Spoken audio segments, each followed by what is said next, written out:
Snel, je kutsje warten. Kom.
Out falls.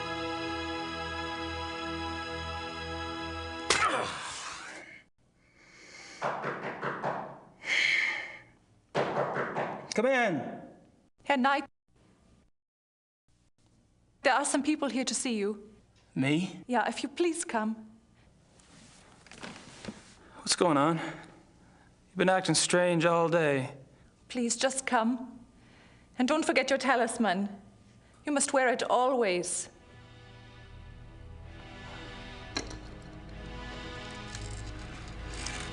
Damn thing's heavy.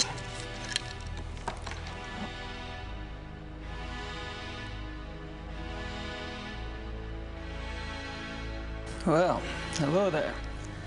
Shouldn't those be torches? Guten Abend, Herr Knight. I am Werner Huber. Forgive our coming here so late, but we must speak with you. What can I do for you? Oh, this is my cousin, Sir Huber Sepp. He has a farm just outside of Munich. I will tell you the truth, Herr Knight. We have come for the Schattenjäger. I see. What makes you think you need a Schattenjäger? It is because of Sepp here. 2 nights ago, his wife goes to the window of the house to call in their daughter, Tony. It is getting dark. The light outside is not so good, yeah? She sees Tony some meters away, playing in the grass. And she sees a wolf. It is huge. And it is moving towards the child. The mother screams to the child, warning. 5! And that is when the beast strikes. Tony! Oh, no, langsam. They say she died quickly. Sepp here hears his wife screaming, comes running from the barn. He sees the wolf. He goes inside the house to get a gun. But when he comes out, no wolf.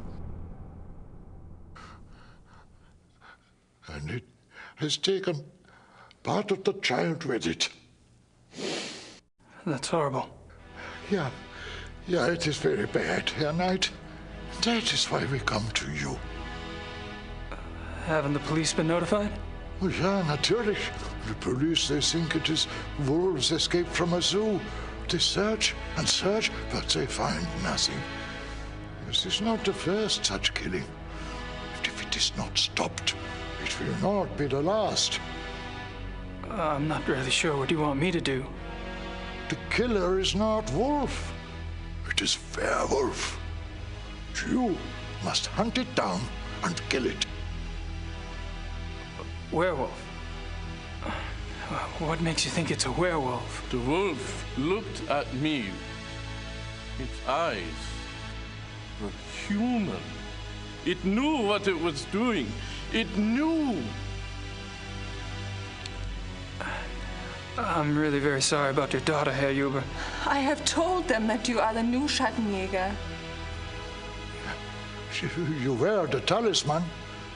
Are you the Schattenjäger now? Or are you not?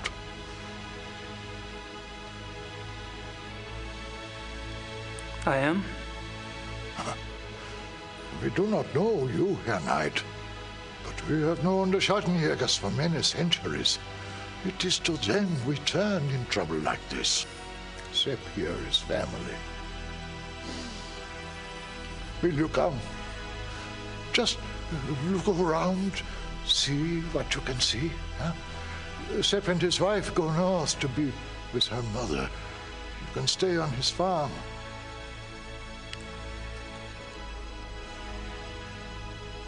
All right. I'll look into it for you. See what I can see. I'll pack your things. Great. Thanks. I'll meet you in the village in an hour. Oh, thank you, Herr Knight. Thank you.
It's from the Ritter family lawyers.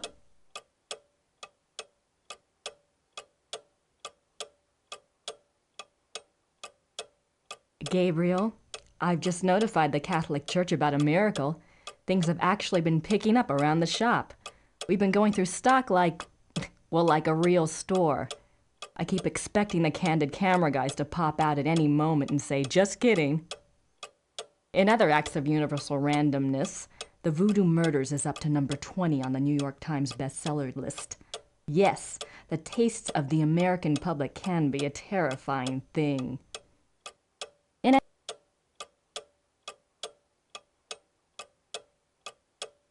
If you don't mind, I'd like to use a little of the money to fix up the shop. Your Gran is fine, but misses you. Mosley has been hanging around, making himself a real pain in the butt. Fortunately, I need only bring up the bald detective Mostly in your book, all 240 pounds of him, and your pal turns red and is out the door in about 5 seconds.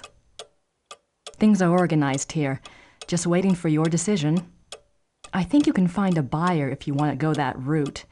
I know you hate to write, but I need to get a feeling for what your plans are so I can make some of my own. I haven't seen or heard of anything here that seems relevant to this Schattenjäger business. Take care. Grace.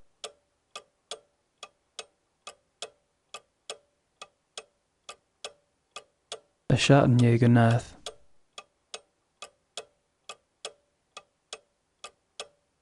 My wallet. It actually has money in it these days. Brilliant prose, if I do say so myself. Unfortunately, I'm just pissing the wind until I can think of a plot line. Maybe this case will inspire me. My notebook.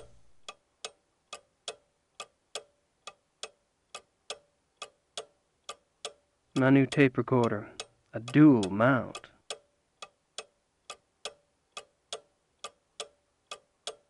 A little too tasteful if you ask me. Gracie ordered them.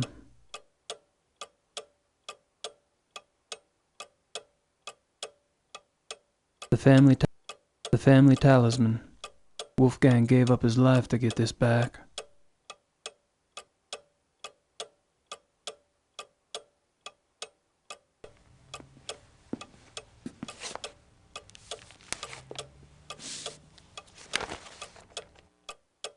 I can't read much of it, but they give the name of the zoo.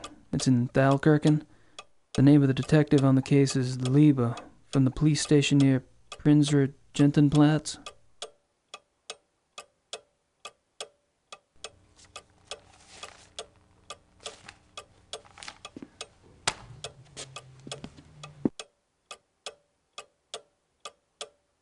Herr Knight, the keys for the car are by the door. It is better not to drive inside Munich. Drive Road 96 to Lockham. Park the car and take the U-Bahn from there. Thank you for helping us. Frau Jube.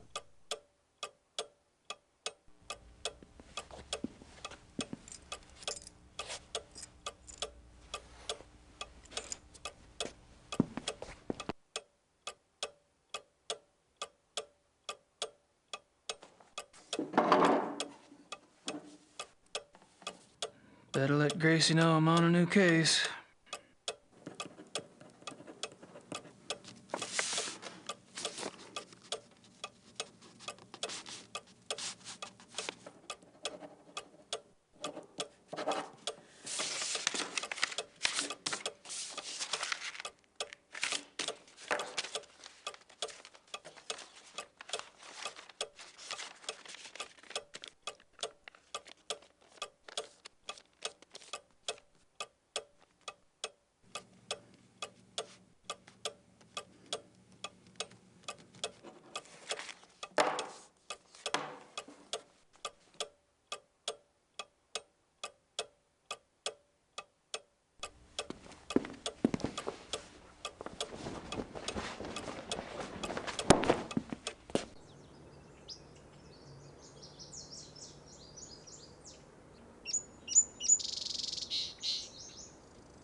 Jesus, it's as big as my hand.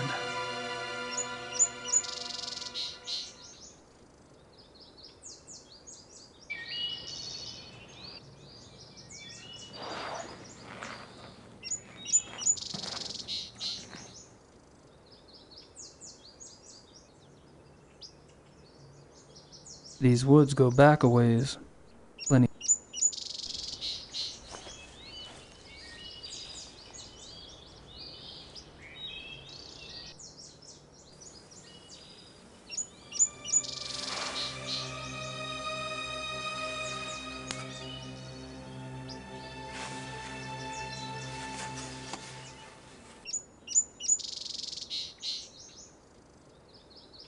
Just looks like reddish hair to me. I'm gonna need help analyzing it.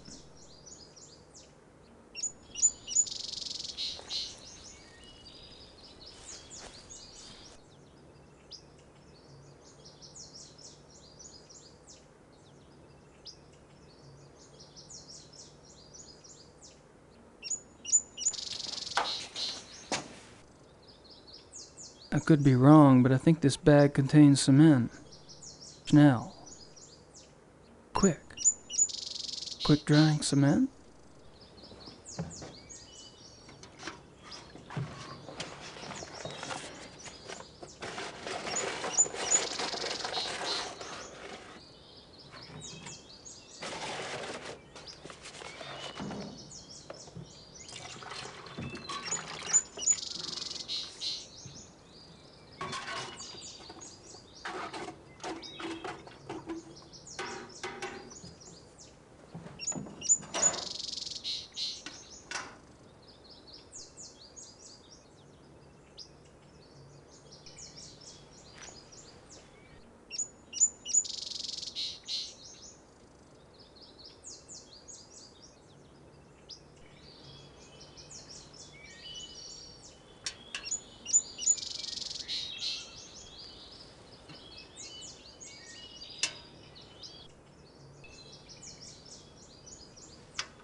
It'll take a minute to set.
It's huge. I wish I knew if it were normal or not.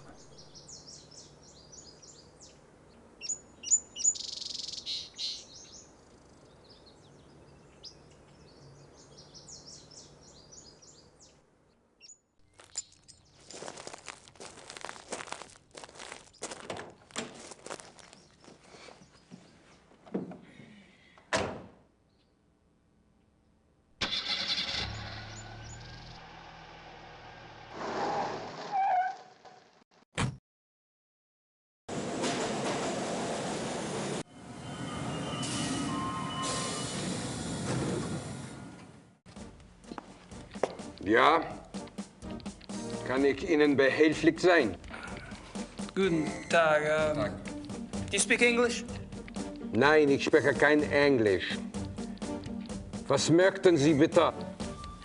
Great. Lieber. Criminal Commissar Lieber. Is he here? Kommissar Leber, wer möchte mit ihm sprechen? Wen? Sie sind? Sie. Me. Oh. Ja. Oh. Right.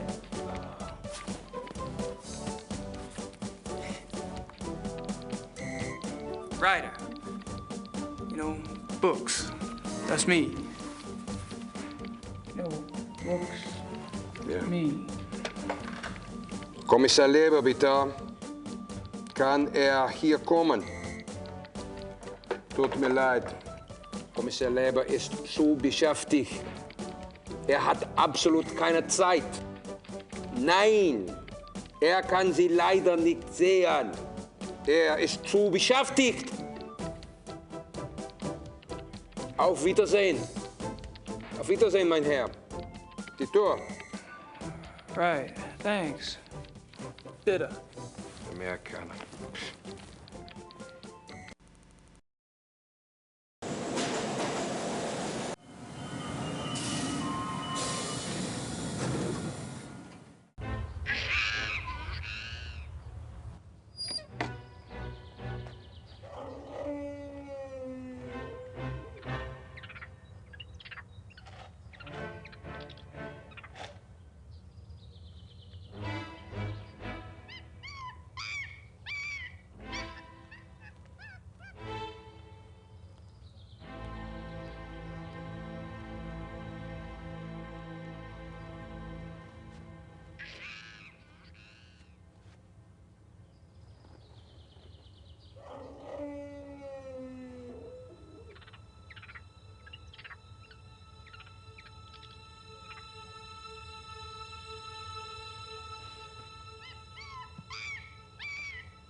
Canis lupus lupus, European wolf.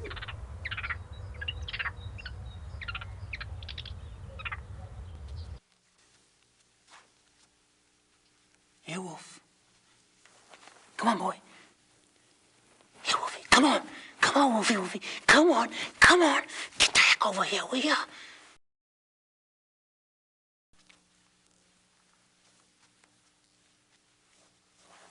Here, Wolf. Come on, Wolf. Come on. Come on.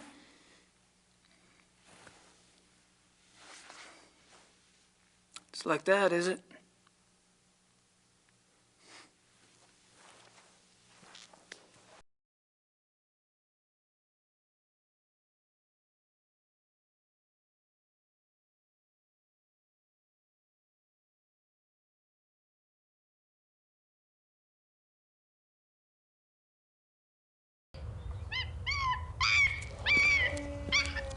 Excuse me, do you speak English? Yes? Great. Mind if I ask you some questions? Yeah, okay.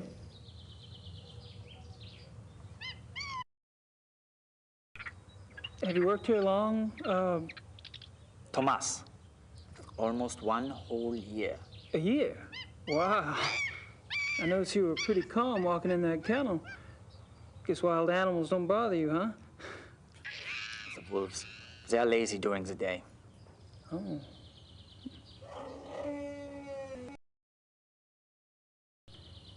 So you carry a walkie-talkie? The zoo is big. Who normally gives you your instructions over that thing? Kitchen, sometimes the health unit. For something really important, Dr. Klingman himself will call me. Dr. Klingman?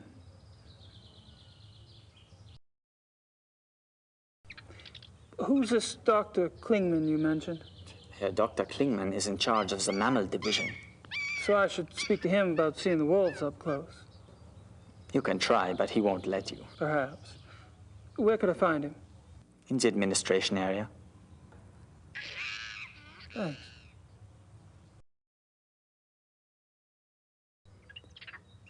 These wolves are fascinating, aren't they? I tried calling one over, but they weren't too obliging. Yeah, some people try that all day. Is there any chance you could take me inside the kennel? I'd really like to see one of the wolves up close, kind of a research thing. No way. No one will enter the kennel without authorization.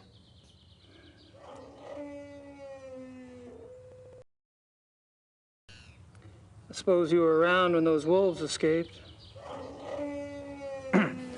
No, I don't work at night. But you must have been here the next day, right?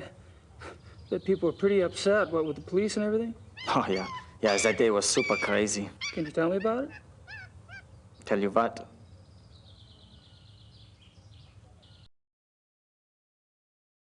So, how'd the wolves escape, anyway?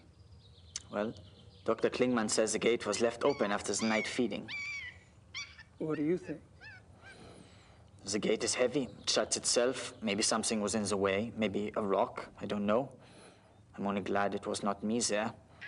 The boy who works that night has been, you know.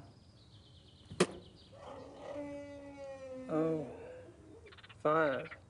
Fired.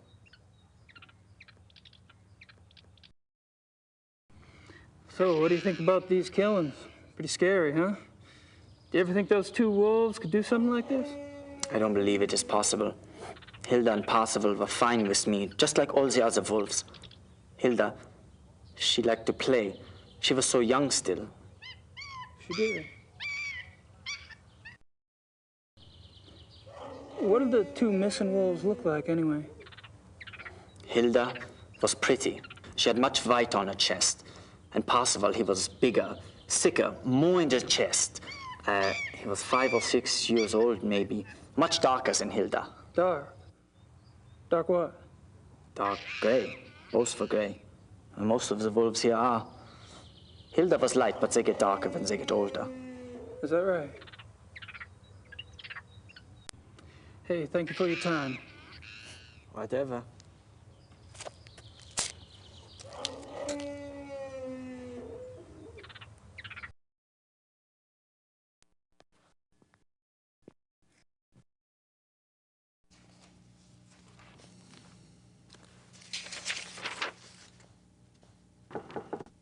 Kommen Sie. Kann ich Ihnen helfen? I'm afraid my German isn't very good. My name's Gabriel Knight. I'm an American novelist. What can I do for you, Mr. Knight? I'm researching a new book, and I hear you're the expert in these parts. Could you spare a moment? Please, sit down. Thank you.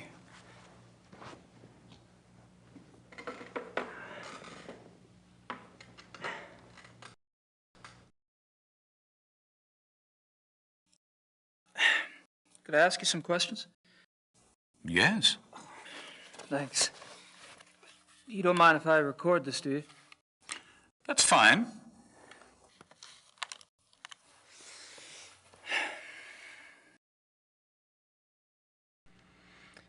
So, you're in charge of the zoo's mammal divisions? Yes. What kind of training do you need for that, Doc? I realize you Americans hate titles, but people refer to me as Herr Dr. Klingmann here. Herr Doctor will also do. Sorry. I have a doctorate from Heidelberg University. My field is animal behaviorist. Fascinating. I see you're particularly interested in wolves. Yes, I'm quite well known for my wolf research. You must have been horrified when 2 of your wolves escaped then. Yes, it has been very unsettling. What kind of wolf research do you do, Herr Doctor? I study wolf society here and in the wild. Any insights? Only that there is a purity to nature which human society lacks. Meaning? Life, reproduction, death. In nature there's a purpose to it, even if that purpose isn't pretty. We humans have forgotten our purpose. We have? Yes. Does a male lion say to the female, "I'm sorry, but I'm afraid to make a commitment"? Does a female wolf run off and leave her offspring to the male because she wants to mate with another wolf? Do hyenas need psychotherapy because they are guilty about their thieving nature? You have a point. Which I'm afraid I have overstated. Not at all. Do your fellow scientists share your views? Not often, no. Fortunately, I have found others who do.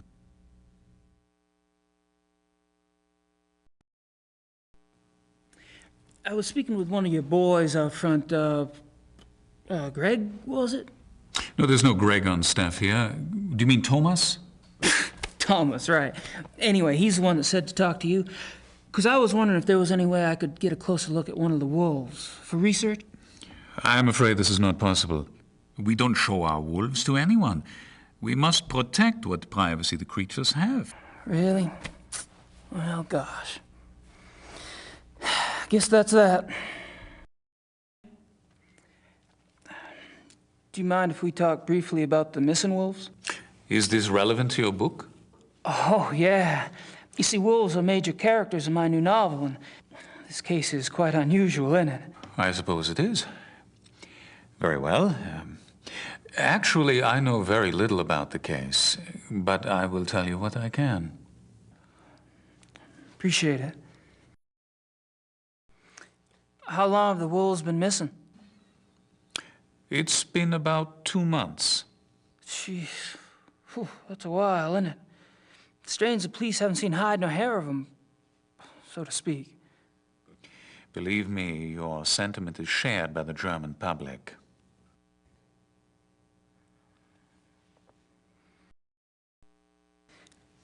Do you think the zoo wolves are responsible for the mutilation killings? That is yet to be proven. Because I've been wondering, what else could it be? Wild wolves, maybe? Unfortunately, there are very few wild wolves left in Germany. Most were killed off by hunters decades ago. Most? A few remain in the Alps. But so close to a city like Munich, it's highly unlikely. Any other suggestions? I'm afraid I'm as confused as anyone, Mr. Knight.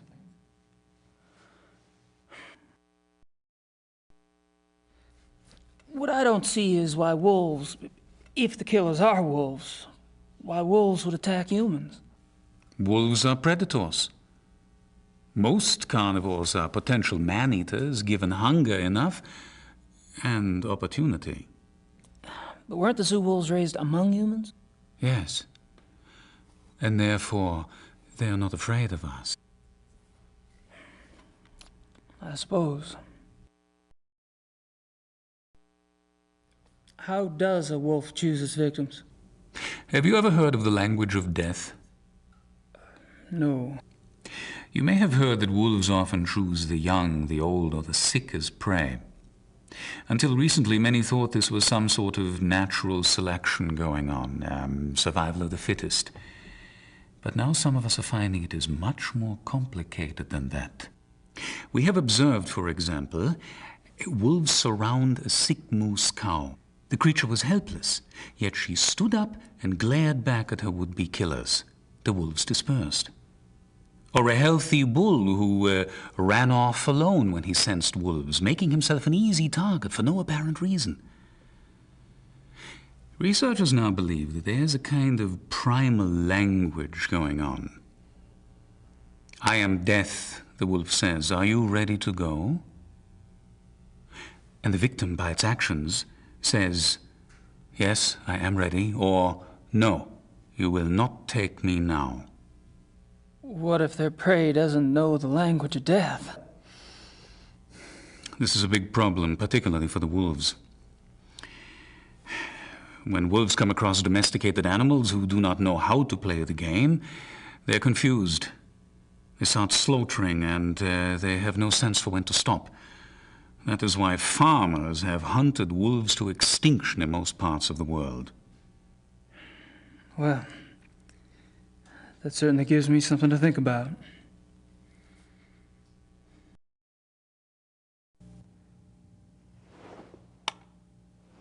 Thank you for your time, Doctor. Not at all.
Thomas, Herr Dr. Klingmann hier. Show our wolves to Mr. Knight.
Thomas?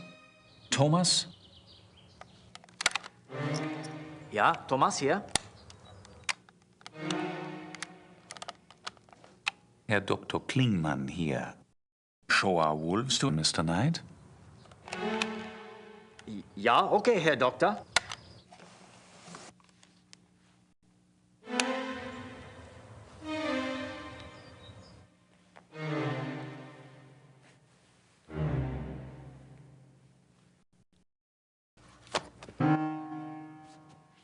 Mr. Knight?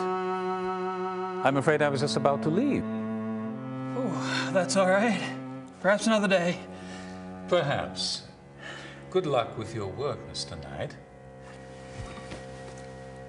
After you?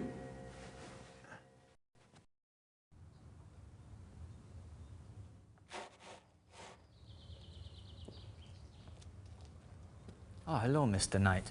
I have orders to show you one of the wolves. Really? That would be swell. Please stay calm and go slow. They don't like strangers.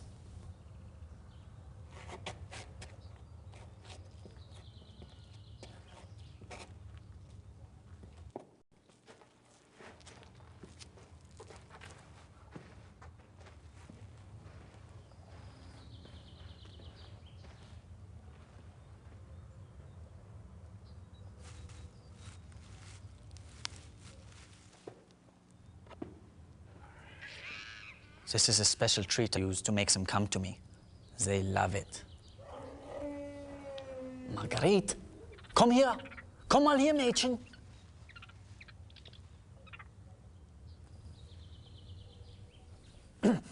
Marguerite, schau mal, was ich hier habe.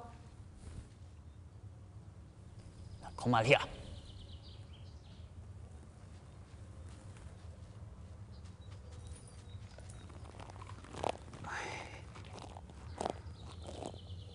Hey, girl.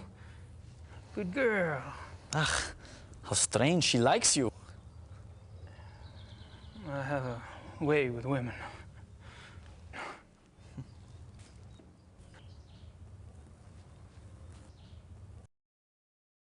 She's wearing a tag.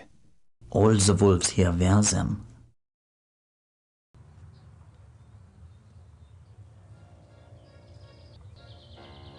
Don't do that. Stop that at once.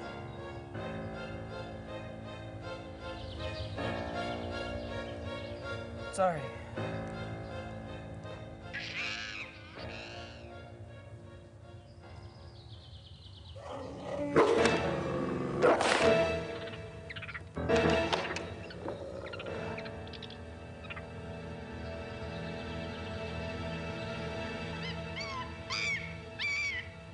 You should not have done that, Mr. Knight. She seems so tame, just like a dog. Wolf is not dog, Mr. Knight.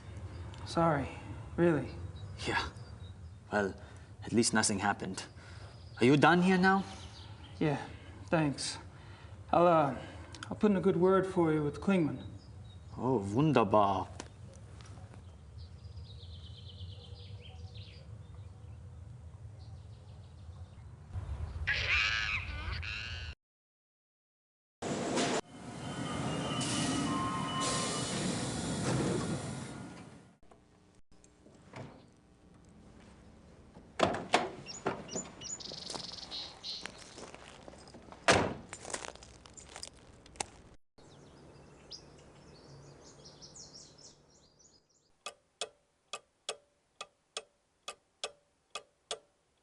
Hair for Marguerite.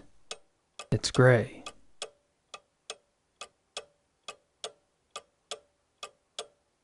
It looks like a receipt. There's some carbon on the back, but I can't make out what it says.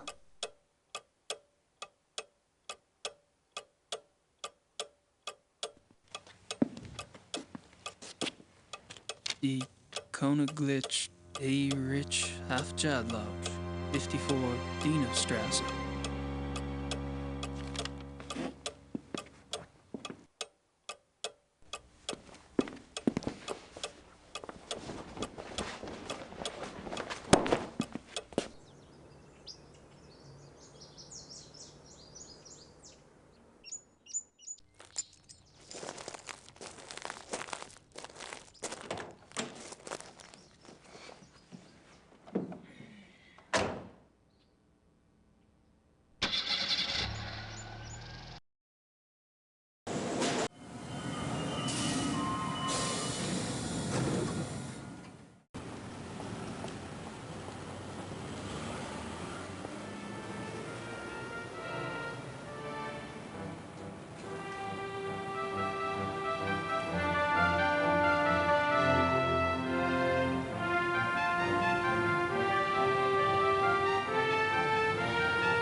Ja?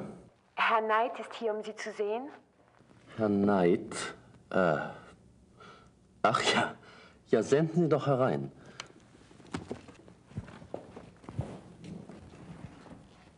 Mr. Knight, so good to finally meet you. Oh, well, it's good to meet you. Please, come in. Have a seat. Hey, Ubergrau. Hell, you're just a pup. I'm sorry? Oh, my age. Well, I hope you're not disappointed. Oh, me? No, I just never had a family lawyer before. I guess I was expecting Matlock or something. So, you finally decided to visit Munich, yes? Yep, I'm here doing some research. Well, anything at all I can do to help. My secretary and I are at your disposal. Thank you.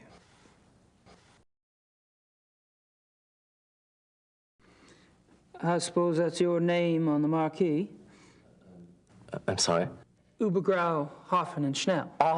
Actually, no. This is my grandfather's firm. I'm just a junior partner. Herr Knight, my assignment to your family was no insult. I was chosen because of my English. I took my law training at Harvard, you see. Hell, son. I don't care if you're a junior partner or a mail clerk. I'm just glad somebody's taking care of the paperwork. You know, the firm has the utmost respect for the Ritters. I will do everything possible in your behalf. Appreciate it. Is there anything special I should know about Munich? No, you shouldn't have any problems. You've picked up a little German, haven't you? You've been here, what, almost a year? No. I mean, I have been here that long. but my faculty for languages leaves some to be desired. Well, most Germans speak a little English. If you need anything translated, you can always bring it to me.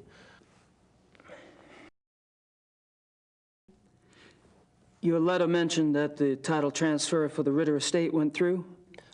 Yes, we had a bit of a task proving that you were a legitimate blood heir, but well, that's all settled now.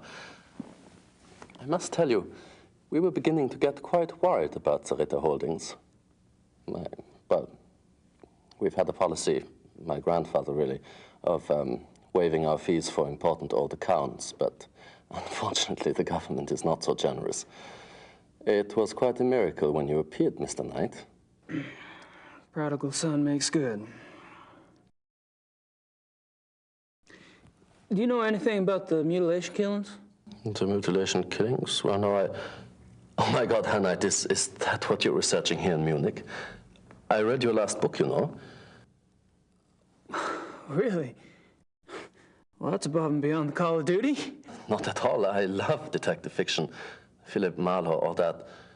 The voodoo murders. That was based on a real case, was it not? Loosely. So you know nothing about the mutilation killings? Well, only that those missing zoo wolves have attacked and partially eaten people out in the country. If you are researching this case, Herr Knight, I would be happy to assist. It's rather exciting, isn't it? I mean, you don't plan on getting too close to the actual wolves, I hope. I'd rather not. Well, thanks for your offer. I may take you up on that. Do you know anyone with a background in animal biology? Animal biology for your research? Right. Let me think. I have one client who's a professor at the university. Maybe he knows someone there. Let me check.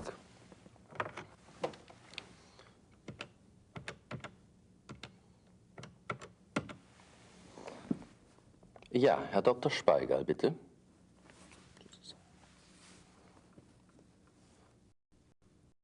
Herr Dr. Speigal? Ja, wie geht's Ihnen? Ich bin's, Übergrau. Ich bräuchte den Namen eines Experten in Tierbiologie. Oh, das könnte funktionieren. Ja? Ja, sehr gut. Recht herzlichen Dank. Ihnen auch.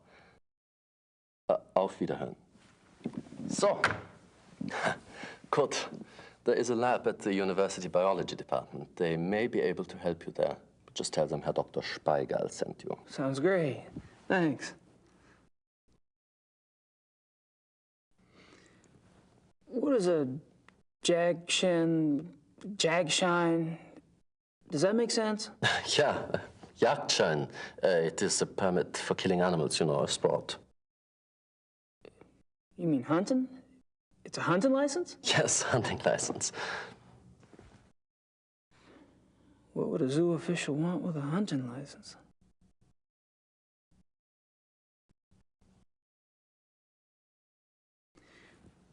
Have you ever heard of the Königlich Bayerische Hofjagdloge? Königlich Bayerische Hofjagdloge. No, sounds like a men's sport club. What does the name translate to exactly? Oh, the Royal Bavarian Hunting Lodge, more or less. A hunting lodge, huh? Well, well.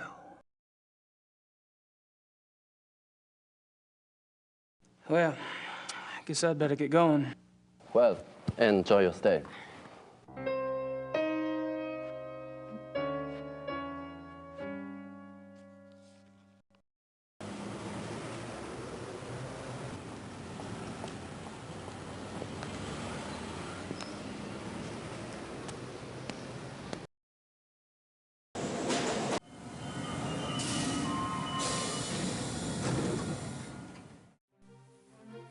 Kann ich Ihnen helfen?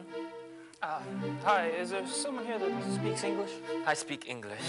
Were you looking for the biology lab? Yes, my name's Gabriel Knight. I was recommended to you by Herr Dr. Spiegel. Yes, my name is Michael. I'll do the work for you whenever you're ready.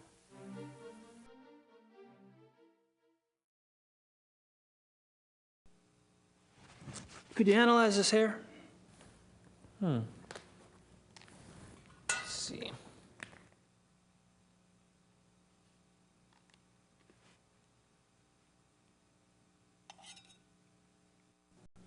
What kind of hair is it? Well, I was kind of hoping you'd tell me. Probably I can. It's canine, I think. Gray. The tips are lighter, which indicates something with a thick undercoat. Can you identify the species? Let me see. Yeah.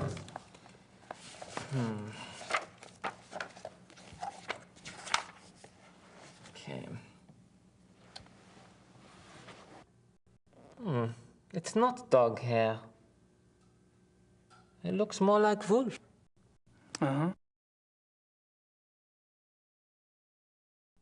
Aha! Here it is. Canis lupus lupus, European wolf. Terrific. Thank you. No problem.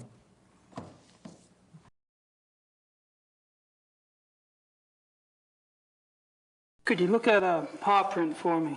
Sure, okay. God, this is heavy. What is this, cement? It's all out of plaster Paris. Well.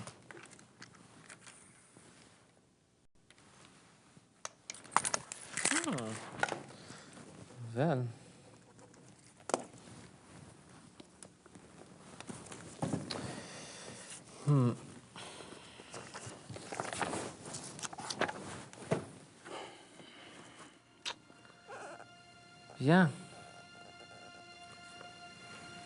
Wolf? Really? Can you tell what species? It is impossible to tell from a print, except... Except?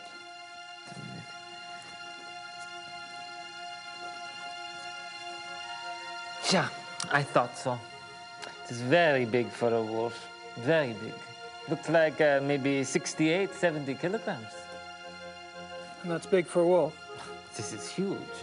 Most wolves don't weigh so much as they look. The hair is thicker, which makes them look bigger. But that's why I checked the book. Most species don't get so big. How big does Canis lupus lupus get? On average, 38 to 40 kilograms. North American wolf, 35 kilograms. Only the Alaskan timber wolf maybe gets so big. But even for that species, 70 kilograms would be huge. Very interesting. Thanks.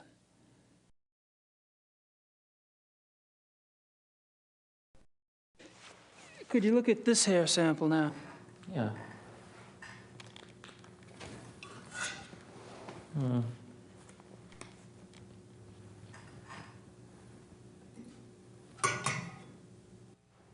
Ah, this is not the same as the other hair. It isn't. No, very different. Maybe wolf, though. Same as the other, but not the same species. Not the same species, are you sure? Let me see.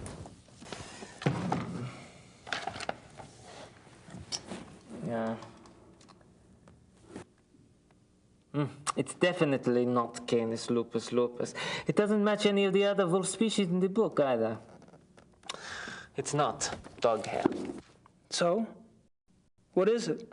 It could be, how do you say, mix-up? A mix-up? You mean a hybrid? Hybrid. Oh, is that when the wolf and the dog, yeah? Right.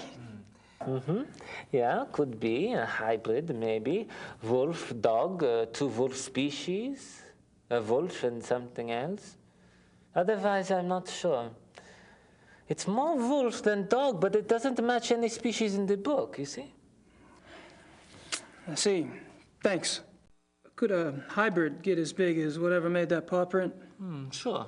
The hybrid might be bigger than the wolf. If the other species were big, a very big dog, perhaps. You see, the paw print looks like a wolf, but that doesn't mean that the whole animal looks like a wolf.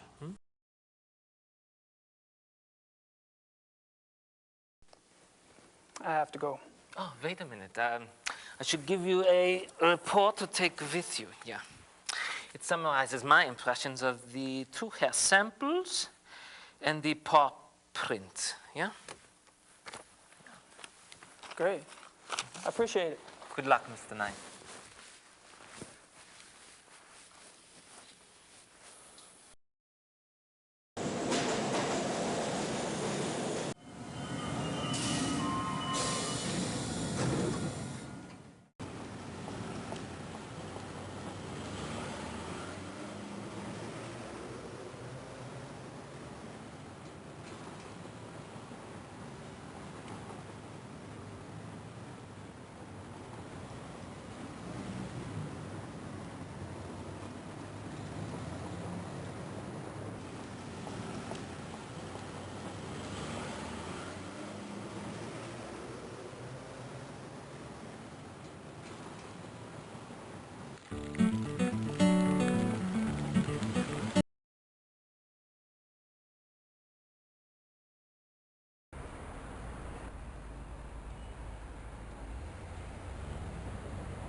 Better mail that letter to Gracie.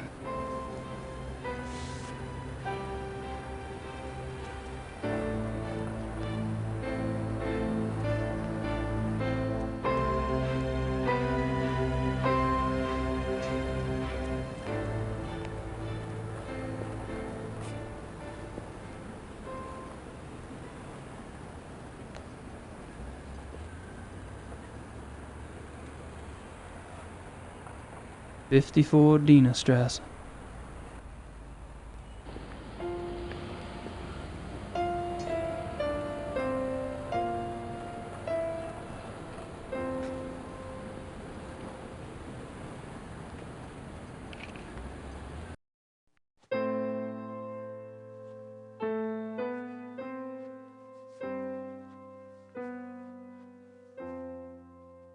Entschuldige Sie bitte, aber das ist ein privater Club. Guten Tag. We get. Oh, God, you have mistakenly entered a private establishment. This is the Königlich Bayrichhofter Lodge, isn't it? Yes, it is. Do you have business here?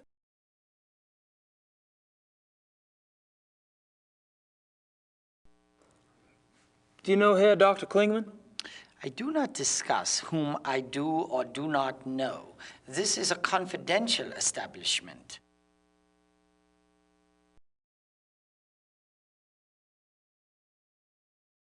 My name's Gabriel Knight. I'm an avid hunter. I was given your name by a friend. Really? Tell me more. Well, me and the boys back home, we're always out shooting them pesky animals. I thought I'd look you up while I was in town, you know, get a few pointers. Well, that warms my heart, but I'm afraid you were misled. This is a very exclusive club. We only accept members of very prominent German families.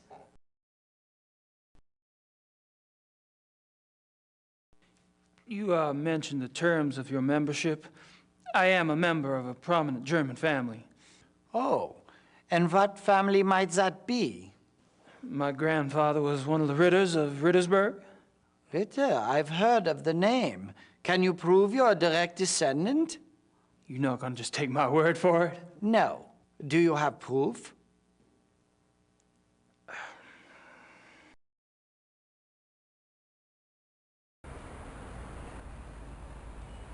Even their trash cans are clean in this city.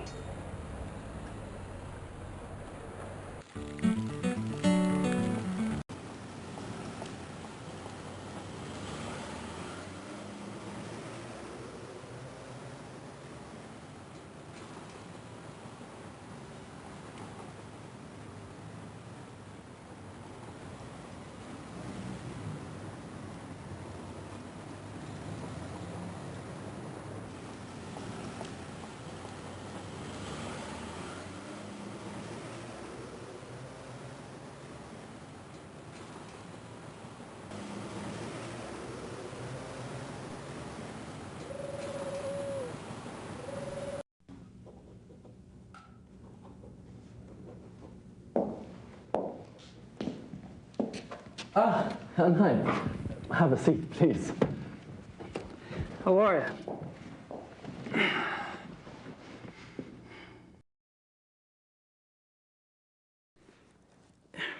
Would you say the Ritter family tree is respectable? Absolutely. The Ritters can trace Germanic roots back 1,000 years. Do y'all have any paperwork on file that would prove that? Yes, we had to supply a family tree for the title transfer. Would you like a copy? Please. Frau Hogel, könnten Sie mir bitte eine Kopie von dem Familienstammbaum der Ritters für Herrn Knight machen? Schönen Dank.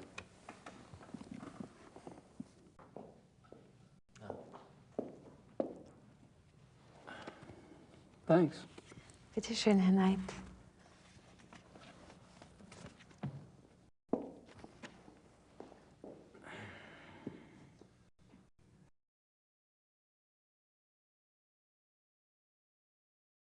Well, I guess I'd better get going. Well, enjoy your stay.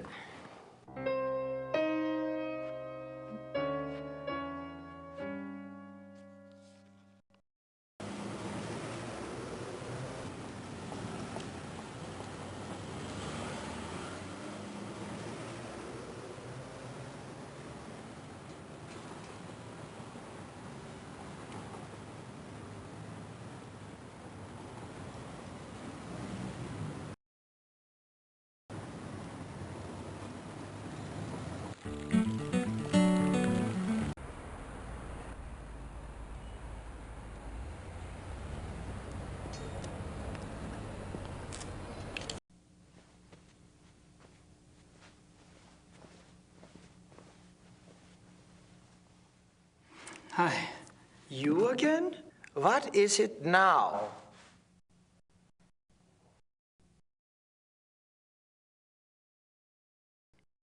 You wouldn't be in the market for a taxidermist, would you? No.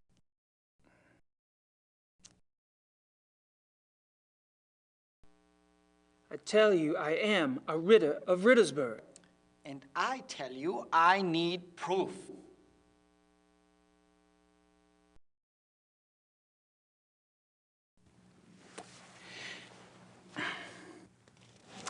Here you go. I see. Well, I must congratulate you. I had no idea. Your family owns Schloss Ritte in Rittersburg? Why, yes. Yes, we do. Well, I'm sorry if I have been rude. For an American of your type, well, I bow to your lineage, Herr Knight.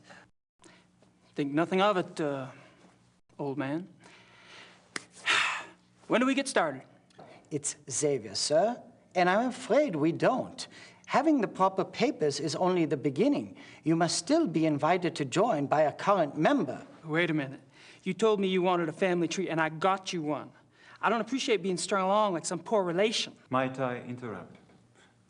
I couldn't help but overhear. Xavier, are you bullying our guest? Entschuldige Sie bitte die Unterbrechung, aber er besteht darauf, mit Ihnen zu sprechen. Er gehört zur Ritters Family von Rittersburg. You are a member of the Ritter family? Of Rittersburg, Bavaria? Yes. What used to be Bavaria, anyway. Well, it will always be Bavaria to us. Might I see those papers?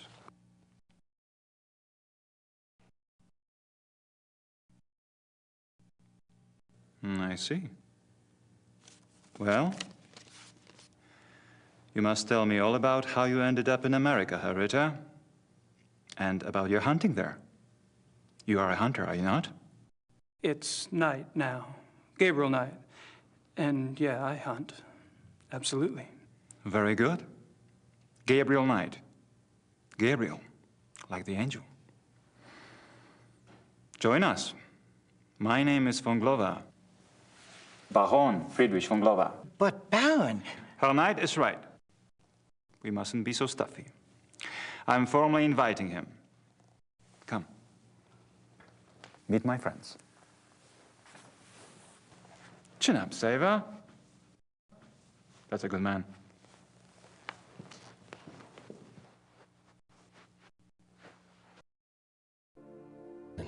Ich möchte das nicht hier mit Ihnen besprechen. Ich bitte um Entschuldigung. Ich habe wirklich keine Ahnung, warum. Gentlemen, I'd like you to meet Herr Knight. Herr Knight is a hunting enthusiast from America. He will be joining us for a while as my guest. It will give us a chance to stimulate our language skills and perhaps our brains as well, no? Let me introduce you. Herr Knight, this is Baron von Zell. Herr Dr. Kligman. We've met. I'll be darned. Small world, hey, Doc? The distinguished gentleman at the bar is Herr von Eigner. A pleasure, Herr Knight. Next to him, Herr Hannemann. Guten Abend. English Herr Hannemann.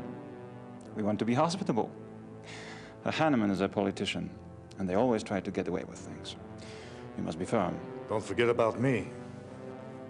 And this is our Herr Price. I'm by far the best of the group.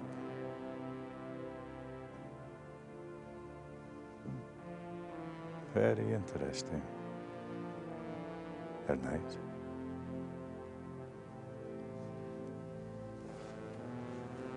Well, it's nice to meet all of you.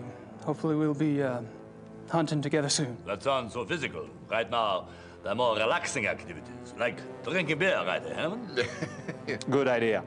Shall we? Pour Herr Knight some beer, Hannemann.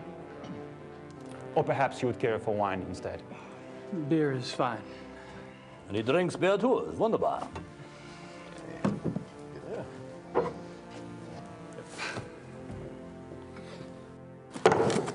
Tut mir leid, Sie zu unterbrechen, Herr Baron. Aber ich muss leider gehen. You may go if you wish, Gar.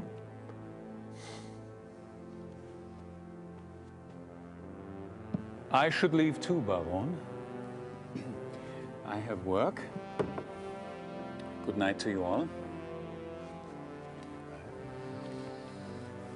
My God, I never thought I'd see the day when two good Germans walk out on 2 full mugs of Weizenbier. Well, you have your vices, and I have mine. I'm afraid to say so, gentlemen, but I have an appointment in a few minutes. Baron, my lord and master, good night to you. Good night. I am intrigued.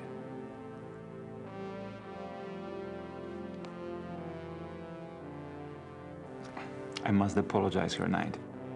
Apparently, this is not the best evening for a new arrival. You've been very kind. I'm kind of tuckered out myself, actually. Perhaps I could come by tomorrow. Oh, please do. We normally meet here in the evening, but you may come here anytime you wish. I'll inform Xaver. Take my card. It has my home address. If you care to chat, come by. Thank you. Good night. Gentlemen? Gute Nacht, tonight. Schlaf gut.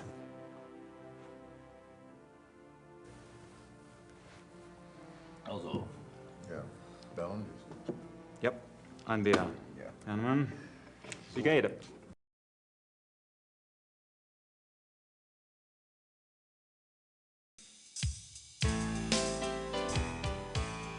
I told you I will if this doesn't work out. There's still a couple of months before they close applications. No, I don't know that yet. Mom, will you please speak English? I'm not a sales clerk. I don't know what you should tell him. Just tell him that I'm gonna be here a while longer. I'm not ready for that yet. I have to go, Mom. I have to go. I'll call you later. Love you. Bye. Sorry. Oh, that's all right. I just love Blake Backlash, don't you? He's something all right. Oh, he's so masculine and so handsome and, well, sexy. It just about took my breath away when he seduced that female sidekick of his. What is her name? Fujitsu. That's right, Fuji, he called her. You have read the book. That'll be $24.50. She just melted, didn't she? Fuji, I mean.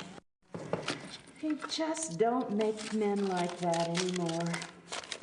You would think so, wouldn't you? Is it true that the author owns this bookstore? That's what they tell me. Of course, he must be awfully busy.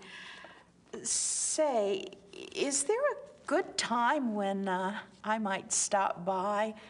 You know, if I wanted to get a look at him? I wouldn't if I were you. He's awfully shy. It's his face. There was an accident. Oh. A terrible accident. Oh. Thank you.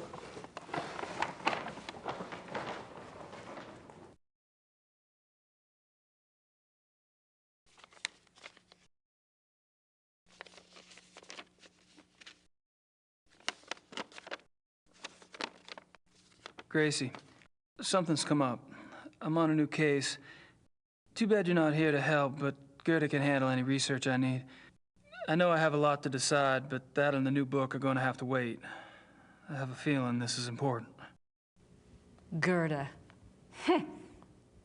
I don't think so.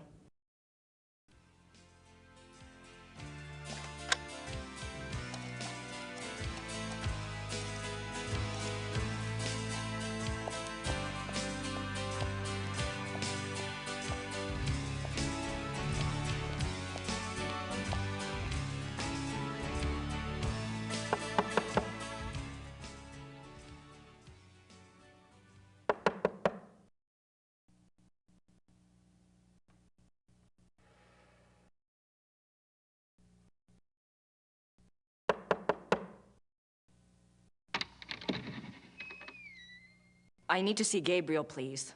I'm sorry, Herr Knight's not here. Great.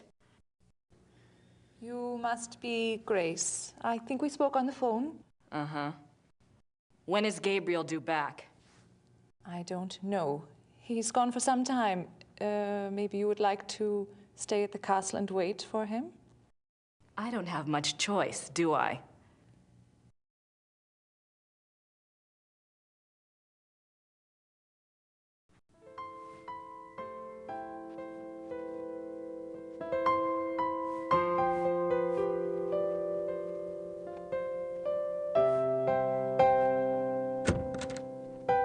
Ups, ich habe nicht gewusst, dass einer hier ist.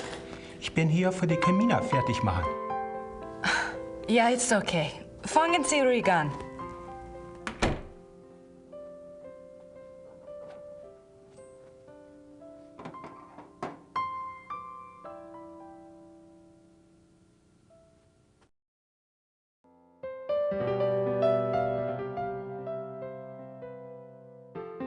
Gracie, something's come up.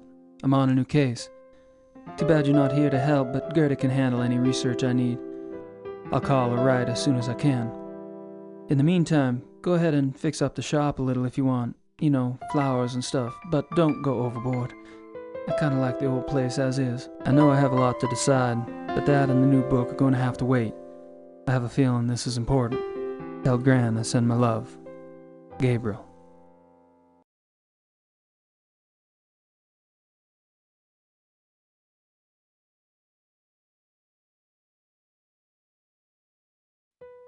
Bert Barkley knows more about history than I ever will, especially at this rate.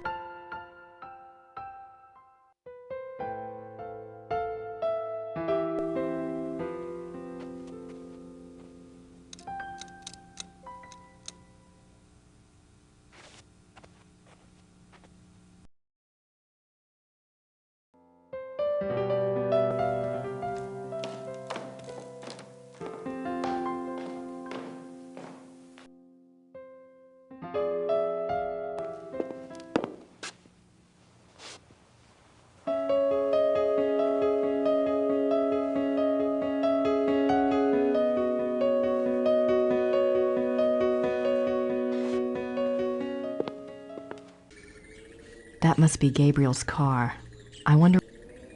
That must be Gabriel's car. I wonder where the keys are.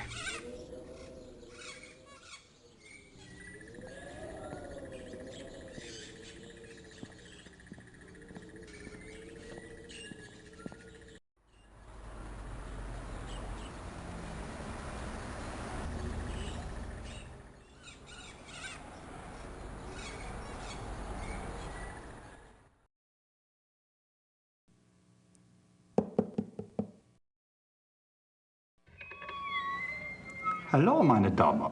Kann ich Ihnen behilflich sein? Hallo, wie geht es Ihnen? Gut, danke. Und Ihnen? Gut. Ich bin hier auf Urlaub und... Let's try English, shall we? Yes. I've been studying German at home and I thought I knew a lot, but it's so different now that I'm actually here.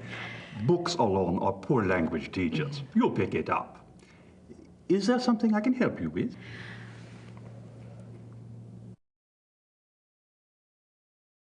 My name is Grace Nakimura. I'm staying at Schloss Ritter, and you are... You may call me Herr Habermas.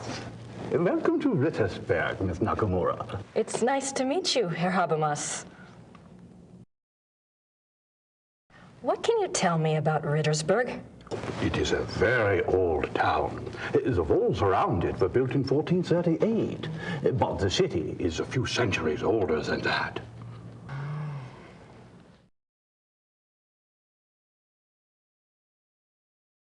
Have there always been Ritters in Rittersberg? Yes, Martin Ritter built the castle in 1223, and the town grew up around it. I'm proud to say we still have Ritter blood here to this day. What is this building? This is the Rathaus. The town hall? Oh, thank you. Thanks for your time. Certainly. Good day.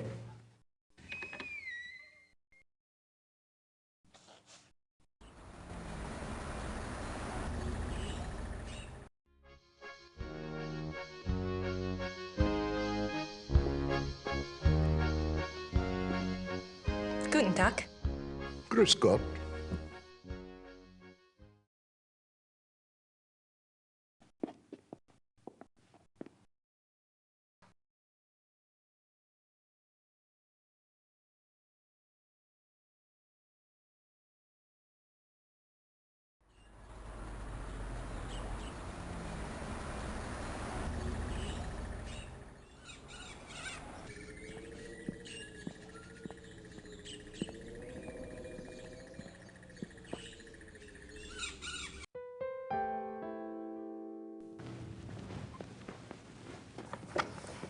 Gerda?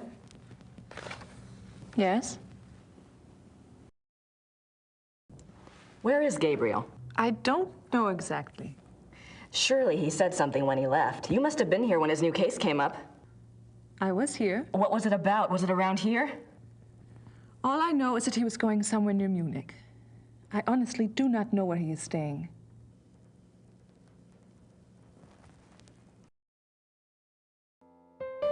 You must know something about Gabriel's new case. It is not my business to talk or not to talk about it. Gabriel took the case for someone else. Really? Who? Werner Huber. He runs the Gasthof in town.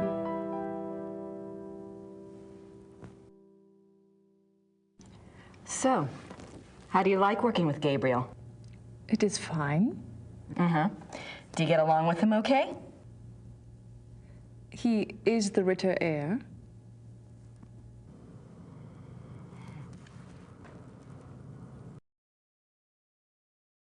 What are you working on?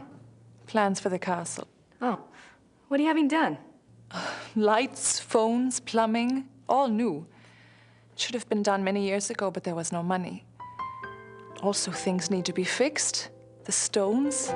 The castle is very old. Everything needs work. Is Gabriel planning to live here permanently then? Why not? It is his castle now. I thought he might, sell it. Sell it? He would not do that. The castle belongs to the Ritters. Do you have the keys to the car outside? That is Gabriel's car. He doesn't even let me drive it. I had a feeling you'd say that.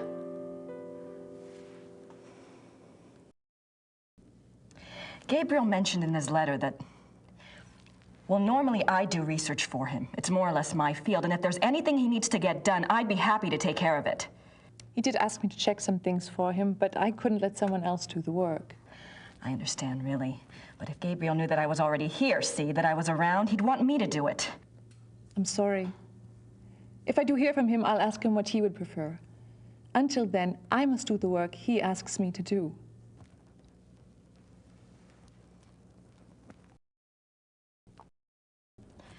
I'm curious. I was just wondering, what was it Gabriel asked you to research? Just some things. Some things about? He asked me to check the Schattenjäger library for any record of other cases about, any other cases like this one.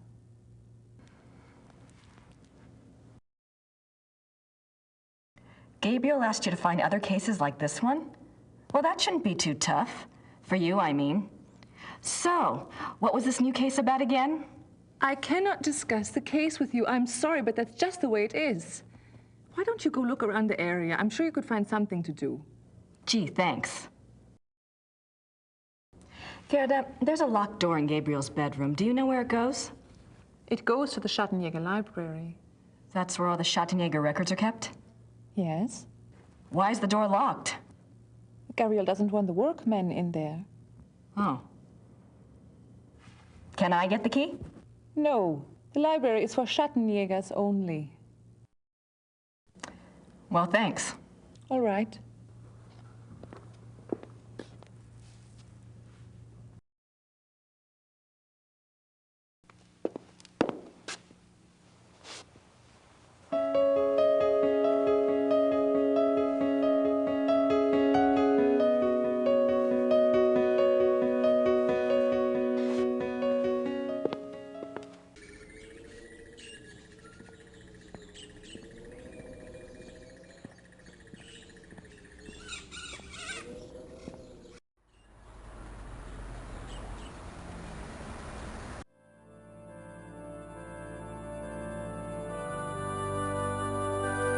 Wolfgang Ritter, 10 May 1923 to 25 June 1993.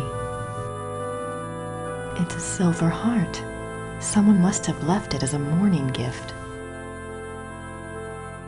These coffins are really old, and they're all Schattenjägers. Martin Ritter, 1190 to 1253. Jürgen Ritter, 1403 to 1461. These coffins are really old, and they're all Schattenjägers.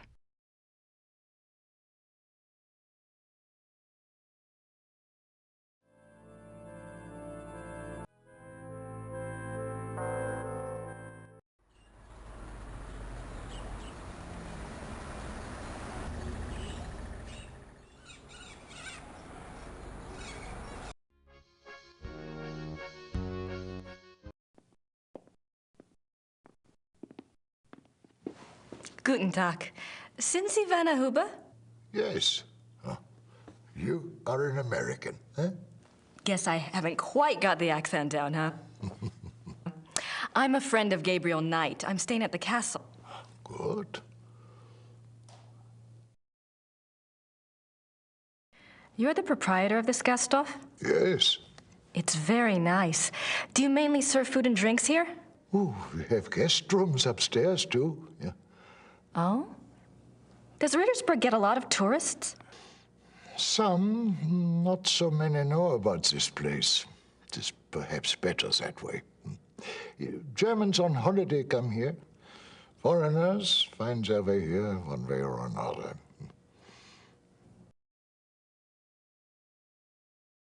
You speak English very well. Yes.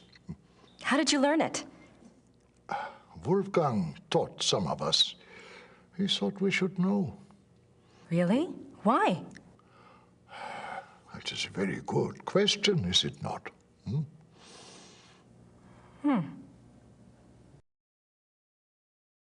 I never got to meet Gabriel's great uncle. What was he like? Oh, he was a true Schattenjäger. Yeah. Like in the old days. He knew things. What kinds of things? Things. He had, how do you say it, the sight. He was a very good man to go to when you needed advice.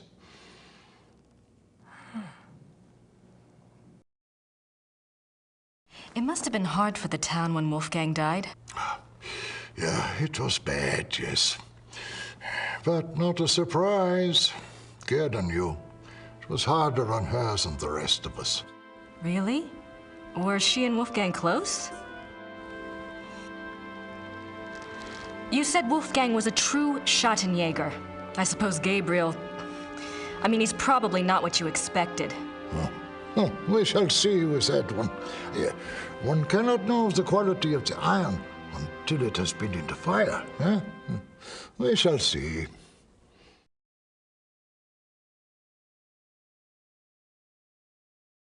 Tell me about Rittersburg. It is a small town, private. We keep our business to ourselves. You mean about the Schattenjägers? Oh, the Schattenjägers, sure.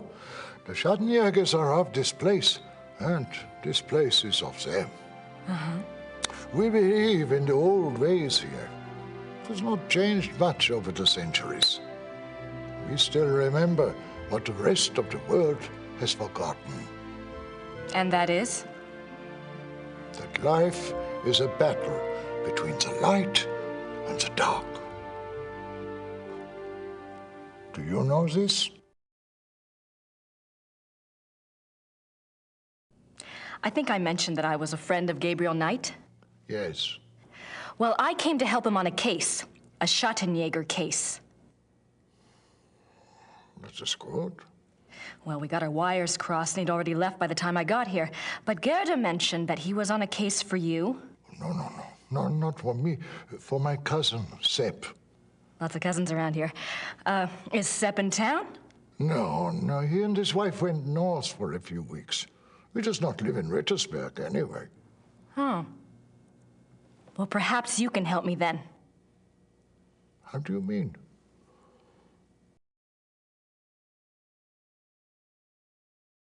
Gerda's not sure where Gabriel is exactly, but you know where I can find him, don't you? It is not my business to tell people where to find the Schattenjäger. It is maybe not so safe, you see. Yes, I do see, and I appreciate your caution, really. But we worked together on his last case, and believe me, you'd be doing him a favor. If he wants you to help him, he will have to contact you at the castle and tell you where he is himself. Great.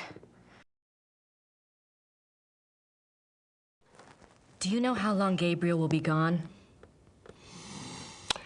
If he is a good Schattenjäger, he will not come back until he has done what must be done. If he is not, who can say? Maybe he will not come back at all. What must be done?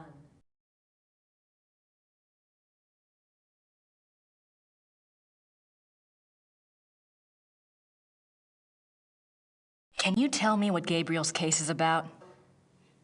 What? Not specifically, of course, but in general. On our last case, we had to deal with a voodoo cult.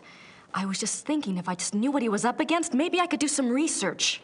Well... He left so quickly, I guess. He didn't have time to investigate here at all. And the Schattenjäger archives might have something pertinent in them, if I knew what to look for, that is. Yes, that is true. There is much to be learned from the Schattenjäger past. Exactly. Gabriel is new at this, you know? And Wolfgang's not around to give him advice. All right, young lady. I will tell you what it is you need to look for. Yes? Werewolf. Werewolf? Werewolf.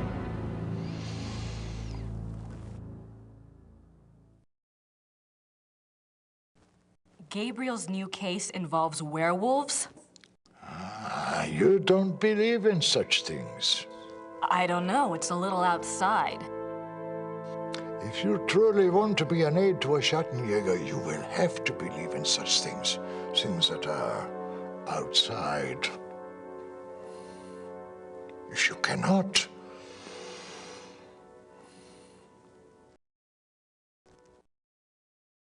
All right. A werewolf. What do you know about them? Werewolves, that is. Some things. This is not the first time that Rittersberg has seen the work of a werewolf, or even a werewolf itself. Really? Oh, no, not in my lifetime, you understand. But I was told of it when I was a boy. One was brought to town. It had killed many people. The Schattenjäger caught him. He was tried here. When was this? 1700s, I think, somewhere around in there.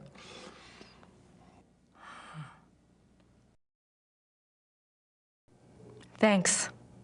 Bitte.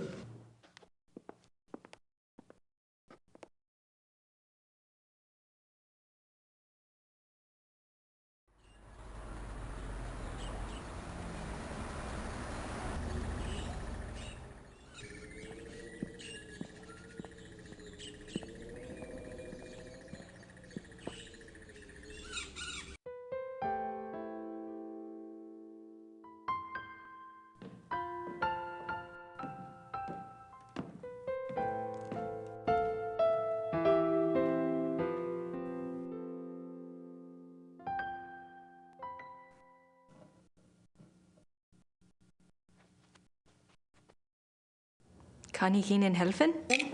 Oh, nein, danke.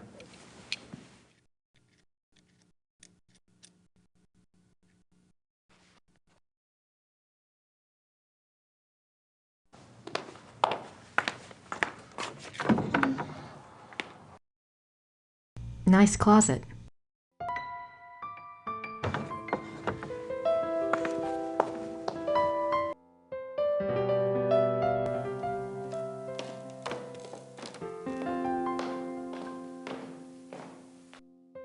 I don't have anything to say to her right now.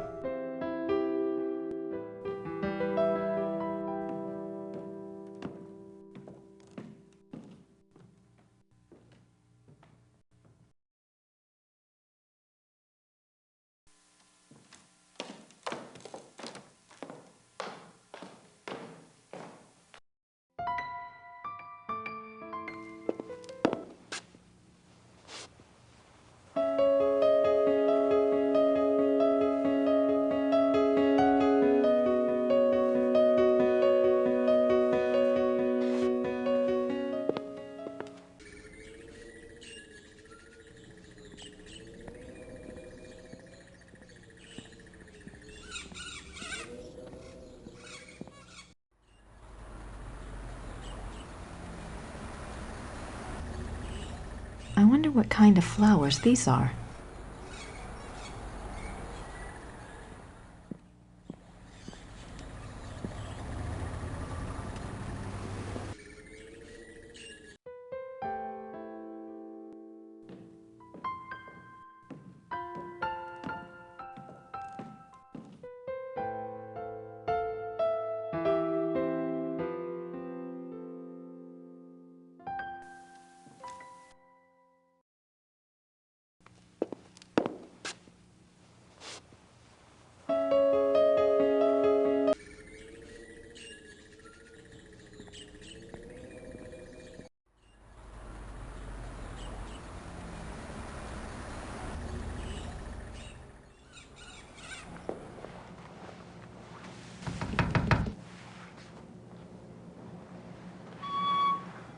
Hello again. Did you need something else? Do you keep Old Town records here? Criminal trial records? Yes, we have files going back to the 12th century. Great. Werner Huber told me about a local trial that supposedly involved a werewolf. I'd like to learn more about it. What was the date? Sometime in the 1700s? I'm afraid I would need a more specific time frame. We have many, many files. Yes, of course. Thanks for your time. Certainly. Good day.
Someone's been using this passageway.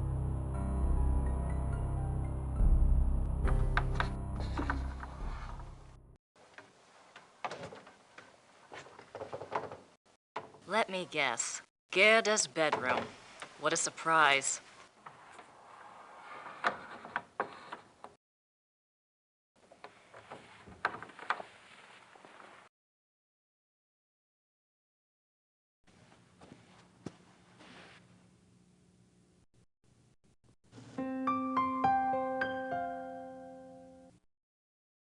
That must be Wolfgang.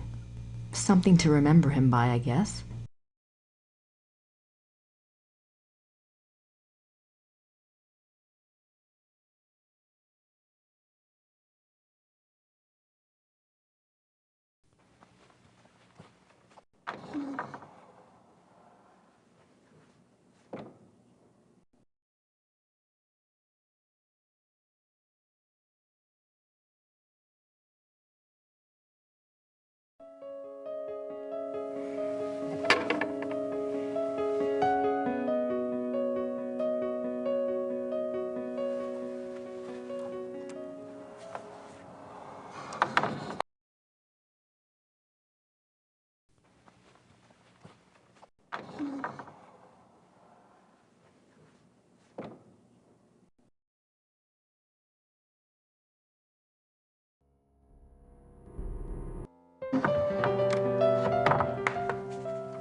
Books on the occult.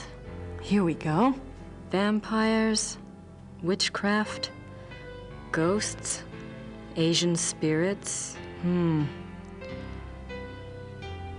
Lycanthropes.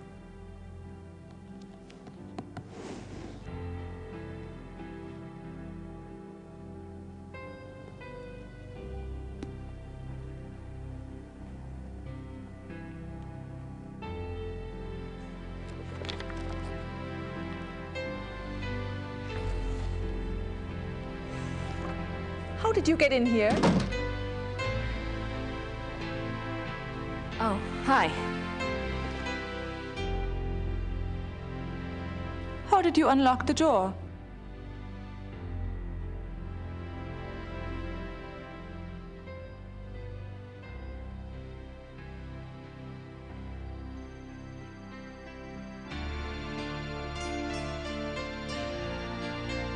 Oh, I see.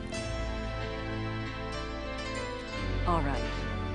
Look, let's just drop all the pretense, okay? Obviously, I found the passageway.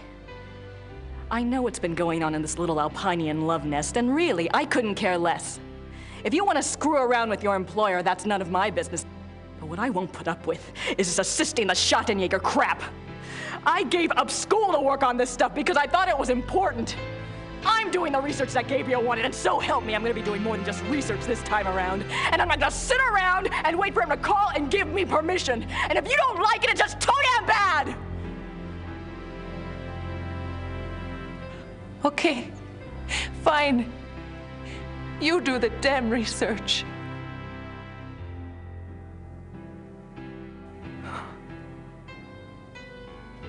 Damn it.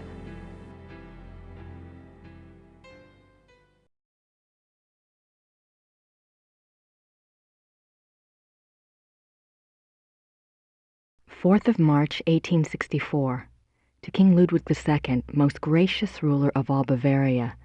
I beg your forgiveness for my forthrightness in this letter, but I fear terribly for your Majesty's safety, and thus have no time for subtlety. I have heard that the one they call the Black Wolf is close to your Highness.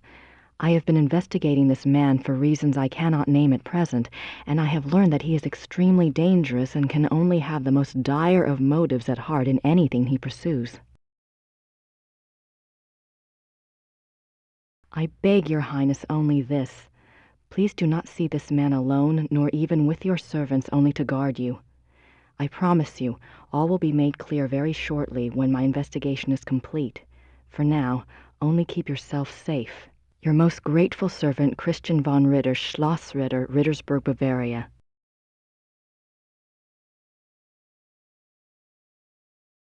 Chapter 3. Lycanthropy. The Ways of the Wolf. There are two categories of werewolf cases: false or lycanthropic disorder cases and genuine werewolf cases. Lycanthropic disorder. Lycanthropic disorder is a mental condition in which the subject, called a lycanthrope, believes that he or she is a werewolf. The subject does not actually change shape, but is nevertheless capable of being as dangerous as an actual werewolf. Most cases of supposed werewolfery are really the work of lycanthropic disorder victims, man to beast. In real werewolves, a physical change to wolf form does occur. The change can be voluntary, at will, or can be forced by certain cycles of the moon and certain sounds, such as howling. Werewolves and immortality. Werewolves are immune from aging and from most physical diseases due to the constant regeneration of their physical tissue. They can therefore be virtually immortal. However, they can be killed by any wound that destroys the heart or the brain, or any form of death that causes brain or heart damage, such as hanging or other oxygen deprivation methods. The mind of a werewolf. Though primarily a true wolf while in wolf form, there is some proof that the werewolf retains enough knowledge to assist his killing. Recognition of victims, evasion of traps, and human cunning have all been seen on werewolf cases. Becoming a werewolf. There are several ways to become a werewolf. They include being given the power of shape-shifting through sorcery, being cursed by someone whom you have wronged in some way, called the Lyconia curse, being bitten by a werewolf, and being born to a werewolf. In each case, the blood of the subject becomes tainted or cursed. Damnation. A person who becomes a werewolf against his will, birth, curse, or bite, is not completely damned until he tastes of human blood. Once he does, his soul is eternally damned and nothing may redeem him. Even without tasting of human blood, however, as long as the taint lays upon the immortal soul, it cannot enter into heaven and will remain chained to the mortal plane upon death. Werewolf packs. Like real wolves, werewolves can live alone for many years, yet the instinct for a pack often leads them away from their secretive lifestyles into revealing their nature to a priest or close associate, or converting another to werewolfery for companionship. This is when the otherwise cagey werewolf opens himself to detection. Werewolf packs cause immense destruction. A pack consists of one werewolf who became a werewolf through sorcery, birth, or curse. In other words, his is the original tainted blood. This werewolf is called the alpha werewolf. The remaining werewolves in the pack are called beta werewolves because they became werewolves through the bite of the alpha and carry the alpha's tainted blood. Alpha and beta werewolves. The relationship between alpha and beta werewolves is a complex one. Once a subject is bitten by a werewolf, his or her life and death are doomed to the werewolf curse. The victim does, however, have some hope. As long as they themselves do not taste of human blood, the curse is reversible. If the alpha werewolf is killed through some action of the beta's curse is broken. It is important to note that whether the beta werewolf was bitten by the alpha werewolf himself or by another beta, it is the alpha who must be destroyed, the source of the original tainted blood. It is also an interesting note that since betas and alphas share the same common blood, an alpha cannot physically harm a beta of his own bloodline by his own hand without inflicting the same injury upon himself. However, if a beta is harmed or killed by another, it does not affect the alpha. Symptoms of werewolfery. When hunting for a werewolf, it is important to remember that your biggest clues will come through your suspects' personalities. Becoming a werewolf is not transparent, no matter how the victim tries to hide it. The tainted subhuman blood greatly alters the subject's own mind and personality, even physical appearance. Therefore, look for symptoms in your human suspects that include increasing violence, increasing aggression, unprovoked rages, insomnia, restlessness, and other bizarre behavior. Unfortunately, over time, these symptoms can be brought under control, so do not rely upon them exclusively. A good example of this comes from a case reported by the ancient priesthood society Manos del Sol of Brazil. A rash of werewolf killings there was tracked to a high-ranking officer in the army. The society became aware of the man mainly through rumors of his violent behavior and changed personality. The case was successfully resolved with the man's capture. Manos del Sol, men of the sun? I wonder if they're like Schattenjägers, only Brazilian.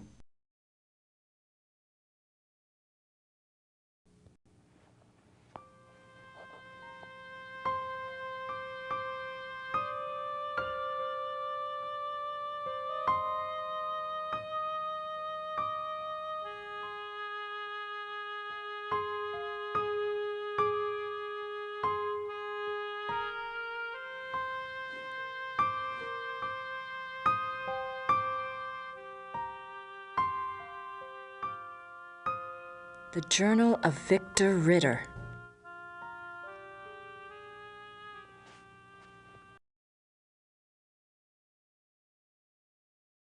Numerous deaths at the hands of a marauding wolf being recorded in a neighboring county, I set out to see if I could determine the cause. There had been rumors of a werewolf, and the dark signs did indeed seem to be present. The deaths had all occurred within a 40-kilometer range of woods, and at the heart was the village of Alfing. My assistant and I set a trap a short distance from the village. Though the beast had shown a propensity for human flesh, livestock had also been taken. It was a newling lamb we loosed in the thicket as a lure. We awaited downwind. For 2 nights the lamb bleated to no purpose, and once we had to fend off a hungry fox. But at last the beast himself took the bait. I might have missed him. The night was so dark, and the wolf himself was black. But my assistant saw the light of his eyes, and I heard the lamb's cries turn fearful. He had the poor dumb lamb by the throat when we sprang.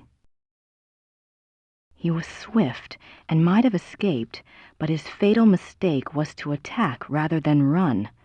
My dagger struck through his chest and into his right lung. As I had agreed, we bound the wolf and tied shut its jaws. We brought it home to Rittersberg, still breathing, and turned it over to the magistrate. I pray for the man's unfortunate soul. May the law be swift and merciful. God be praised for aiding his servant. From his hand came the strength and wisdom to end the killing. Victor Ritter, Schattenjäger, 20 April 1750.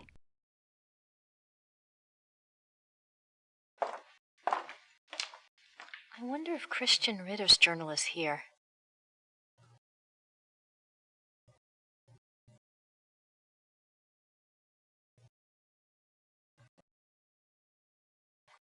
Christian Ritter, born 10 January 1820, ordained a Schattenjäger, died 4 March 1864. The 4th of March. That's the date on the letter.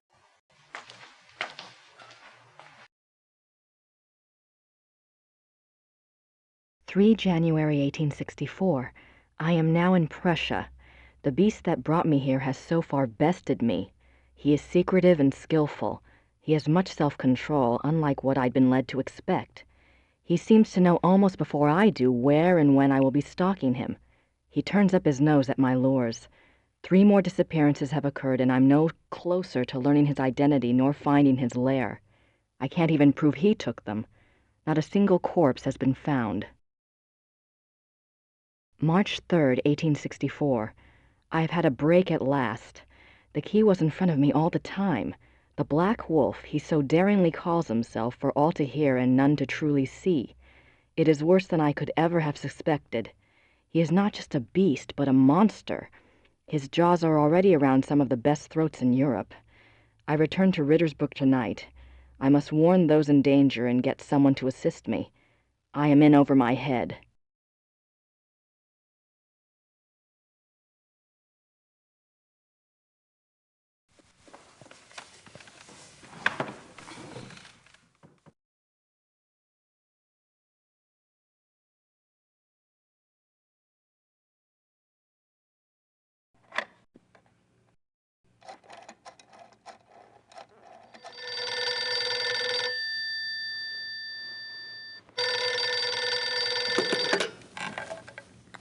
Hello?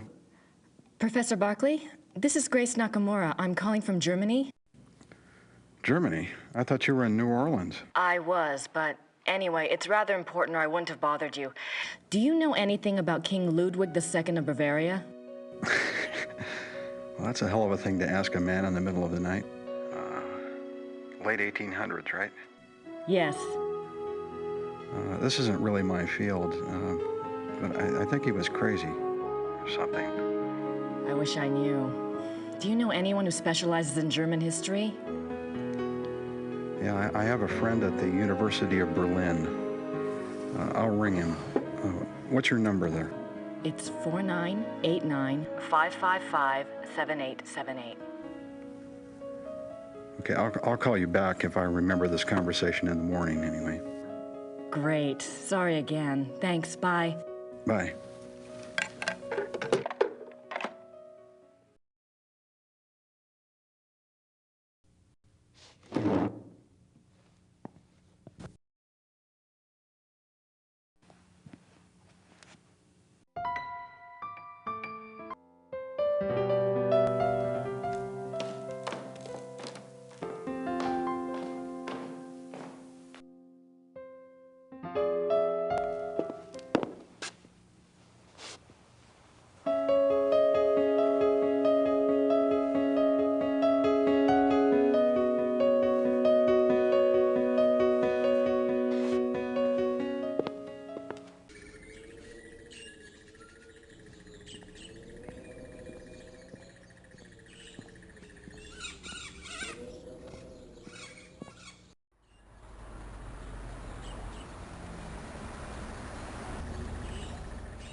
hello again.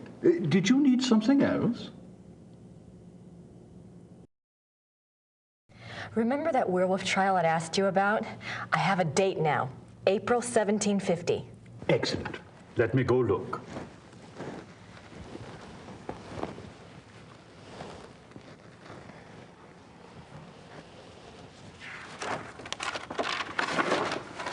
I heard of this case when I was a boy, but I always thought it was just a scary tale.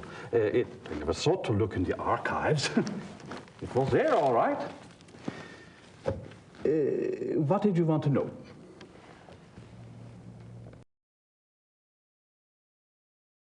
Why did they bring the wolf to Rittersburg? I know the Schattenjager lived here, but why didn't he just... Kill it where he found it? I don't know. Let's see. Ah, yes. They wanted to know what man it was, who it was. They brought it here so it would change back? Yes, exactly. What happened to the alleged werewolf?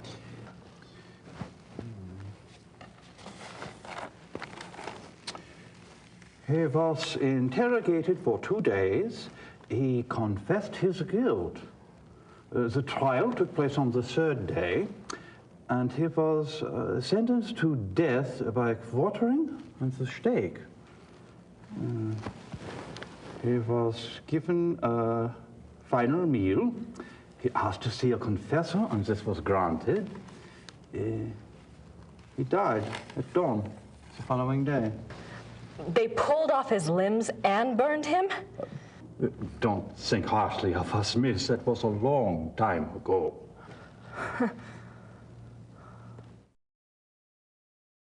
Where was the werewolf kept while it was here? The dungeon. There's a dungeon in the Rathaus basement. We don't use it anymore, of course. Haven't for many years. Did it change back? That's what it says. They put the wolf in a cell, and the next morning they found a man in there.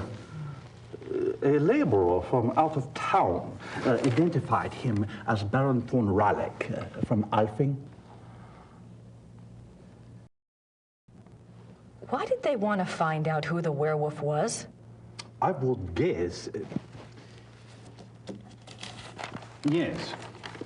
It says here that a group of villagers were sent to the werewolf's hometown once they learned its human identity. Why? They thought there were more of them there? In those days, the family of the identified werewolf would be in great danger. Many believed such curses were handed down through the bloodline. Was there anything else? I suppose not. Unless, is there any way I could see the dungeon? It would be my pleasure.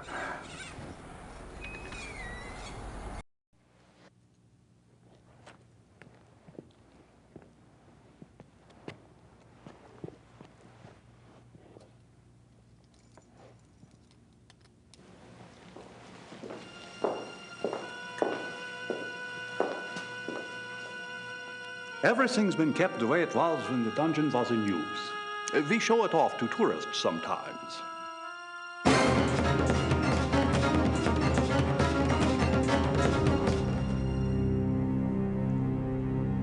Are you all right, miss? I'm fine. It's just that this place is so claustrophobic.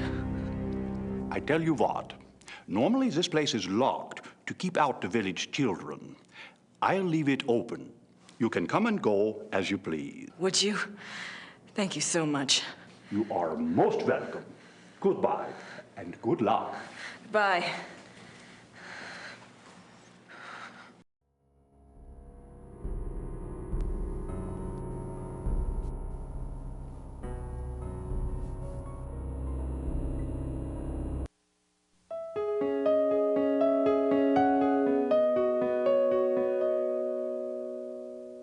He asked to see a confessor.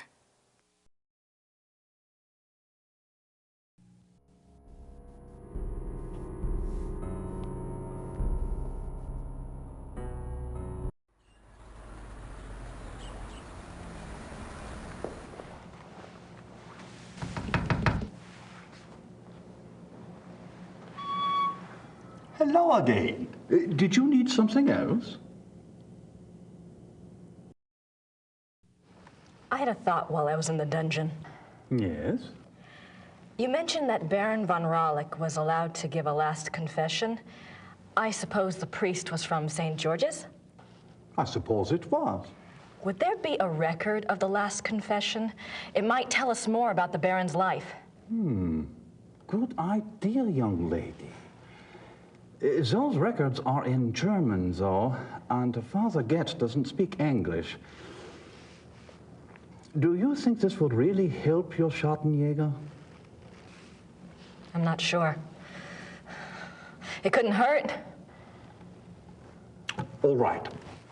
I'll write you a note. You give it to Father Getz, and he'll see if they have a record of the confession. If they do, you bring it back here to me, and I'll help you translate it, okay? That would be wonderful. Thank you so much. Certainly. You got my curiosity up too, you know.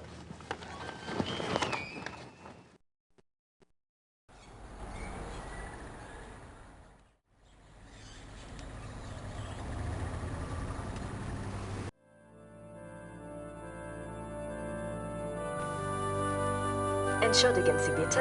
Ja. Das hier ist von Herrn Habermas. Einen Moment, bitte.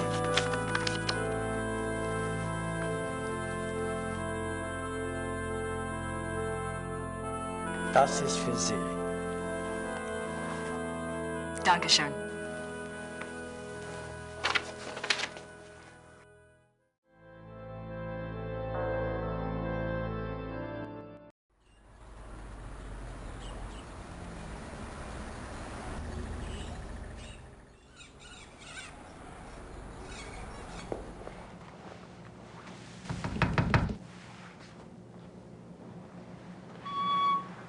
Hello again.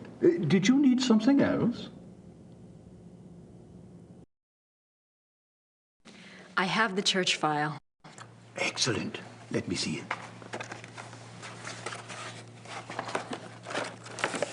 What's this? This is in English. It's from a lawyer in Buenos Aires. It's addressed to St. Georg's Church. The date is 1764. What's it say? It's a request for information about the death of Baron Klaus von Rawlik. It says it's for the family.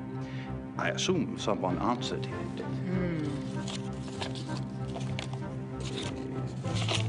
Curious? What? The seal on the envelope. A wolf?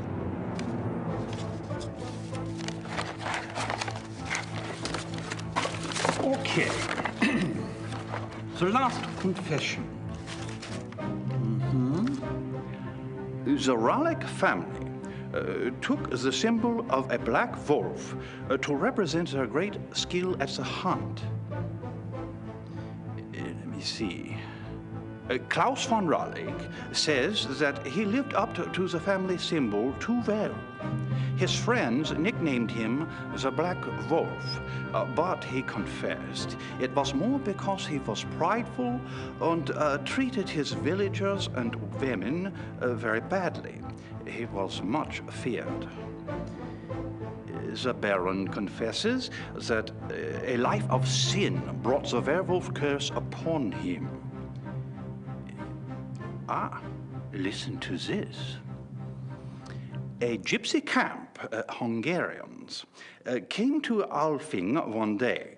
He wanted one of their young women. He had her brought to his castle by force, and there he... Raped her? Raped her, yes. He intended to release her, but before he did, the girl killed herself. The next day, an old gypsy woman from the camp cursed him, saying that he was to become the shape that his name and his crimes showed his heart to be. I see. Soon afterwards, her curse came about. Klaus von Raleigh began to change, to run at night as wolf, to kill and eat human flesh. He begs forgiveness from God and from his wife and son. He says he welcomes his punishment, if only it will pay for his sins and save his family from further pain. That is all that is written. Wow. Thank you. I'll return this to Father Getz for you. Thank you. Good luck to you, young lady. And to your Schattenjäger.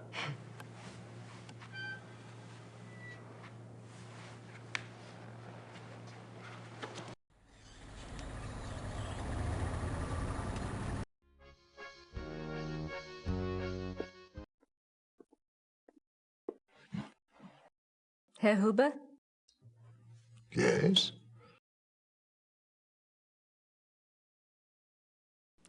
Do you know anything about King Ludwig II? Of course. Everybody knows about Ludwig. He was the last true king Bavaria had. Why do you think I hang his portrait? Eh? Or that article on the wall? Eh? Do you know what that is? That is from the Munich newspaper the day after the king died. My great-grandfather saved it. It has been handed down to every first son. That is what Bavarians think of Ludwig.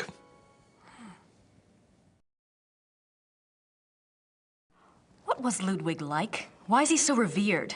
Oh, he was a genius. He had a great mind, you know. He built castles, is what he did, and kept on building them until they killed him. Who killed him? Them, those politicians. They said he was crazy. Got a doctor to sign some papers. They arrested him. Then what happened? What do you think? They killed him. Oh, they said it was suicide. But me, I don't believe that. It was murder.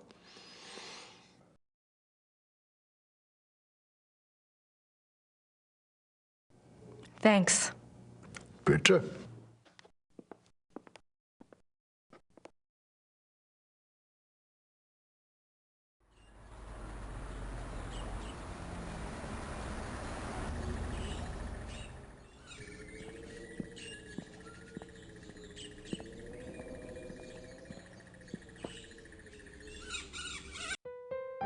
I don't have anything.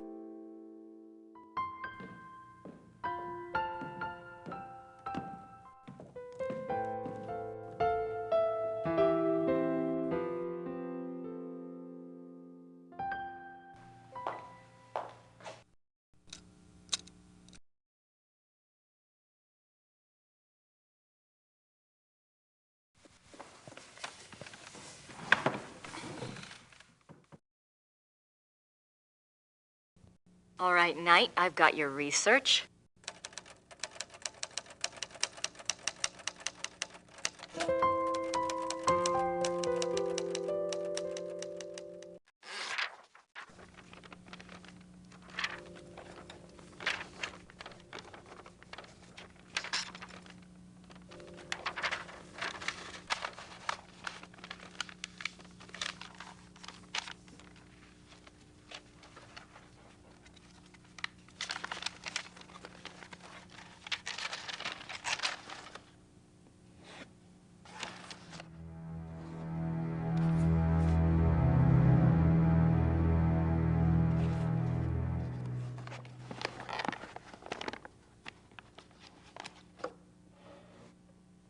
Now, I just need somewhere to send it to.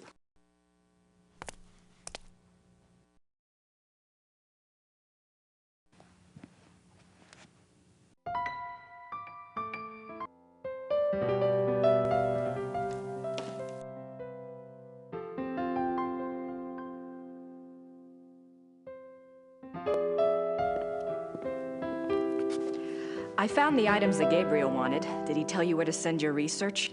Yes. His lawyer's office in Munich. Can I get the address?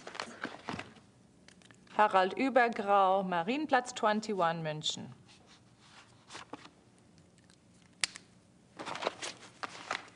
Thanks.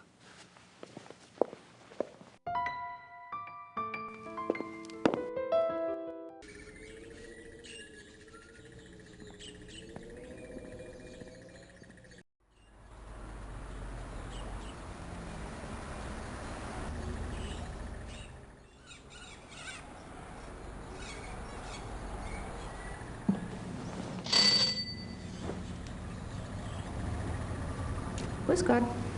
Grüß Gott. Womit kann ich Ihnen dienen?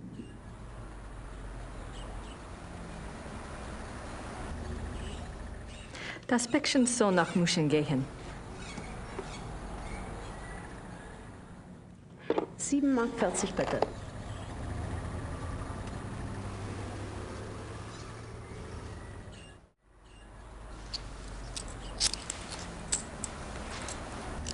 Dankeschön. Bitte sehr. That'll give him something to chew on.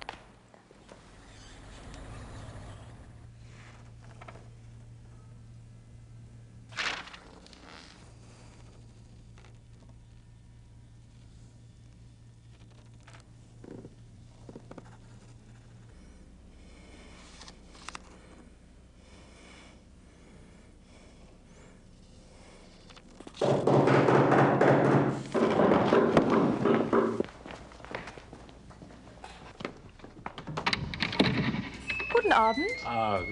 How are you? Is this the castle of the Schattenjägers here? Yes, but I'm... How exciting! Come along, Emma. We are so thrilled to be here. Emma said it's the 1990s, for heaven's sake. The Schattenjägers are probably long gone. Well, of course they aren't, I said. A family like that doesn't just dry up and blow away. The good Lord's put his mark on them. Who are you? I was just wondering the same thing, dear. Neither of you girls look like the heroic type, but who am I to judge? God chooses his soldiers, and who am I to put in my 2 cents? No, we're the Smiths from Merrimack, Pennsylvania.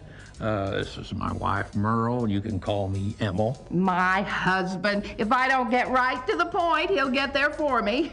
It's nice to meet you both. Uh-huh. Well, how did you hear about the Schattenjägers? Oh, we're demonologists. My wife makes it her business to know a lot about a lot of different things.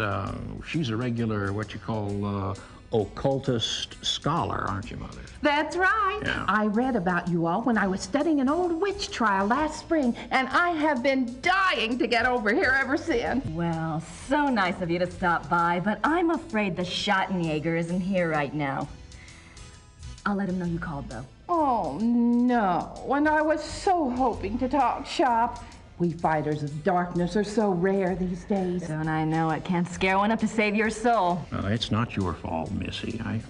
I told Merle to call before he came. People just don't take you seriously unless you're standing right there. You know that, Em. Well, it's rather late, and if you're driving, you might as well, go out right now. Don't worry about that. We're going to spend the night at the guest house in town. That's right. Stop by tomorrow, won't you, dear? You and I can exchange stories at least. We'll see. Well, come on, Merle. These ladies are tired, and I think we ought to go. But, Em. Come on, let's go. Em. Good night, ladies. Good night. Good night. What's wrong? It's not your fault. This just happens, ma'am. I'm sorry. I'll get her some water. Give me your hand. Oh.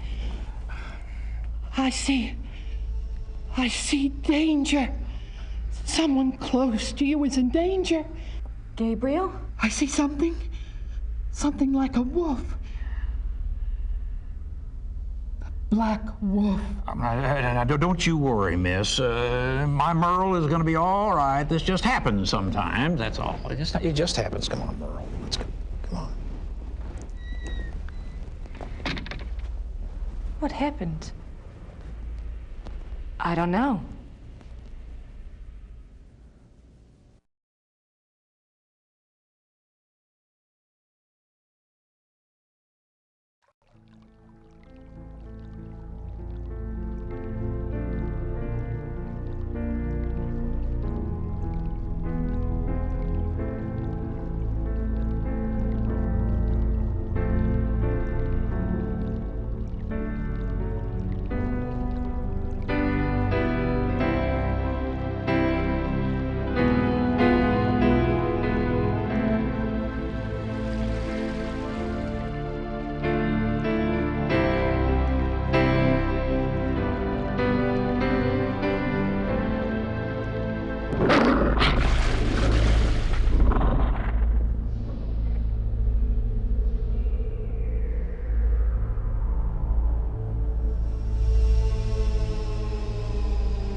So much for the old zoo wolves theory. Unfortunately, the report doesn't exactly reek of another solution.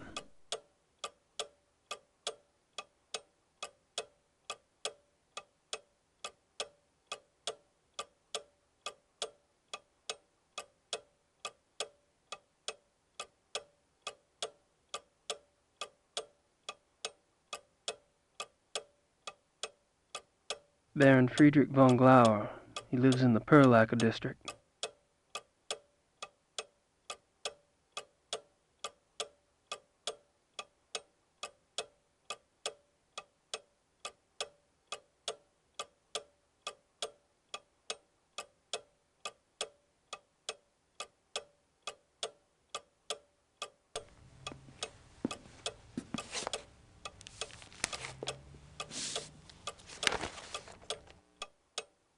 It looks like there's been another wolf killing, and this one occurred last night in downtown Munich.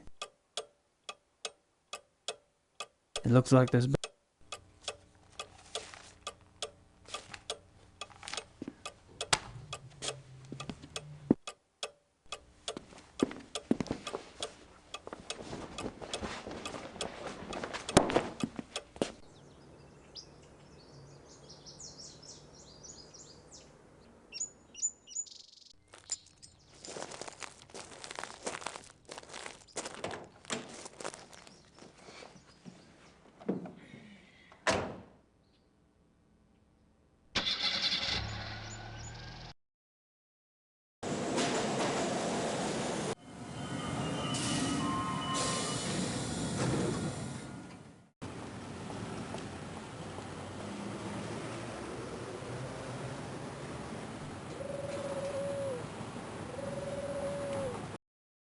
Das vereinbaren Sie am besten mit meiner Sekretärin.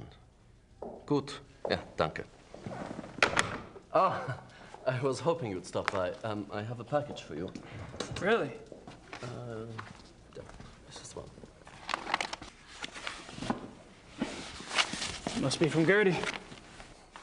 I trust this morning finds you well, Mr. Knight. Hell, I'm lucky it's found me at all. You can call me Gabriel, by the way. Oh, of course. Call me Harald. Harry's okay, too. Thanks, Harry. I don't have anything else to say right now.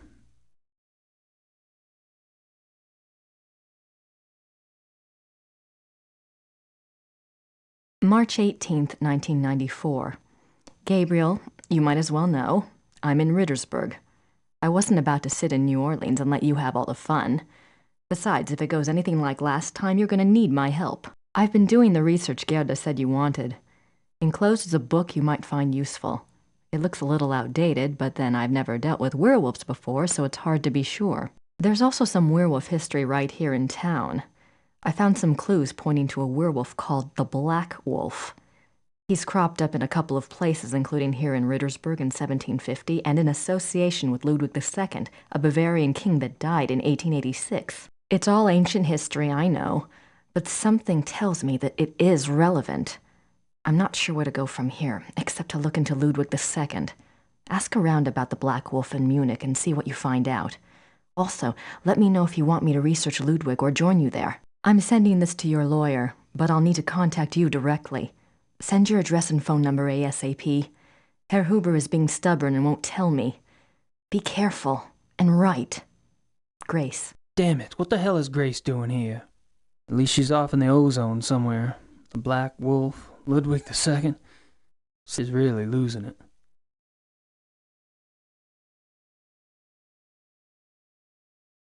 Do you know anything about King Ludwig II? But naturally. Have you been running into him much on your tour of Munich?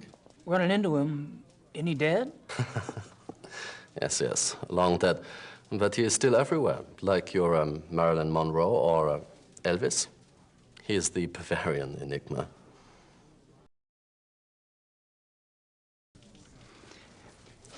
So what's the big deal about this Ludwig guy? They call him the fairy tale king. He's very romantic and mysterious, you know. He built castles, and now they are huge tourist attractions. Castles? Where are they? Oh, let's see. Herrenchiemsee is about 3 hours southeast. Neuschwanstein is southwest of the border with Switzerland, about 2.5 hours. I can have my secretary draw you a map if you like, but most German maps have them already marked. No, thanks. I wasn't thinking of going myself. But it does seem like a harmless enough activity for someone else I know. So this guy's just a dead king, right? And these castles are just out in the countryside, hours from Munich. Yes. Perfect.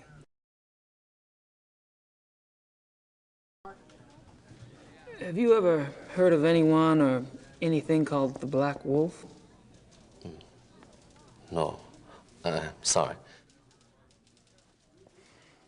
That's all right, I'm sure it's nothing.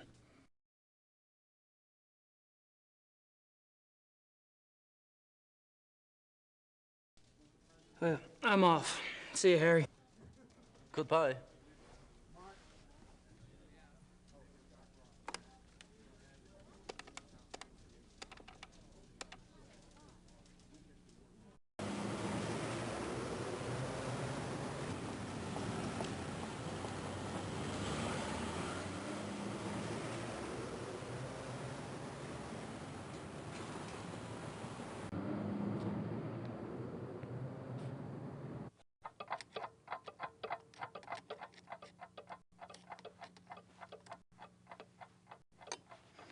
Hello.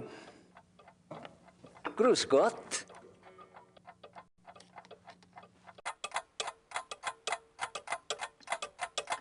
Cute.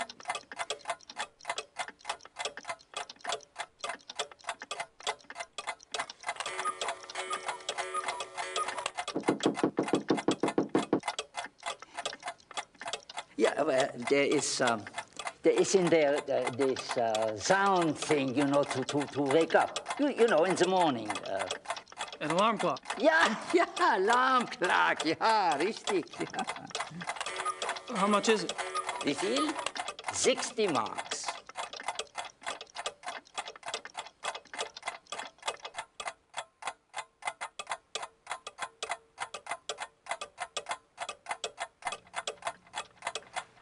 I'll take that woodpecker clock.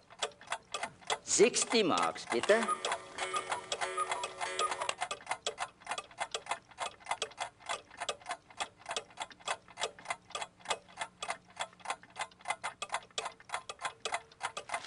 That's all right, I'll take it as it is.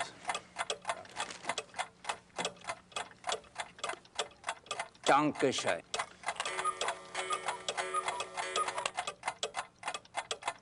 Bitte.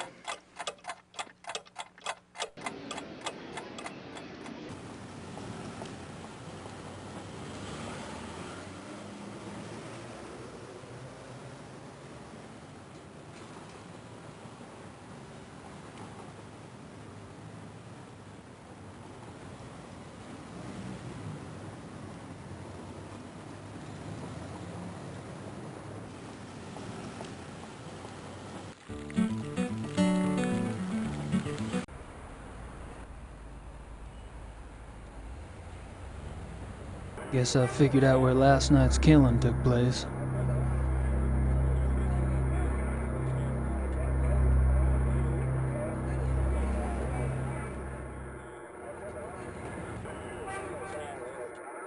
Isn't that the detective from the paper?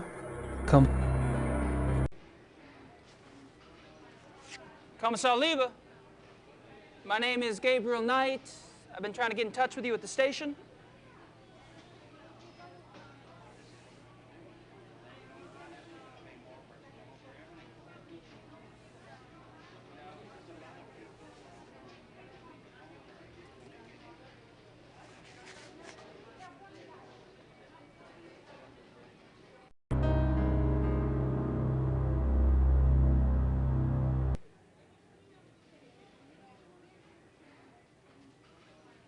Are y'all with the news? I have some information you might find of interest. You're an American. That's right. And you believe you have information about the mutilation killings? I do. have some information. Yes, ma'am. I was about to discuss it with the commissar over there, but he seems kind of busy. I thought I'd speak with y'all instead. Nun gut, was soll's. Dreh schön, Dieter.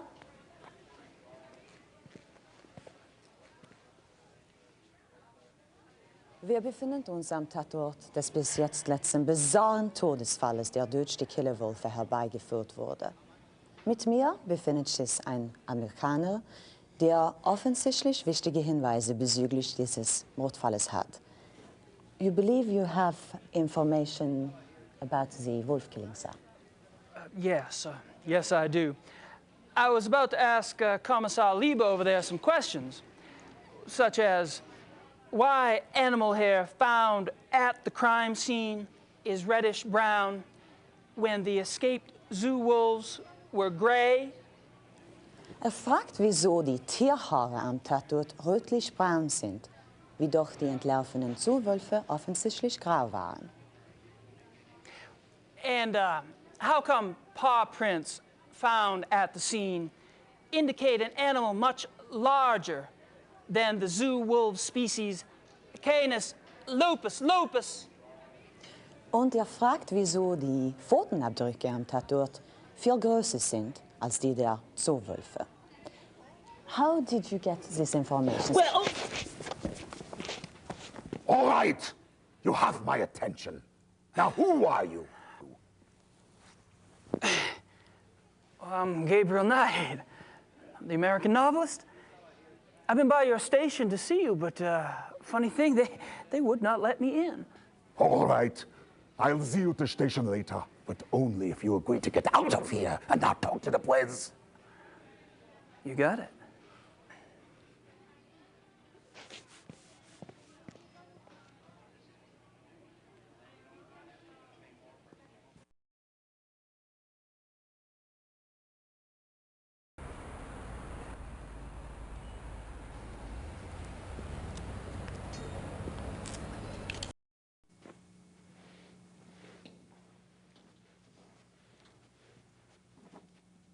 Guten Morgen, Herr Knight. I'm afraid there's no one here at the moment. They're all busy with their daily tasks.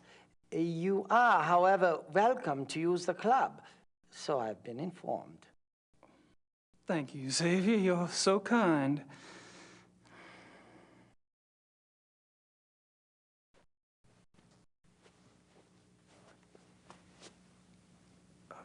Mind if we chat for a moment? Anything to be of service, sir.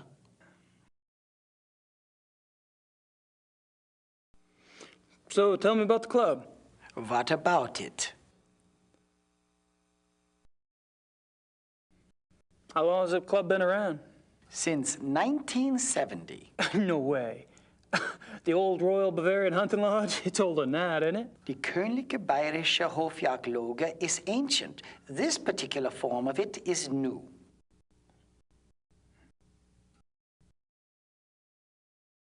What happened in 1970? Baron von Glauer came. He brought a new vision. The lodge had nearly died out. Hunting is not so popular as it used to be. Were you here when von Glauer joined? Baron von Glauer. He hired me later, in 72.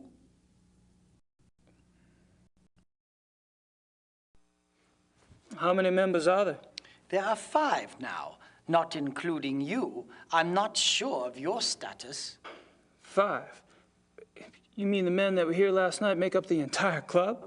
Quantity is not an overriding concern with us, Herr Knight.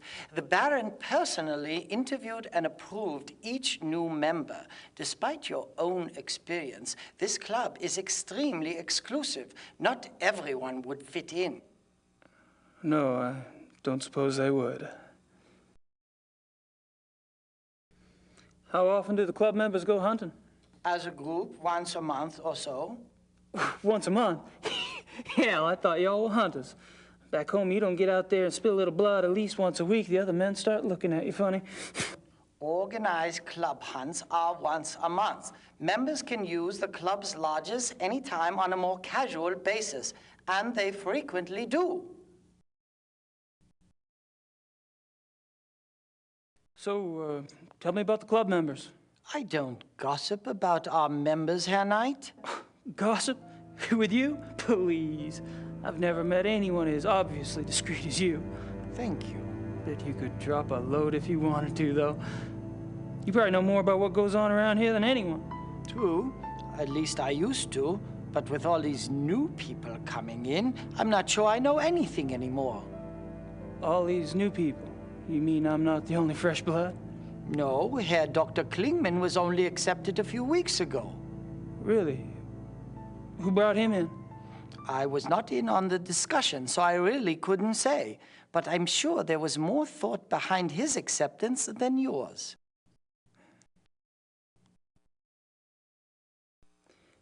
Have you ever heard of the Black Wolf? No. Alrighty.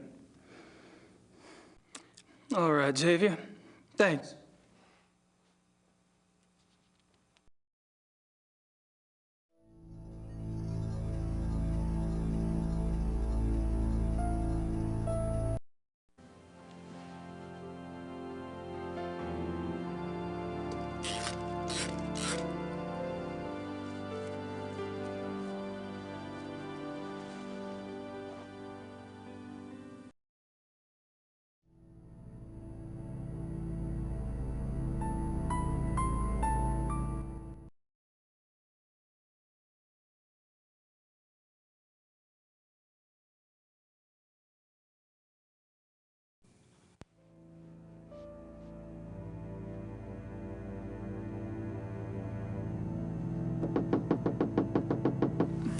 Somebody's at the door.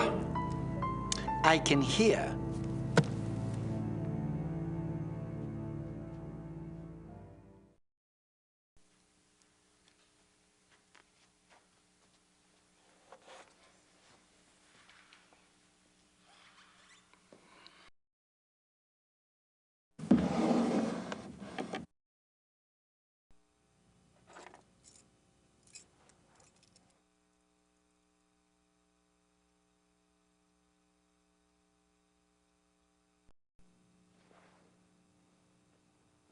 Everything all right?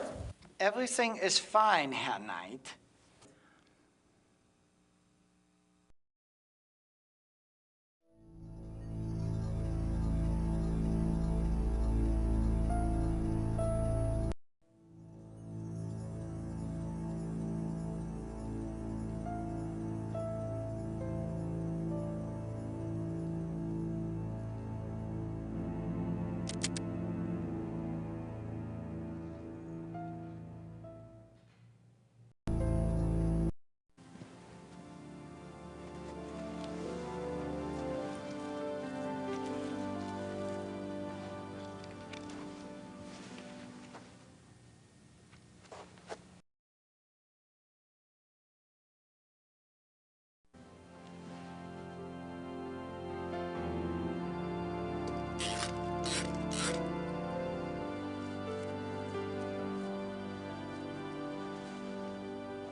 Möchte wissen, wer das ist.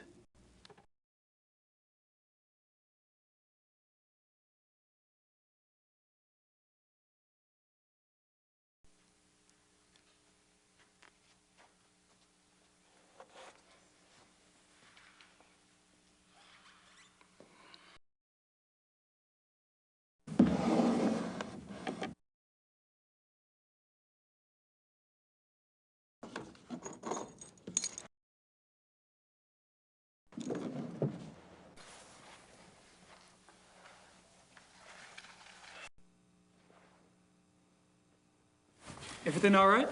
Everything is fine, Herr Knight.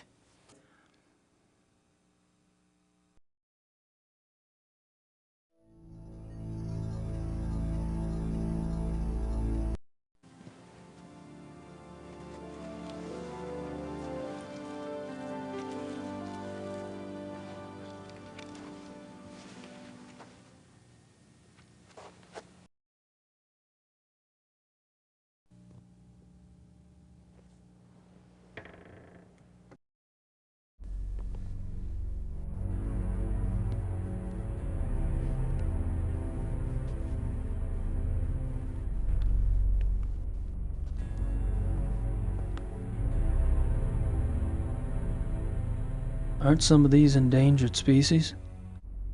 Aren't some of these endangered?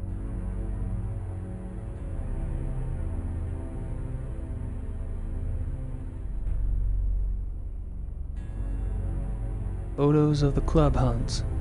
Looks like von Glauer and von Zell monopolized the camera. Or the hunts. What the hell do these guys hunt anyway? Ninjas?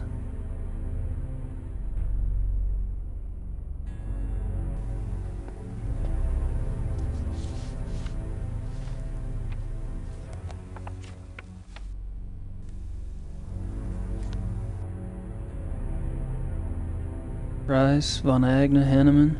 I met them all last night. I wonder what these figures mean.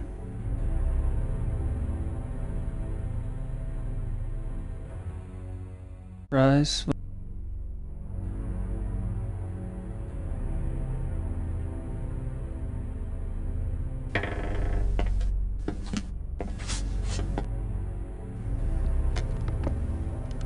Mr. Knight?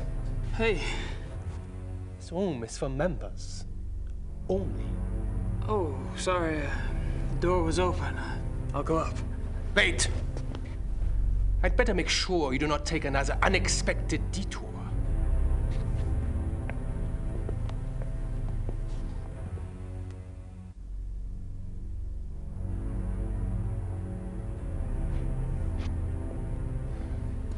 After you.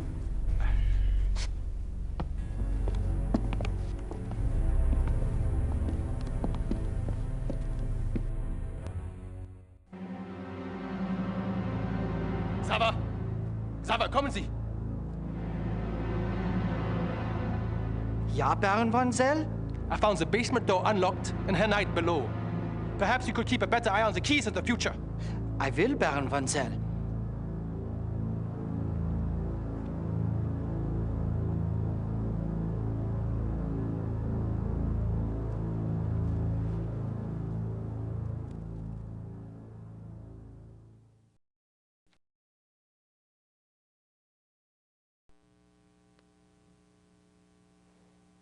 May I speak with you, Baron von Zell? Yes? What is it?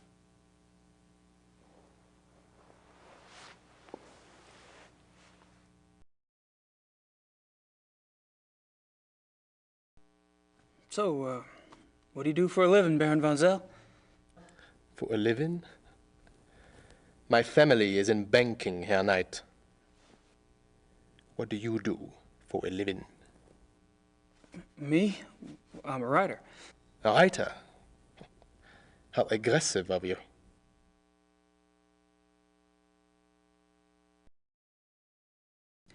I take it you're particularly fond of hunting. I noticed the photographs downstairs. You and the Baron sure do get around. We are the best? You may find that out for yourself someday. Oh, I'm anxious for us to hit the field. I have a feeling there's a lot I could learn from you. You may find yourself more challenged than you can imagine. True.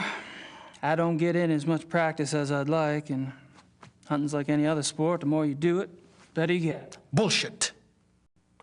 Hunting is a matter of the spirit, of will. So it is. However, Evan could see that von Glover and I have had more practice than the others in the club. We used to hunt together quite a bit. Used to? You don't hunt together anymore? No, not often.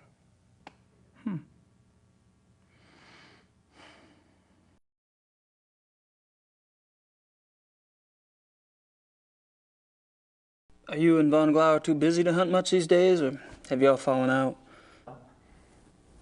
I suppose I've simply outgrown him. Really? In what way? You wouldn't understand. Oh.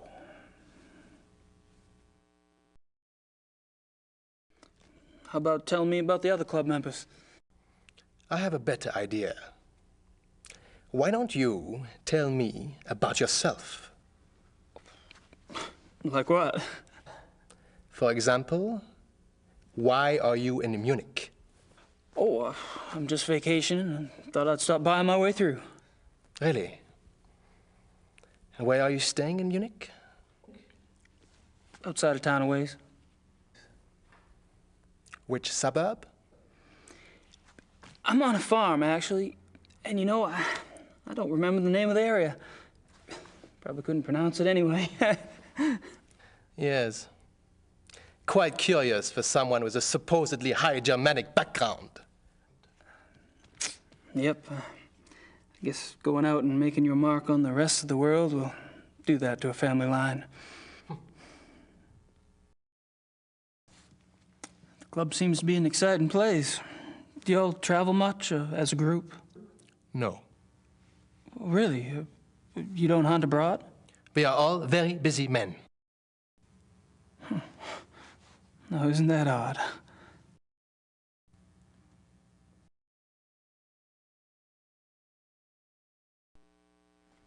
So, how do you like the club?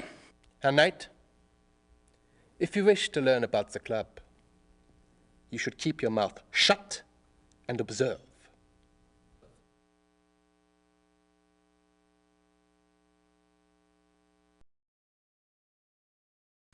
Have you ever heard of the Black Wolf? No.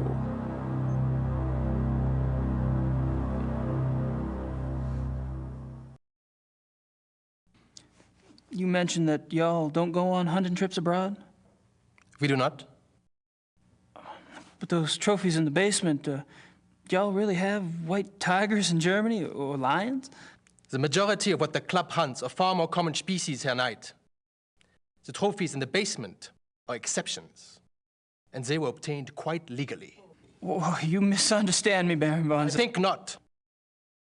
In any case, the basement is not public territory, and its contents are, therefore, none of your concern.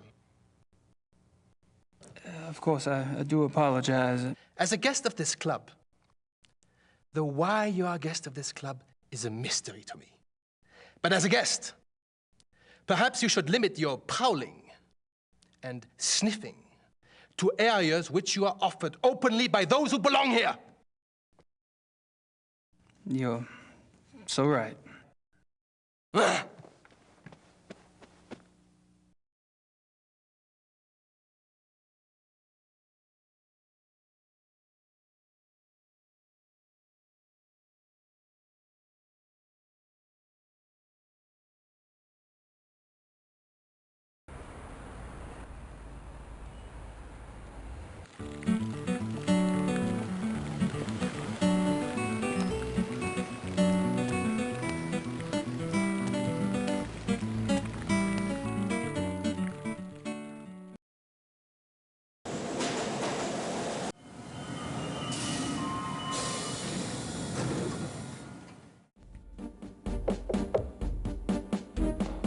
Kommen Sie herein.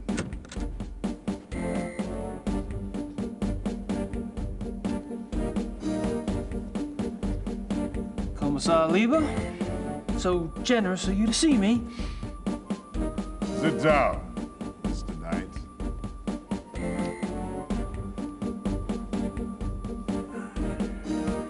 Now, you will tell me what you think you know about this case, yes? How do you say quid pro quo in German? There is no translation. Thanks so much for your time.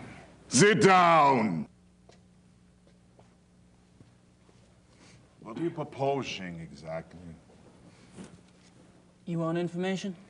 I want information. It's kind of convenient that way. I can't give you police information. Why not? I'm not asking for anything confidential. Hell, I can't even read the damn newspapers around here. Press release stuff, that's all I want. All right. But then it's your turn. Agreed? I hear you.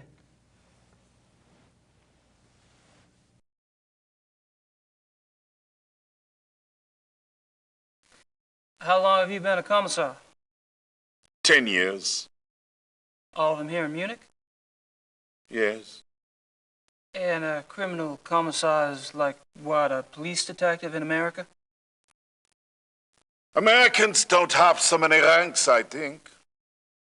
A German criminal commissar is, say, more like an English chief inspector. Ah, P.D. James. What? Nothing.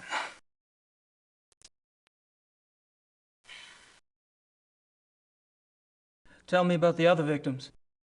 What do you want to know?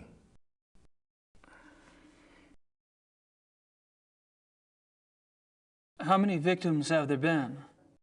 5, including the one downtown. Could there be bodies out there that you haven't found yet? No. The killings have been done in broad daylight. Body parts left like a trail of boat criminal. Breadcrumbs?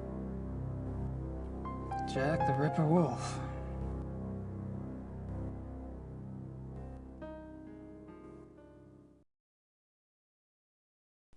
When were the other victims killed? The first was 32 days ago. 2 days after the zoo wolves escaped. And the others? The 2 teenage boys were killed 20 days ago. The Huber girl, 6 days ago. They're speeding up. Maybe.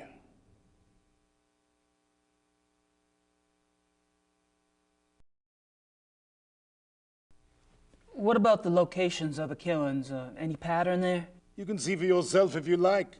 I have a marked map on the wall. Until last night, the killer always struck 30 to 40 minutes outside the city. The first was killed north of München near Esching. The 2 males were killed in Feldkirchen, that's east. Toni Huber was killed on her parents' farm just west of Lachem.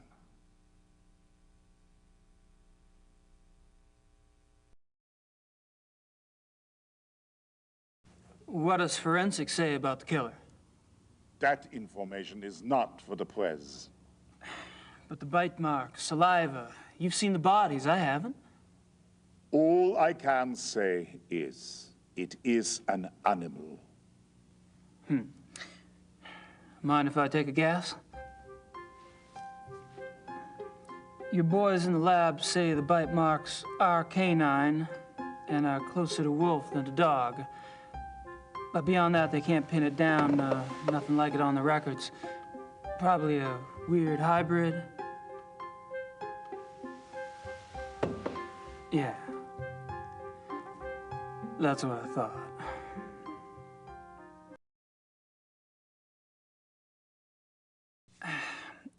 Have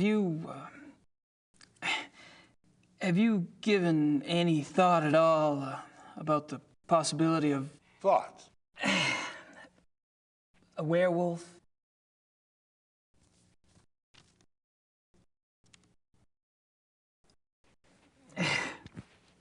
Never mind.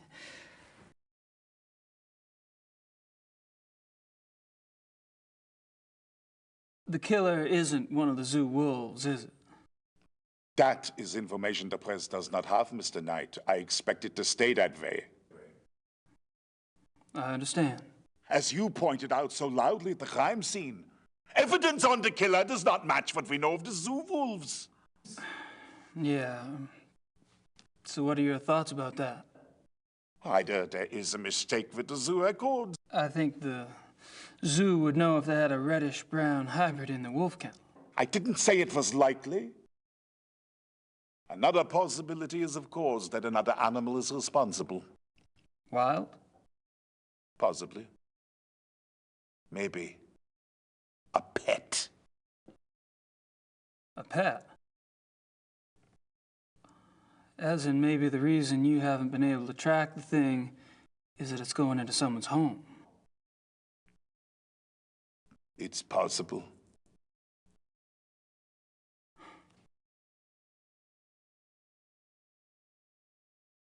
You keep saying an animal.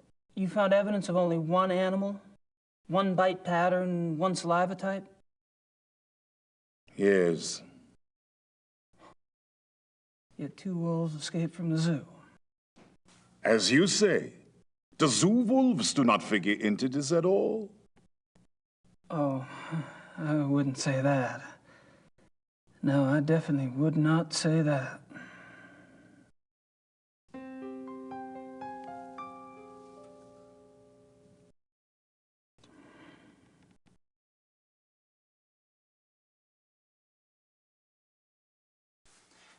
Tell me about the latest victim. Male, 52, Grossberg was the name. He was a furrier. Ironic, isn't it? A furrier. What an amazing coincidence.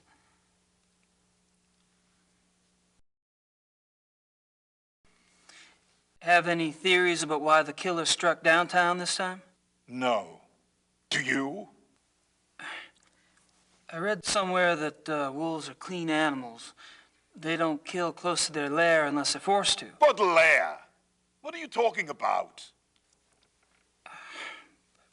Not sure, actually. Random thought.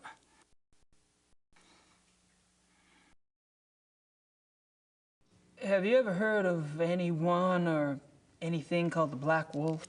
The hair samples we have are all reddish-brown. Yeah, I know. I was just wondering if you'd heard of a black wolf in general.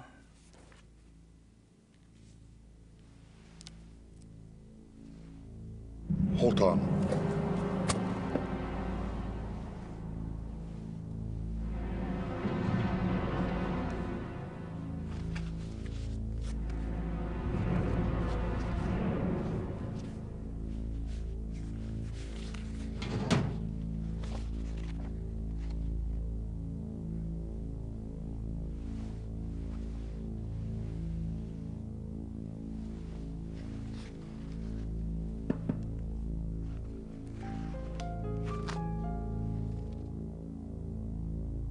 Here is this. What? Missing persons case. A runaway teenaged girl. It happened in 1989 in a town called Kirschel, in the Nationalpark Bayerischer Wald, Bavarian National Forest. Uh-huh. Oh, I just thought I remembered something. It was a sad case, you know. She was very pretty. Ah, yes. Here it is. What? There was a supposed witness, an old lady who lived on the edge of town near the woods. She says she saw the girl go into the woods the night she disappeared, says the wolf got her. The wolf? The old lady had been complaining for some time about a huge black wolf in the woods, but no one believed her. She was verrückt, crazy. No one else ever saw the thing? Hadn't been any wolves in those woods for 50 years. So there was probably nothing to it. That's what I thought at the time. Of course, that was years before this case. Never heard of wolf attacks back then.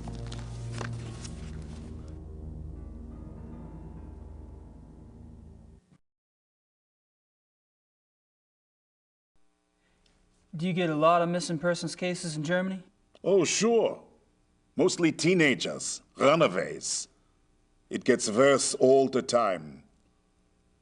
Families are not like they used to be, yes? Suppose not. That's all I wanted to know. Good.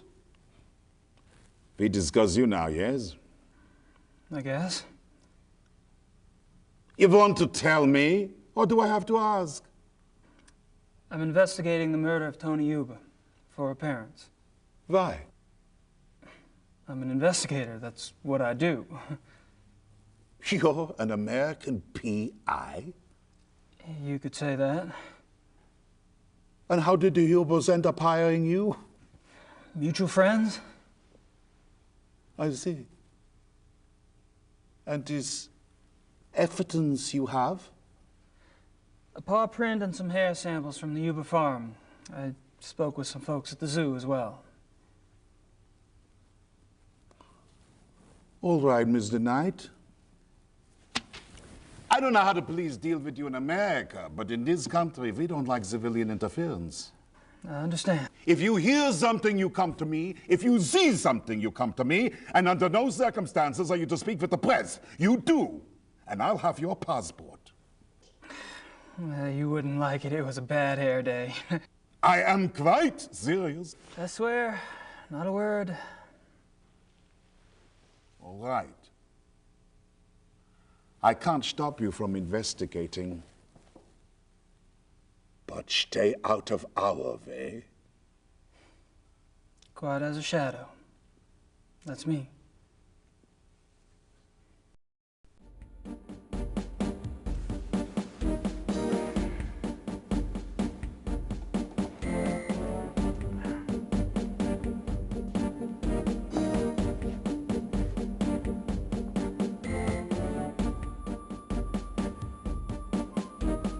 This map, it marks the locations of all the wolf killings, right?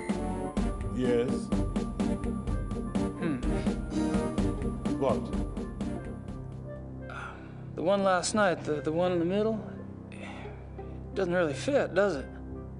It has to fit. It happened.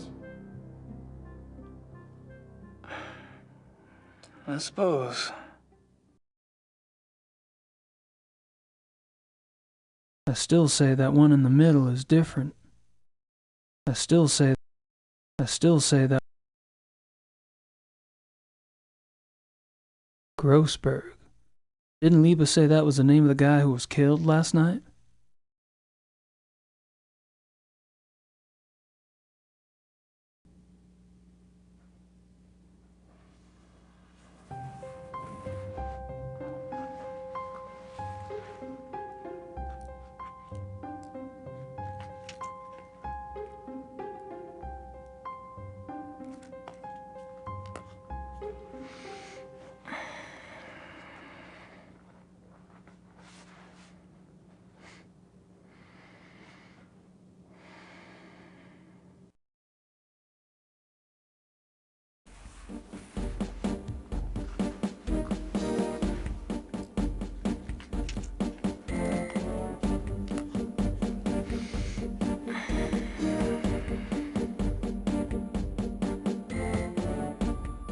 I'm gonna take off. Stay out of trouble. Of course.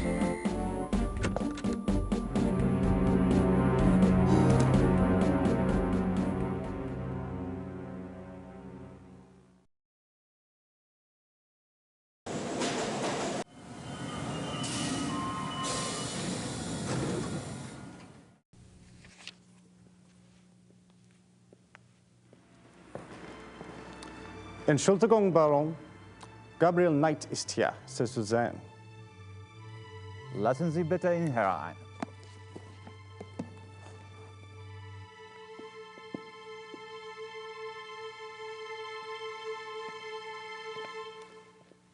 Gabriel, what a pleasure to see you so soon.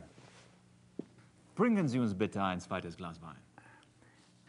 Hope I'm not taking advantage of your kind invitation. Well, my invitations are meant to be kept. Come, warm yourself. I hope you like wine. I got hooked on the grape when I lived in France. It's fine, Baron. Call me Friedrich. All right. Good. I like to have things settled. You were going to tell me how you found the club and about your hunting in America. Oh, there must be more interesting subjects. No doubt.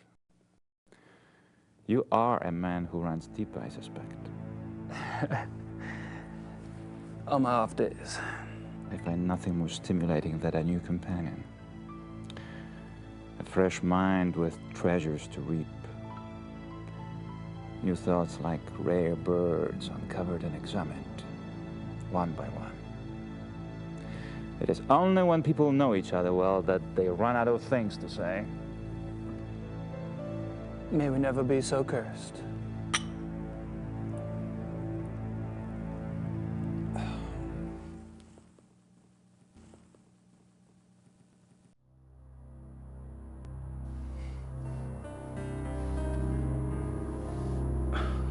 That's a great mask. Mind if I take a look? Be my guest.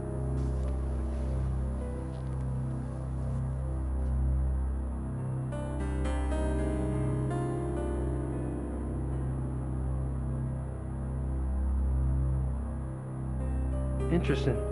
Is it African? No, Indian. I picked it up in Brazil. Huh. Von Glauer says it's Indian.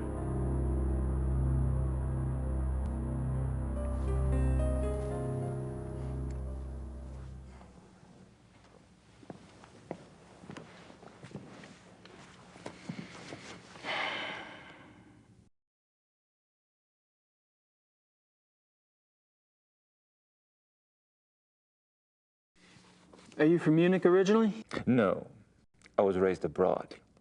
But both of my parents had deep Bavarian roots. Really? Where abroad? All over. France, England, South America, North America. I love to travel.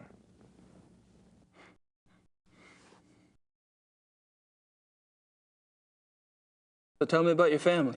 The von Glovers? We are not nearly as old a line as the Ritters, I'm afraid. Do you have a wife? Children? Good God, no. You sound like someone else I know. I've been picking up on certain similarities between us. Do you have relatives? How fares the Ritter family tree? I'm the last. I too. I suppose all trees eventually stop bearing fruit.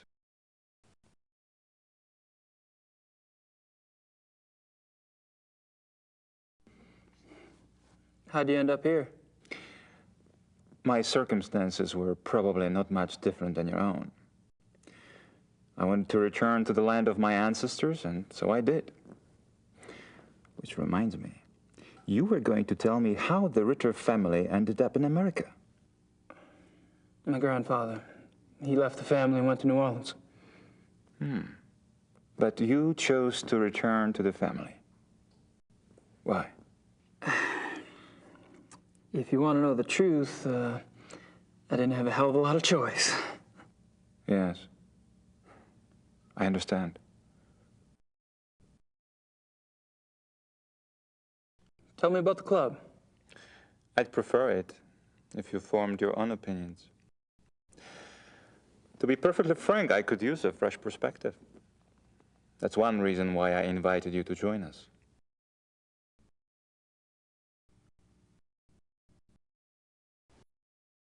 How about telling me about the other club members? Ah, my select few.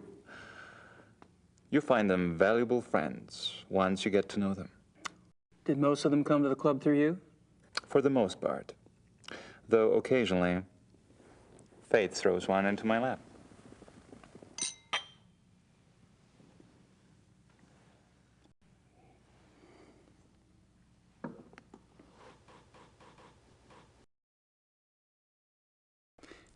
All of the men at the club are from wealthy German families, I gather. Yes, but it's not quite that simple. I am a believer in self-determination. Each man at the club must also be personally accomplished and gifted. Really? Absolutely. For example, von Eigner owns one of Germany's biggest meat butchering plants, and he runs an elite private brewery. It's true he inherited the business, but he's expanded it a great deal. A butchery? Huh. And the others? Price is recognized as one of the best trial lawyers in Germany. He seems pleasant enough in person, but you would be surprised how vicious he can be in a courtroom. And Henneman? Is with the government. He has a prominent position and is an acknowledged contender for higher office. Really? How high? There have been newspaper reports that predicted the highest. That would be convenient for his friends, wouldn't it? Mm-hmm. Such men are an asset to everyone who knows them. And Baron von Zell? Von Zell's family owned the majority of stock of one of Munich's oldest banks. And his own personal accomplishments? Gar is a quite promising young man. He was always top of his class, the best at anything he did. I keep picking up a past tense here. You haven't seen him at his best. He's going through a rough spot lately, I'm afraid.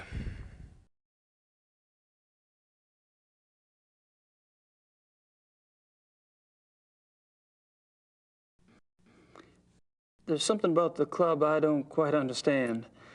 Yes? I get the feeling you're not your average, ordinary hunting club. No? Well, that room in the basement, for instance. I gather you've been exploring. Well, the door was open. It doesn't matter. You are right. Yes. Die Königlich-Bayerische Hofjagdloge is more than just a hunting club. We share certain philosophical beliefs as well.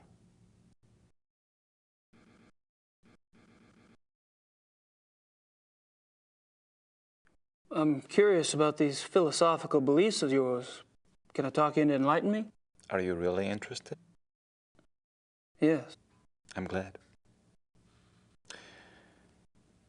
You seem to be the sort of man who would appreciate our way of thinking. The men at the club and I, it is our desire to reconnect with our true physical nature. Go on. Think of it this way. What makes man different from any other species on this planet? Civilization, of course. Oh, it's not a bad thing, human society. But it has come at a terrible price. Through civilization, man has lost his physical self, his sensory power, his instinct, if you will. He became fat and lazy, a dulled, rusted blade. And those are my good days. Picture a beast in the woods. It is alert. It smells. It sees. It feels everything around it. It can tell where some other animal has passed days before, where food is to be found. It can sense danger. You put civilized man in the woods, and he's comparably deaf, dumb, and blind. I hear you, but isn't some of that related to physical makeup? Our senses of smell and hearing aren't as sharp as those of wolves, for example. That's just it. Surely man once had those abilities. As generations of city dwellers failed to use their most acute senses, genetically they started to fall away, the way limbs wither when not exercised. I believe we can hold this degeneration. And not only hold it, but recover that which was lost. It's an interesting concept. Do you have any proof that such powers are recoverable? Proof? I felt things myself. Keener hearing, sharper smells, but documentable proof? That is harder. To what extent we can recover these primal abilities, and what some of those abilities might prove to be, that is what we still struggle to find out. You're very convincing, Friedrich. There's no doubt that the potential is fascinating.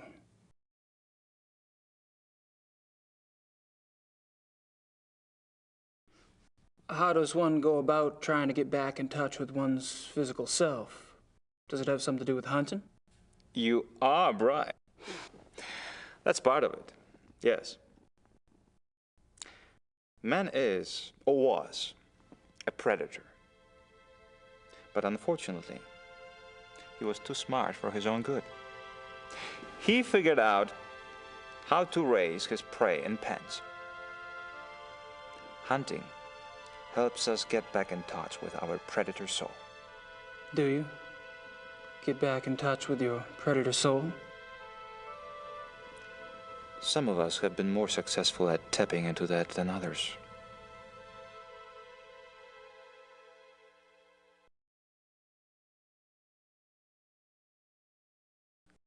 So how has this philosophy affected the men in the club? The men at the club are all excellent specimens who have used the philosophy to increase their success and power. So your woods becomes corporate headquarters, your prey the competition. Some of the technique can be applied, yes.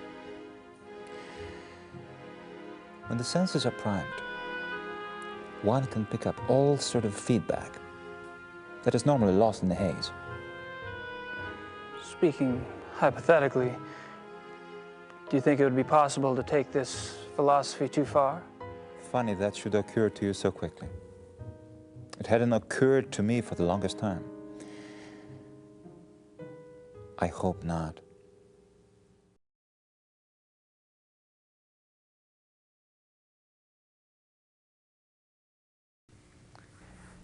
Have you ever heard of the Black Wolf? I'm so sorry. It's all right. Gunther! Würden Sie das bitte reinigen? You barely got me. Are you all right? Yeah. Danke.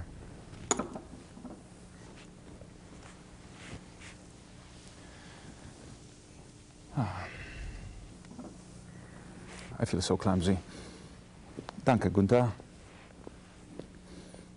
What was it you asked again? I asked if you'd ever heard of the Black Wolf. Of course, you did. I suppose you just startled me. These killings in the papers, they've really got me derailed. Any particular reason? People getting slaughtered. Children. In broad daylight. Nature can seem cruel, but it is orderly. It does not waste or torture. Not like this. And with the club espousing what we do, our philosophy does not support this kind of thing. I'm sure that's true. I apologize. It just... I am concerned that we are not put in the best of light under these circumstances. To promote hunting when these atrocities in the papers. You must understand. The nature I promote is not a murderer. When a healthy beast kills, it takes only what it needs to survive, and it does so respectfully. It is only the man who is capable of such a pointless slaughter.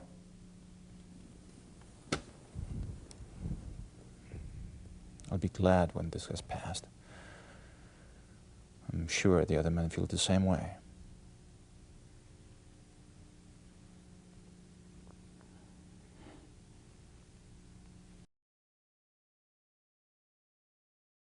I'm not sure what else to say. Well, I hate to say it, but I should go. It's been a rare pleasure. Yeah. I've been kind of isolated over here myself. I'll see you at the club tonight, won't I? Oh, right. And perhaps you'd like to come over for a drink after that? It will give us a chance to talk some more about the others. I'd like that. Thanks.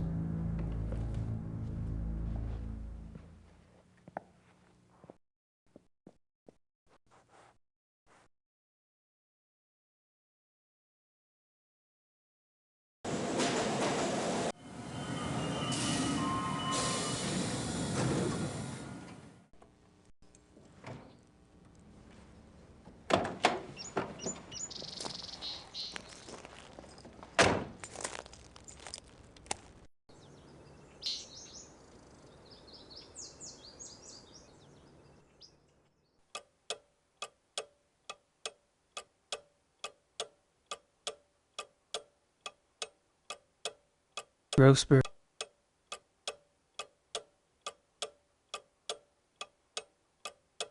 Grossberg's phone number.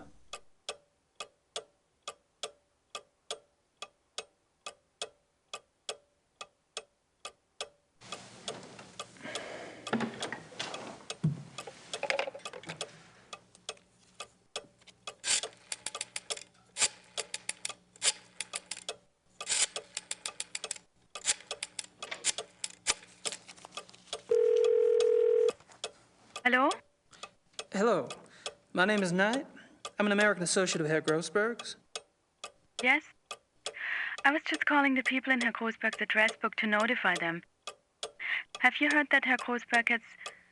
Yes, I know about his death.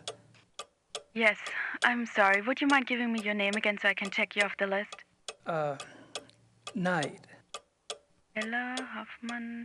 I'm not finding you. Could you check under Vaughn? It's Vaughn Knight. Oh, so... Yes, Von. Von Eigner, von Frank, von Stein... You're not under Von either. Excuse me, did you say Von Agner? Yes? Do you know Von Agner? I don't know him. I don't know most of Grossberg's business contacts. Grossberg knew him. If this is about money, you're out of luck. All the accounts are locked until someone comes in and takes over. Besides, there's nothing in them anyway. Really? Well, could you just look up an account balance for me? I can't. The address book is all I have.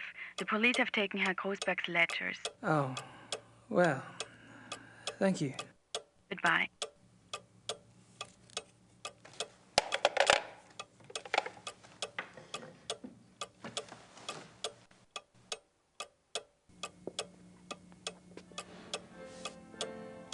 I'd better make sure Gracie keeps busy. Elsewhere.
Ah, Gabriel, come in. Hey, Harry.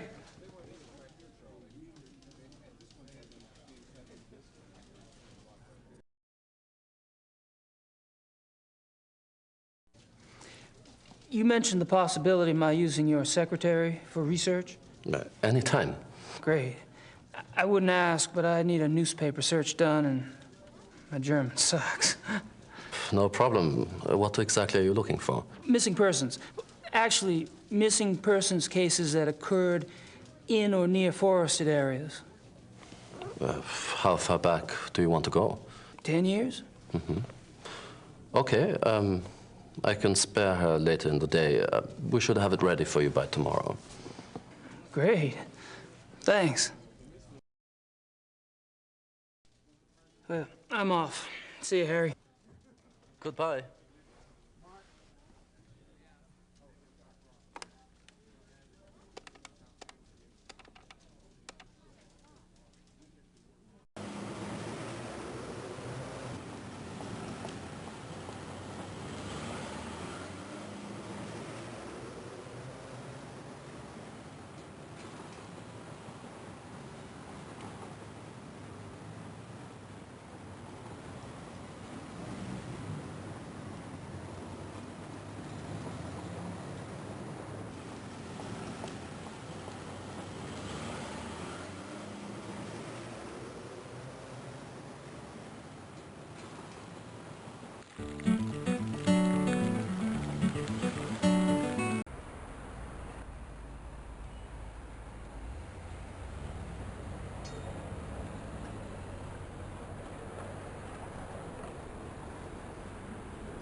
That's taken care of.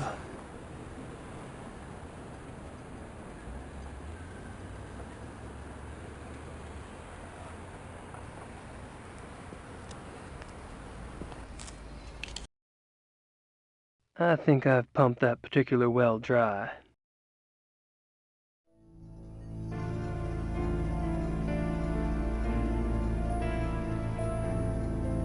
Good night.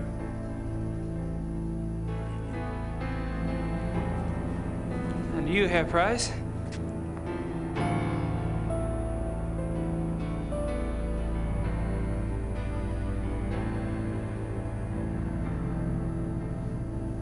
You look a little wet.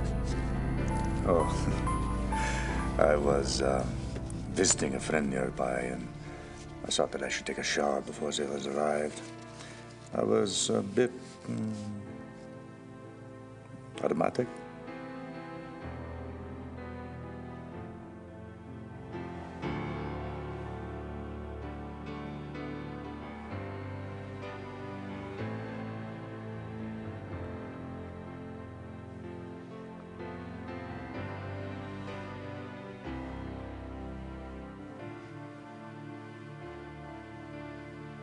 Well,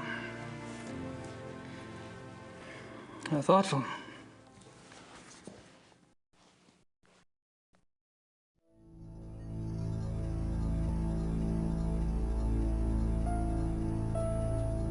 Herr Price?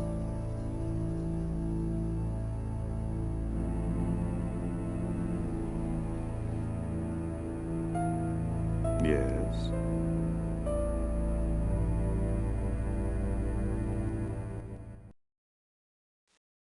Baron von Glau mentioned that you're a lawyer. Yes.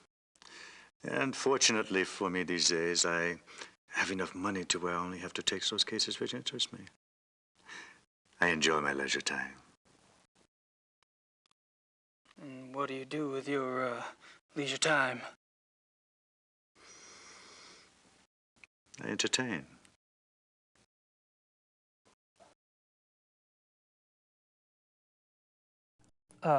Probably a dumb question, but what sort of entertaining do you do? Do you like women, Herr Knight? I've been known to. I adore them. You might call it an obsession. The stalk, the dance, the bait, the hook.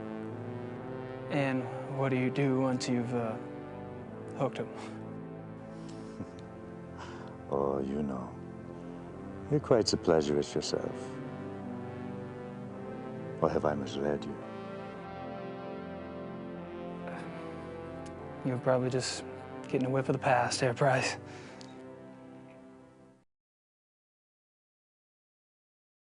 What do you think of the club philosophy? It works, doesn't it? Does it? We're all animals. Why deny it? So you don't believe in suppressing anything? Why would I want to suppress my urges? If your body wants something, it must be natural. Well, what if you get the natural urge to rip someone's throat out?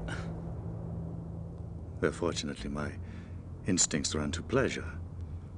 Of the equally sticky but less fatal kind. But what about those whose instincts are fatal? Shouldn't they suppress? I believe that nature handles that scenario when it occurs, Herr Knight. And how does it do that exactly? In the wild, when a member of society does not conform, he is hunted down and executed. End of mutant instinct. And its genetic bloodline.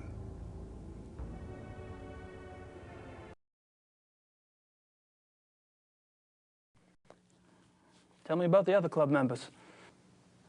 Oh, they're all right. Don't worry about Von Zell.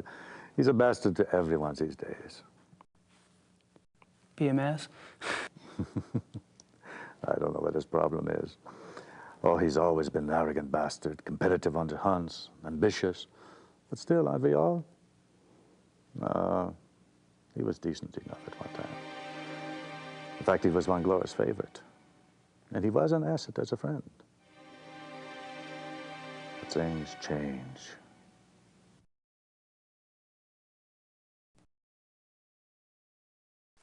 And what about the other club members? Like who? Henneman, for example. I've heard he's in line for a position extremely high up in the government. Henneman, he is a drunk. His days as a political superstar are over. My friends at the courthouse tell me that he has been marked for early retirement. One less politician to worry about, huh?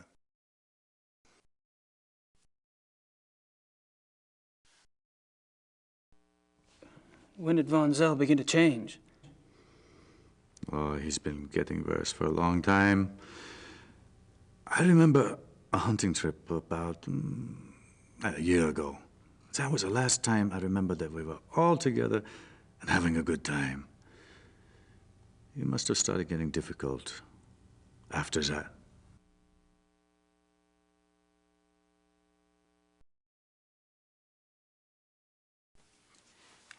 Seems like you've pretty much written Von Zell off yourself. Any particular reason? Look, it's one thing when he insults the rest of us. But when he insults the Baron, no. I heard him arguing once. When Glover told Von Zell he acted stupidly about something or the other, Von Zell was furious. What'd he say? He told the Baron that he was weak. Bastard. I don't know why the Baron let him get away with it. I mean, I would have said something at the time, but, well, it was a private conversation.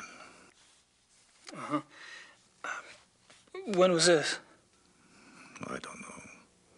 5, 6 weeks ago?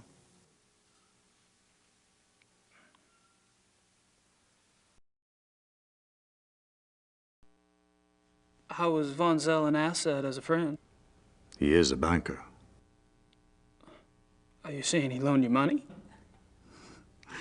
He's always willing to help out his good friends. Why would anyone in this club need money? I thought y'all were models of success. Yes, well, fortunately, I took less advantage of Von Zell's hospitality than some.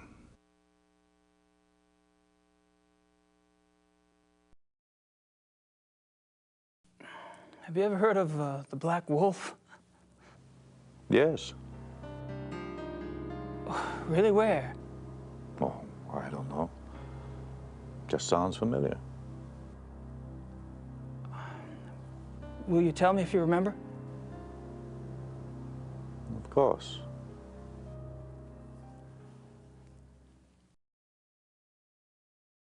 The reinforcements have arrived. Now you'll have someone new to probe, Herr Knight. My brilliant man, good cheer to you both. Where's the beer? Guten Abend, mein Herr. Good evening. Guten Abend.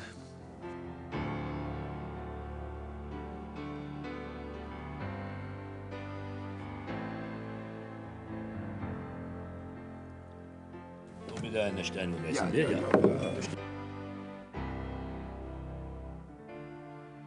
Abend. Abend. Baron von Zell. Meine kleine Familie. How are you all this evening? Hello. Gabriel, I'm glad you could join us. I need to speak with the Baron. Enjoy your evening, Herr Knight. Thanks. I will.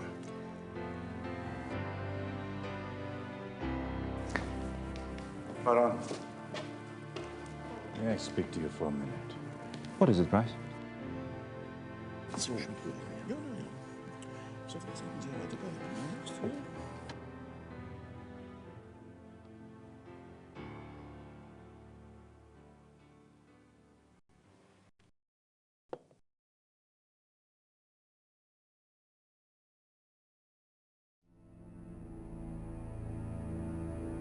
Ich habe meinen Nachmittagstermin abgesagt. Wir treffen uns hier um 4 Uhr? Ja, so viel ich weiß, ja. Ja, so, good evening, Herr Knight.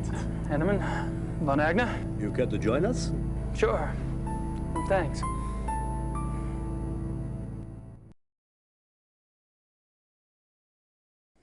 I've spoken to several of the club members today, but I haven't had a chance to speak with you yet, Herr von Agner. How tragic. No one in this club talks better than I do. Oh, true, very true. Perhaps tomorrow? I'd be delighted.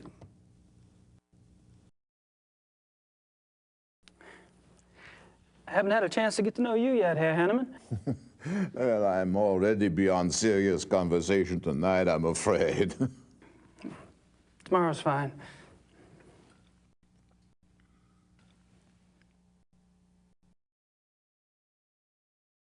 Have you guys heard about the mutilation killing last night? Happened right around the corner. Awful, simply awful. I'd meant to get a newspaper, but the time got away from me. Do you have any details? A few. The victim was a man named Grossberg. He ran a furrier business in town. Horrible. You know, this zoo wolf business is inexcusable. The mayor has been spoken to, and quite seriously. Even the prime minister is concerned. Did you know Grossberg, Herr von Agner? Me? Grossberg? Why, no, no. Why do you ask? I just thought you're both in the animal processing business. Munich is a big city, Herr Knight. So it is. Well, I was just curious. So, what were you all talking about when I came up? Tomorrow's little excursion. Will you be joining us? Our monthly hunting trip. A hunting trip? Really? Where? Our lodge is at Eppenberg. It's in the Bavarian National Forest. We leave tomorrow afternoon. Well, gosh, you know, that sounds great, but I need to have my gun cleaned and... Oh, there are plenty of guns at the lodge. Yeah, von Agner, perhaps the Baron did not mean for Herr Knight to join us quite so soon. Oh, hell, why not? Baron? Von Agner? Our hunting trip tomorrow. Will our new American friend be going with us? Herr Knight? Well, I don't see why he could... Of course not. He's not a club member. He's probably not even registered with the license office. Nonsense, Gar. The sooner we get to see his technique, the better. We'll just slip him in, and he can register properly when we get back. But that's not legal. Since when do you care about legalities? It's only a hunting license? I agree. I would enjoy Gabriel's presence very much. Well, enough said. The Baron should certainly get whatever he wants, shouldn't he? Perhaps it will be an interesting exercise at that.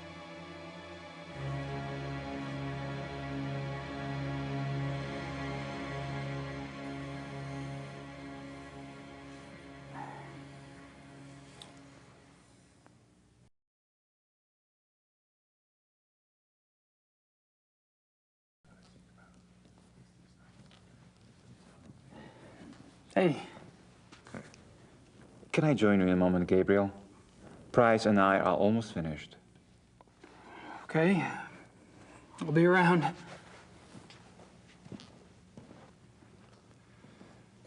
The thing is this.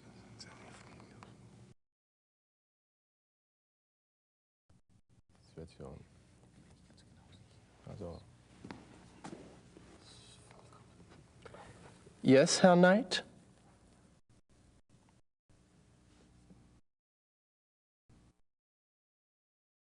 How's it going? Fine. Would you excuse us, please? We are discussing something private. Oh, sure.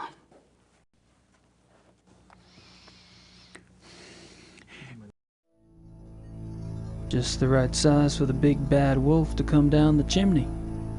Unless he's already here.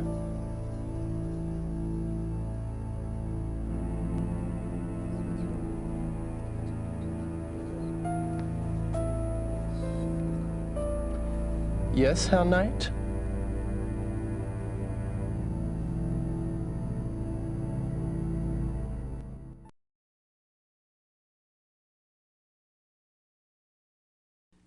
Just wanted to grab a magazine. Then grab one.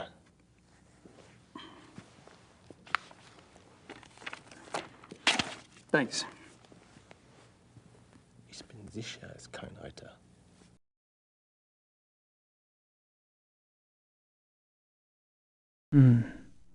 That's a thought.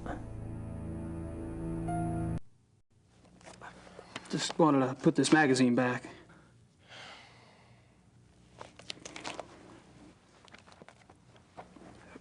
It wasn't very good. I wouldn't recommend it.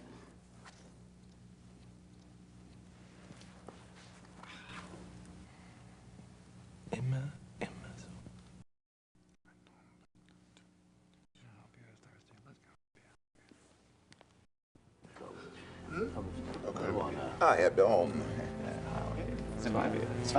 Gentlemen, you excuse me, please.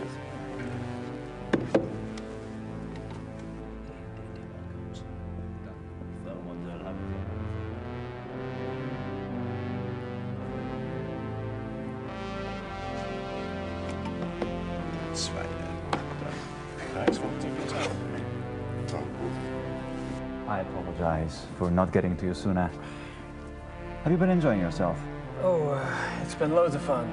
Good. I'm glad you're going with us tomorrow. We don't get started until the afternoon, so won't have to worry about staying up late tonight. I have to warn you, my hunting's kind of rusty. I'm sure you'll do just fine. Was? Mist.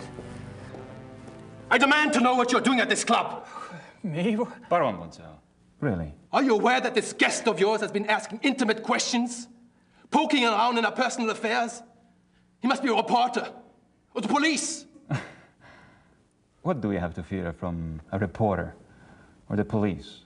Although I can promise you, her knight is neither. You don't care that he's prying into our private business? What possible motive could he have? Gar! Please. He's my guest. You're the one who's turning that into an inquisition. Then it is on your head.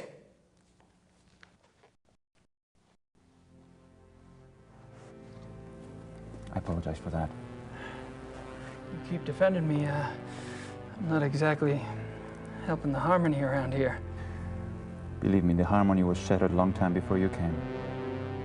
Gonzalo gets territorial. I'm tired of it, frankly. Well, I should go anyway. I wanted to clean up before tonight. All right.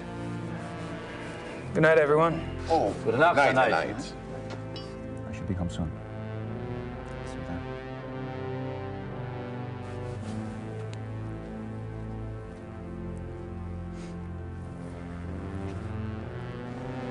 Gentlemen,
I wish I could read these biographies of Ludwig.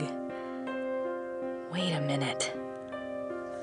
Ludwig II, fairy tale king of Bavaria. I didn't see this before.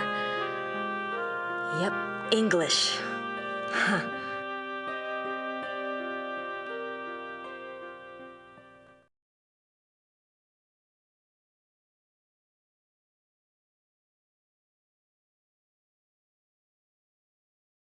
Ludwig remained throughout his life both very bright and very naive. He was an introvert who seemed to be constantly out of sync with traditional views of rulership, money, and human relationships. The world ever failed to match his ideals.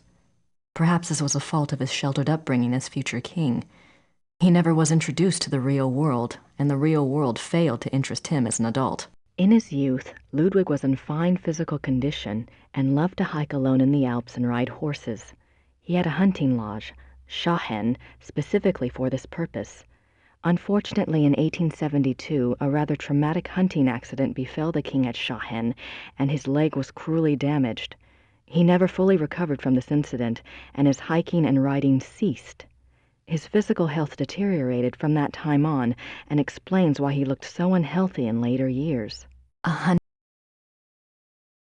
Other than his long-standing friendship with the Empress Elizabeth of Austria and with his mother, the relationships Ludwig attempted with others were nearly always a disappointment for him and a bewilderment for his partners.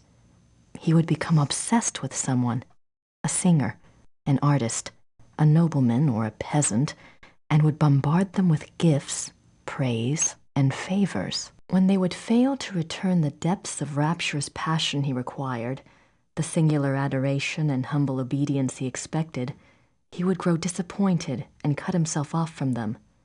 The objects of his interest were occasionally women, usually ones he fell in love with after seeing them in idealized roles on the stage, but they were more often young men who fit his fantasies of the heroic sagas like Lohengrin and Parsifal that he so loved. A good example of the king's obsessive behavior in relationships is the following letter from the Königlich Bayerische Archives, which this author was privileged to access. It is dated 1864, and it was written by Ludwig's manservant, Paul, to a friend. The king has been in high mood these days. The reason, of course, is a new interest. Thursday last, the king attended a performance of Lohengrin in the Wittelsbacher Theater. He came back in a fever, demanding that a man be found. The man, it was gathered, had been sitting in a box across from Ludwig and had drawn the king's attention by his beauty and his deep emotional response to the performance. The king declared that here at last is a sensitive soul. The man was tracked down and brought in for an audience. Upon my word, never have I seen any mind so in line with His Majesty's own. They discussed Wagner and France and Byron and all manner of things until long past dawn. The young man, beautiful indeed to look upon, met the king's enthusiasm and knowledge bit for bit. His Majesty has been in the thick of it ever since, and while I welcome his good temper, I grow tired of fetching letters back and forth to Louis, so called by His Majesty, that should tell you who the young man looks like, at all hours of the night. This author has not been able to learn much about Louis, but he was known to have been a seemingly high-bred foreigner, and he was involved with Ludwig as late as 1880, when he fell into disfavor. The king, especially later in life, felt a great deal of guilt about his sensual nature. His diaries are full of repentant entries begging God for forgiveness and swearing to remain pure. In many of the diary entries, he swears to abstain from sexual relations. The number of these oath entries indicate that Ludwig was not very successful in resisting temptation, yet it is also clear that Ludwig was a God-fearing man and that, though his flesh might occasionally fall, he never surrendered his heart and his conscience to sin.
Guten Tag. Grüß Gott, Frau Nakimura. Ich habe etwas für Sie.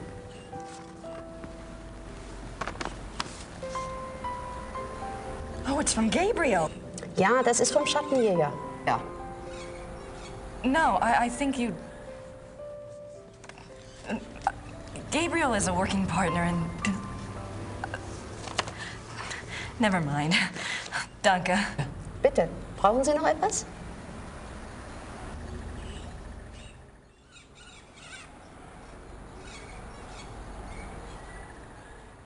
Gracie, you decided to come over. That's great. Guten Tag and all that. I'm sure you and Gertie are hitting it off. Thanks for finding the werewolf book. I'm not sure what it all means, but it might be useful. But Ludwig II, you know, I think you might have something there.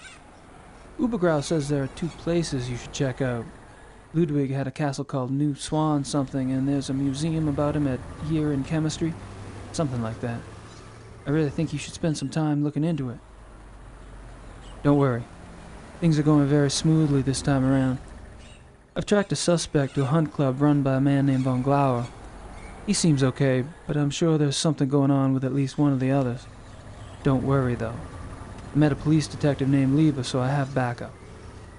I'll be finished soon. Sit tight and enjoy your visit till I get there. Gabriel. What does he think? I'm on vacation here? And no address. Thank you very much, Mr. Knight.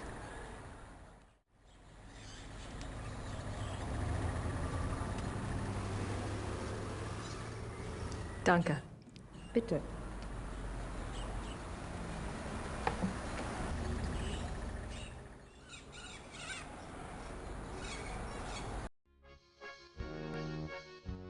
Hello there, dear. Hi, I'm Grace Nakimura from the castle. Am I interrupting? Heavens, no. Have a seat, Miss Nakamura. Well, I might. For a moment. Isn't this nice? We just finished our breakfast. Do you want something? No, thanks. Good for you. I can never turn down food myself. Now you just tell us all about it, Sugar Pie.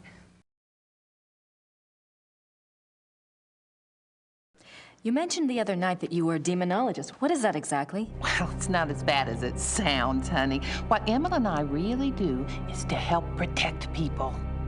Protect them from what? Well, do you believe in the devil, Miss Nakamura? I believe in good and evil, if that helps.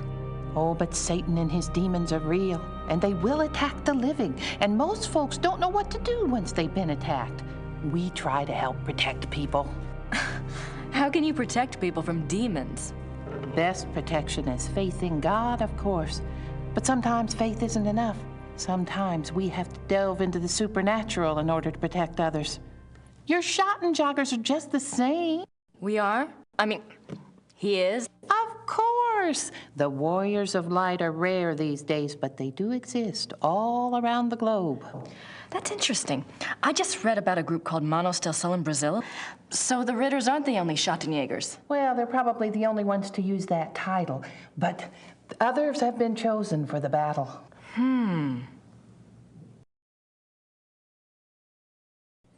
Do you know anything about King Ludwig II? Sure, we saw his castles, didn't we, Mother? We sure did. Why do you ask? Well, I found a letter in the Schattenjager library warning Ludwig about the Black Wolf. Who wrote the letter? One of Gabriel's ancestors, a Schattenjager. Seems like whoever was using me as a megaphone helped you find that letter. Perhaps you should follow the path something's pointing at. Look into Ludwig. I intend to.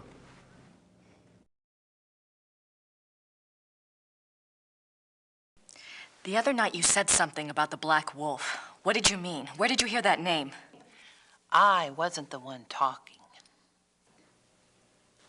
I don't understand. Well, that's quite all right. The point is, it would be a very good idea to answer those questions, and we must work together to do so. Of course I'll help you, Pumpkin. I'd like to know myself, wouldn't I? It isn't every day one's taken over by a disembodied spirit, and I don't much care for it, thank you. You're not talking about a seance, are you? Oh, heavens, no. Thank God. Emma's right. I'm much better at tarot cards. I can read for you or for someone else if you prefer.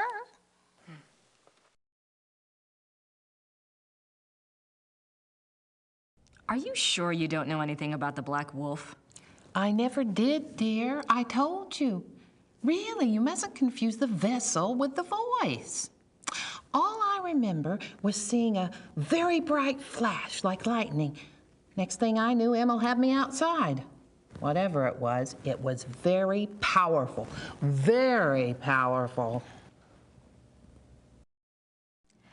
Well, I guess it wouldn't hurt to do my tarot reading. Don't you worry now.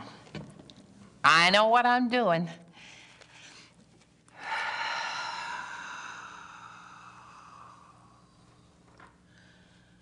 Push your vital energies into the cards.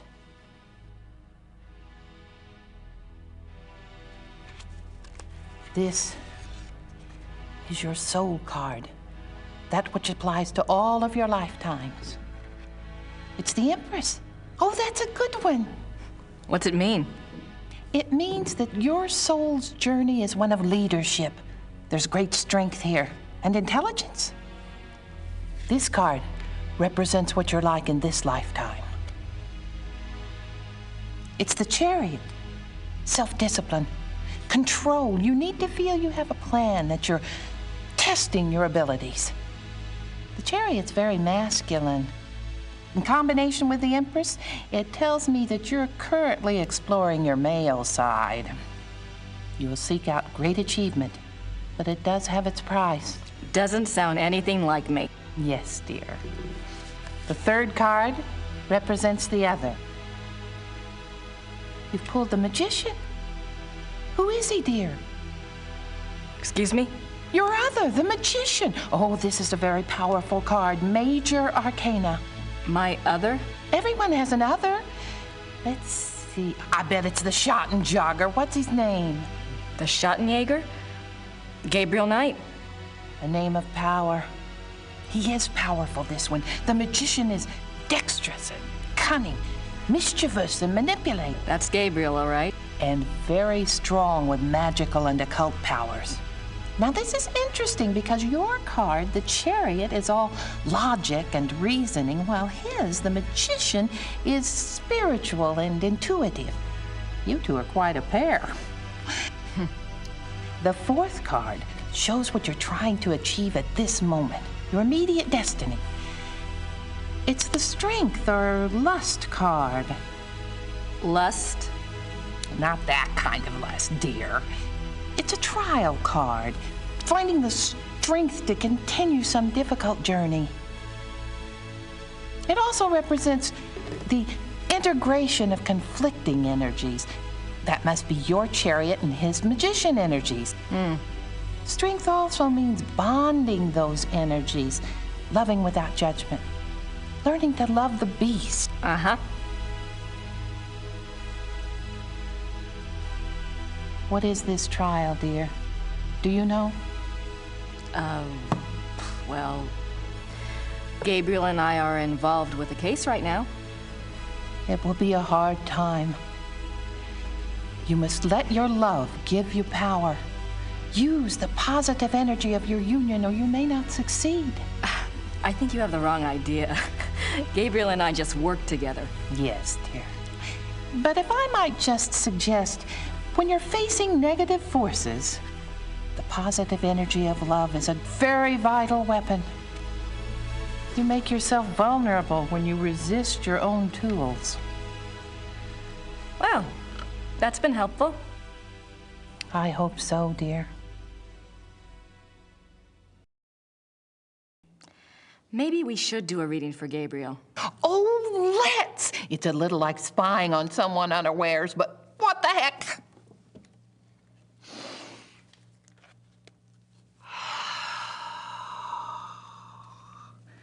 Reach out to the cards and to think about his essence. His soul card is the Magician. Yes, dear, it reflects your other exactly. Well, maybe, but I'd rather hold out for David Copperfield. And his lifetime card? Oh, goodness. The Lovers. You mean the sole purpose of his life is in his pants? Doesn't surprise me. It's not what you think, dear. It's a duality card. As a lifetime card, it refers to Gabriel's own duality. Good versus evil, physical pleasure versus spiritual growth, that kind of thing. His challenge is to integrate the conflicting parts of himself. Until he does, he'll never find peace. And you will find peace when you acknowledge all of him. Find a way to love the worst as you already love the best. You're really reaching. Mother. His other is the High Priestess. Let me guess. That's me, right? No, dear, it's not. The High Priestess represents psychic mysteries, deep wisdom. This is a very different energy from your earthy one. This must be our connection. To the voice, dear! Someone is trying to communicate with Gabriel. This force is represented by the High Priestess. That's not much help. What about the Black Wolf? But it is a help, dear. The High Priestess is a spiritual guide card if ever there was one. The message must have been a warning. If this force is connected to Gabriel, and if he's so very psychic, then why doesn't it just go to him? Why say it to me? Maybe Gabriel's blocked. Maybe he's purposefully blocking. There is that duality business. Let's go on and see if it becomes clear. The fourth card, remember, represents the current situation. It's death. Oh. Nothing to worry about then. Now, you just leave interpretation up to me, Sugar Pie. It's a transformation card, dying to one thing and being born to another.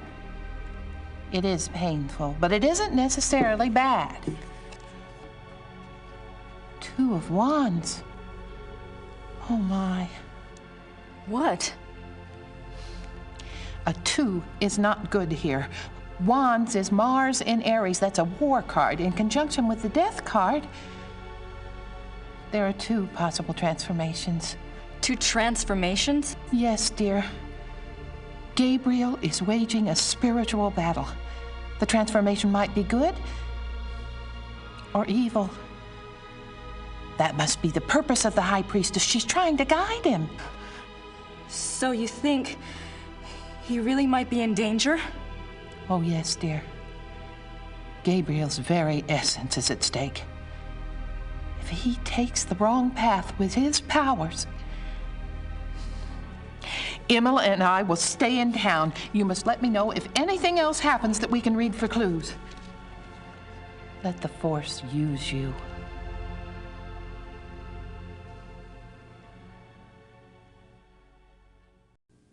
I'd better go. Anytime you need us, stop by. And be careful now. Thanks.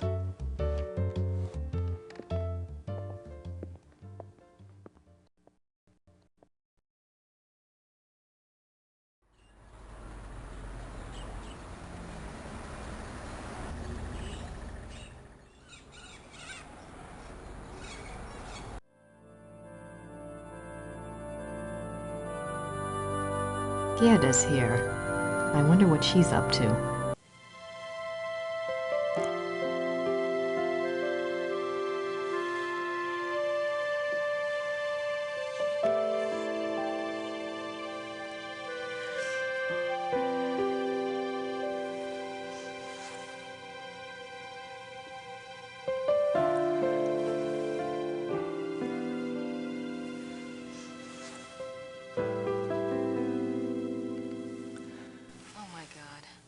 Gerda was in love with Wolfgang.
The castle looks huge from here. They've got more rooms left to restore than I thought. The castle looks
That's better, don't you think?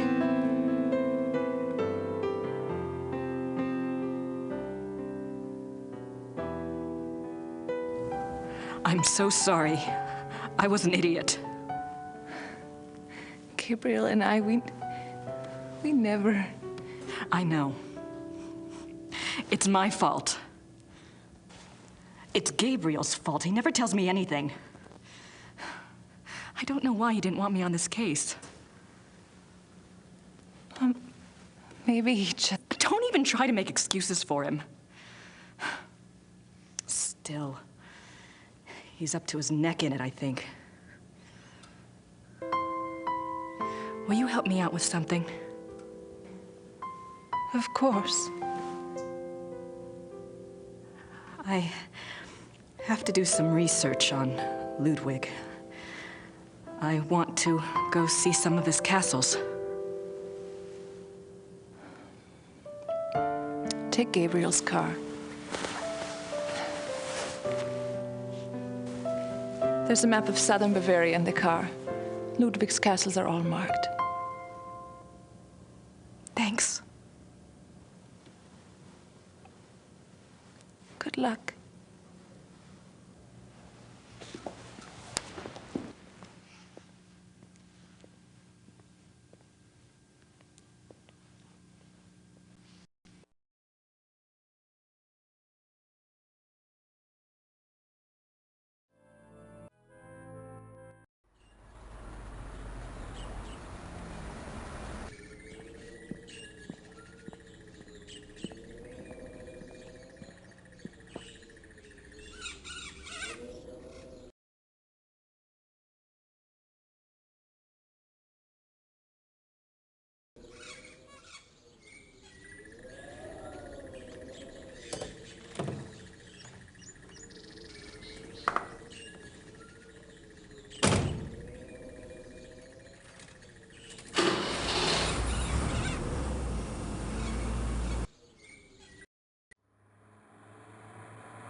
Our tour begins in the entry hall. Ludwig II lived from 1845 to 1886. He assumed the Bavarian throne at the age of 18 when his father died. Ludwig's passion was building castles. He built 3 during his lifetime: Linderhof, Herrenchiemsee, and Neuschwanstein. Plans for a 4th castle, Falkenstein, were underway when he died. In addition to his obsession with building, Ludwig also had a passion for classical heroic German mythology, a taste he shared with the German opera composer Richard Wagner. Neuschwanstein is decorated throughout with themes from these stories, most of which directly relate to Wagner's operas.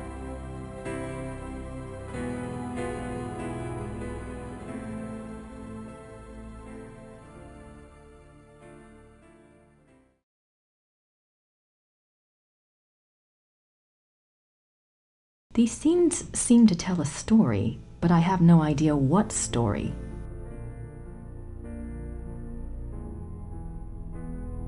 I wonder where that door leads.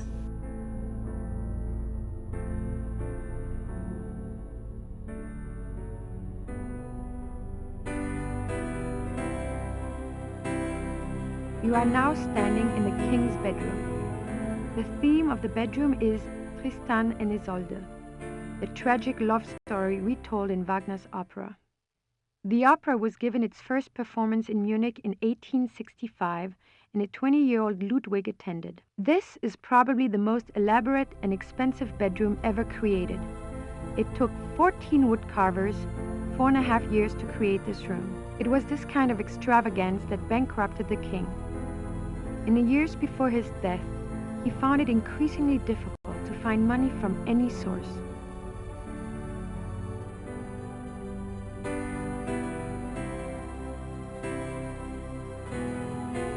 Scenes from the opera Tristan and Isolde.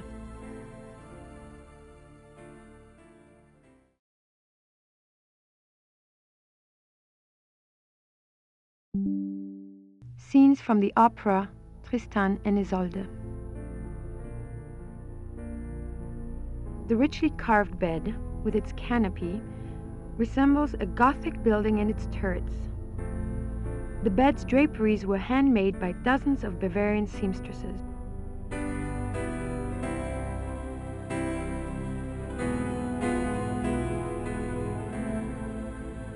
This is Ludwig's private chapel. The king was a devout Catholic, as were all of the Wittelsbacher rulers. They supported the Roman Church even when other European countries were dominated by Protestantism. It's a beautiful crucifix, ivory and gold. The Black Madonna of Altadine. I wonder what her story is all about.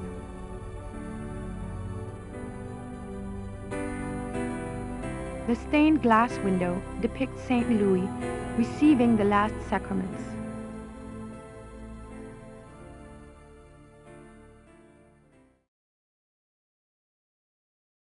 This is the king's living room. The walls are decorated with scenes from the Lohengrin saga. The king first saw Wagner's opera Lohengrin when he was 16, and it so affected him that he considered it a form of enlightenment. The tragedy of Lohengrin was his essential loneliness.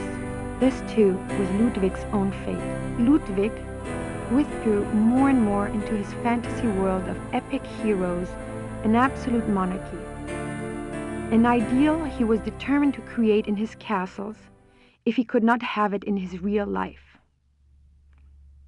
He only wanted to be alone with his dreams, so much so that even his servants were kept at a distance and were not allowed to look at him. What were you afraid they'd see?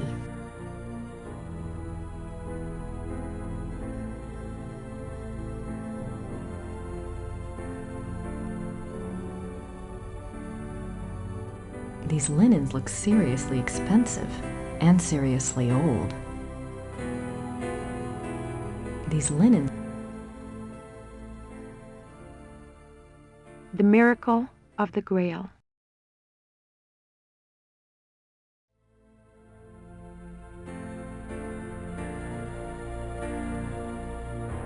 The swan motif is featured throughout the castle, but it is particularly prominent in this room.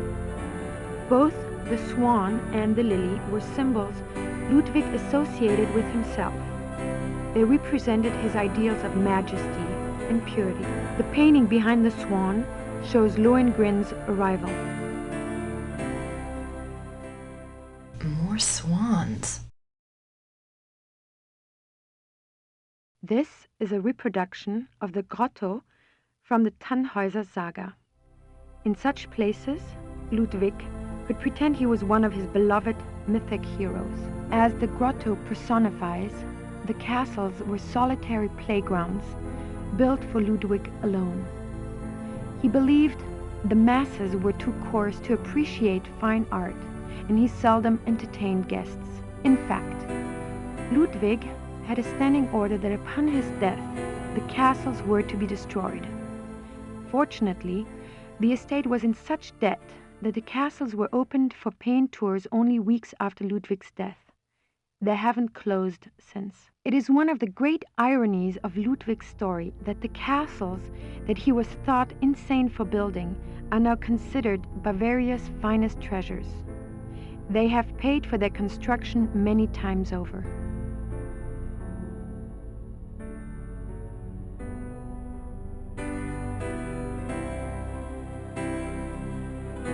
I can almost picture Ludwig in here. I wonder what he really dreamt about in this room.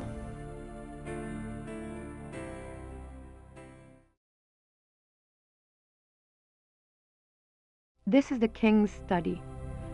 Ludwig spent much time at his desk writing letters, drawing up plans for his projects, and studying his favorite authors. He loved poetry, history, and the classics. In later years, he also studied the occult. What affairs of state he did reluctantly attend to were generally attended to alone at his desk in writing. His reluctance to meet with his heads of state and perform the duties of the king were one of the reasons for the charges brought against him in 1886. But Ludwig dreamt of true kingship and a true monarchy, and the small powers left to him after Bavaria succeeded power to Prussia only incited his disdain and frustration.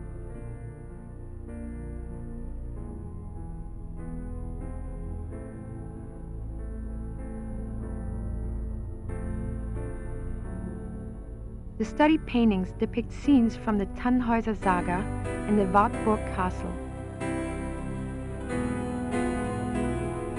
The study paintings depict scenes from the Tannhäuser saga and the Wartburg castle. The study paint. I wonder why he was studying the occult before he died.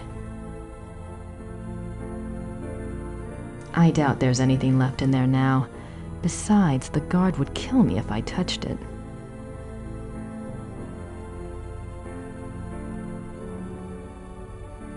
This is the final room of our tour, the Singers' Hall. It was modeled after the Singers' Hall of the Wartburg Castle, where minstrel competitions were held in the 13th century. The hall was built for small private concerts, but Ludwig himself never gave one here. It is said that during the last few years of Wagner's life, he came to Neuschwanstein frequently and performed for the king alone in this room. The hall is probably best known for its enigmatic wolf paintings. The original paintings were from the Parsifal saga, but in 1882, Ludwig had them replaced, supplying the description and titles of the new paintings himself. While all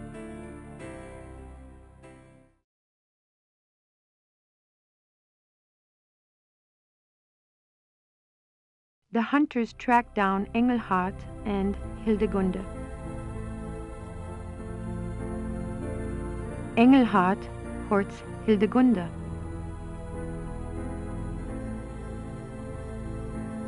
Engelhard and the blacksmith. There must be a story behind these wolf paintings, but what story?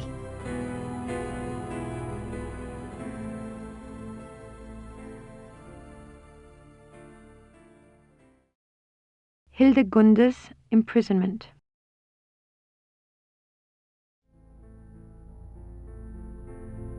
The wedding feast of Hildegunde and the Baron. The death of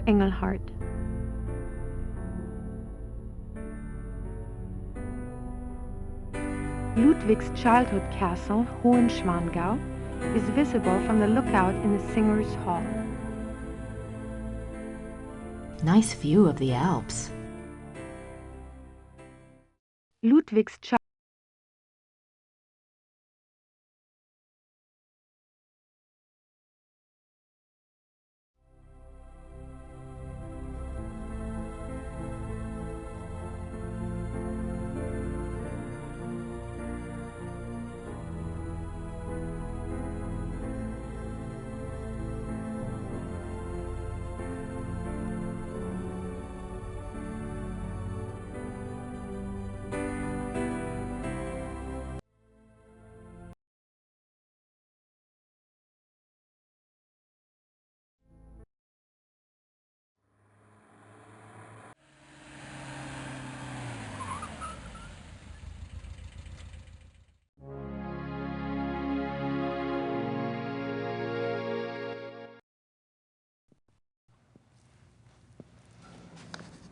Guten Tag. Guten Tag.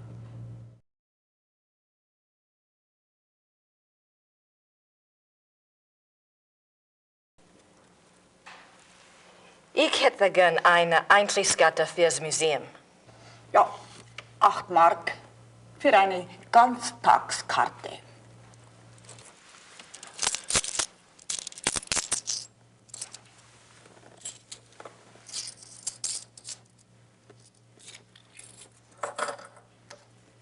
So. Danke. Bitte.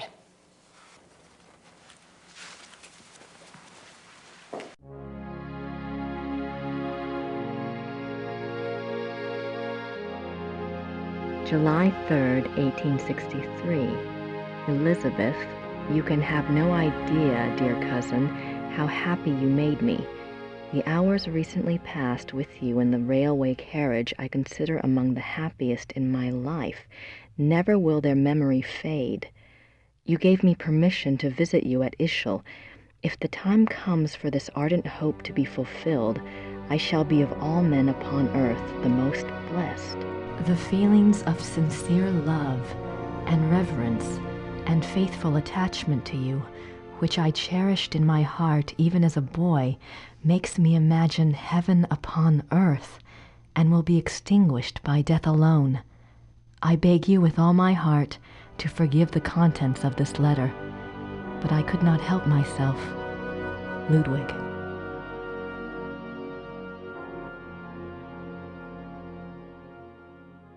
Elizabeth frequently gave Ludwig advice on royal conduct, hoping to protect him from unfavorable public opinion. March 1st, 1865. My dearest Eagle, you have not written me in a few months. I have missed you. I often try to imagine what you are doing. I hear tales that you have been on retreat and have not been seen in Munich for some time. I suspect it is this new friend you wrote up so mysteriously that takes you away from home. I hope you are enjoying yourself, my beloved, but I beg you to caution. The people need to see you at the throne. I also hesitate to suggest that what your officials do in your absence may not always be in your own best interest. You have always been a true king, but you must let the people see you to ensure that they don't forget that. E. Your dove.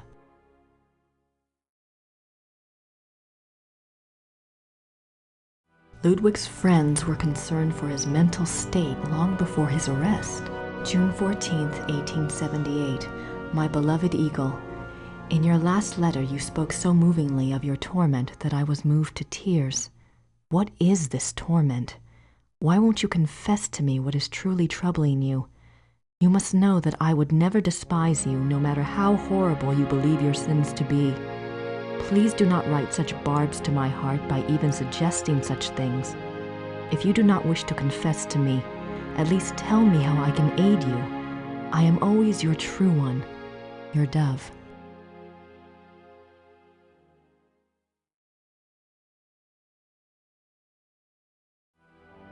In this letter, dated November 1886, Elizabeth of Austria thanks Bishop Frank for his assistance in helping her fulfill Ludwig's last wishes. She writes that she knows it was an unusual request, but she believes Ludwig had reasons of his own for wishing it to be done. She hopes that his spirit finds peace at last. No further reference to this letter has ever been found. One can only speculate what the last wishes of a cornered and embattled Ludwig might have been. What were his last wishes? This place is giving me more questions than answers.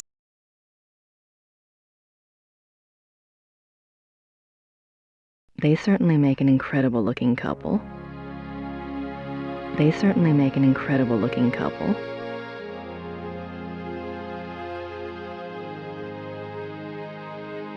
She's beautiful.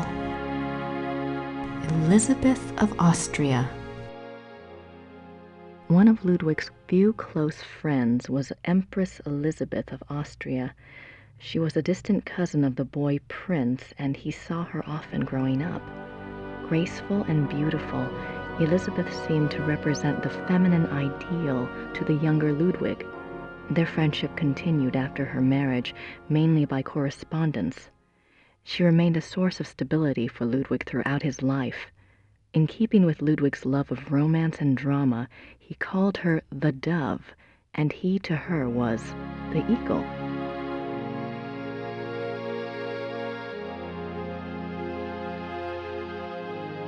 Ludwig is Prince Charming.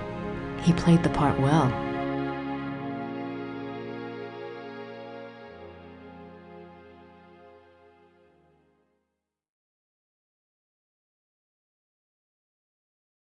June 7, 1886.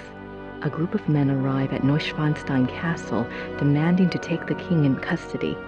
With them is Dr. Guden, the doctor who had been in charge of Otto, the king's mentally ill brother. The men have an order for the king's arrest on the grounds of insanity. They are refused admittance by a brave group of farmers and local soldiers who have come to Ludwig's aid. They are forced to retreat to nearby Hohenschwangau. This is the first Ludwig hears of the conspiracy. Ludwig composes a pamphlet explaining the subversive acts of the conspirators and eloquently pleading with his people for aid. The pamphlet is smuggled out of Neuschwanstein and printed, but the pamphlets are seized before they can be distributed. June 12, 1886. Ludwig knows the conspirators will return. He despairs. He asks his servant for the keys to the tower. The servant, fearing the king intends suicide, says the key is lost. Unbeknownst to Ludwig, the conspirators arrive at the castle. This time, there is no one to stop them. Ludwig is lured from his bedroom to the entry hall of Neuschwanstein on pretense. There, he is taken into custody. Ludwig is taken by carriage from Neuschwanstein to Berg, where his brother Otto had long been imprisoned.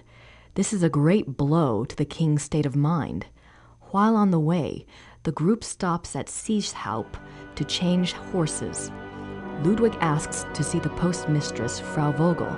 She brings him a glass of water and he says something to her. She never reveals these last words to anyone. June 13, 1886. At Berg, Ludwig seems cooperative and coherent. Dr. Guden writes to the government that he has Ludwig well under control. The two men go out for a walk, and Dr. Guden is so confident he dismisses the guards. When Ludwig and the doctor do not return after several hours, a search is undertaken. The bodies of the two men are found in the lake, drowned. Circumstances unknown. June 18, 1886. Ludwig's funeral procession marches through the streets of Munich, followed by enormous crowds of mourners. The service is held at a packed St. Michael's church. Lightning strikes the church during the service, but no one is harmed. Ludwig's body is entombed in the Wittelsbach crypt at St. Michael's. His heart is placed in an urn in the pilgrimage chapel at Altading in the Wittelsbach tradition. The urn is shown to the right. His heart is in an urn. How bizarre. June 18th. Ludwig's body.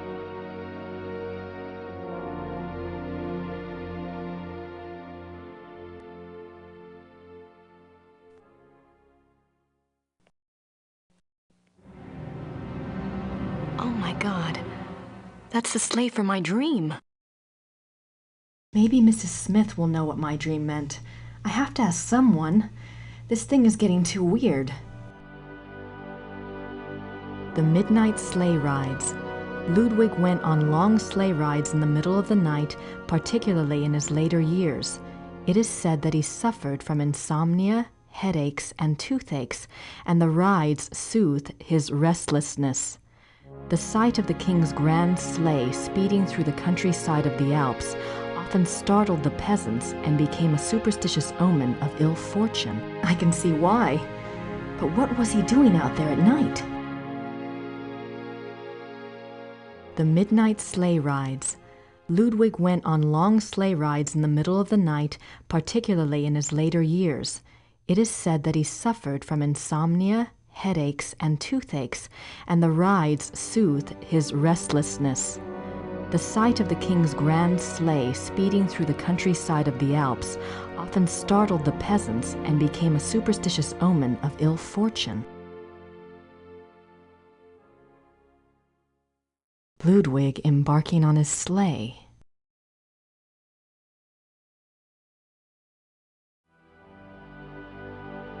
Ludwig's death mask. Wow.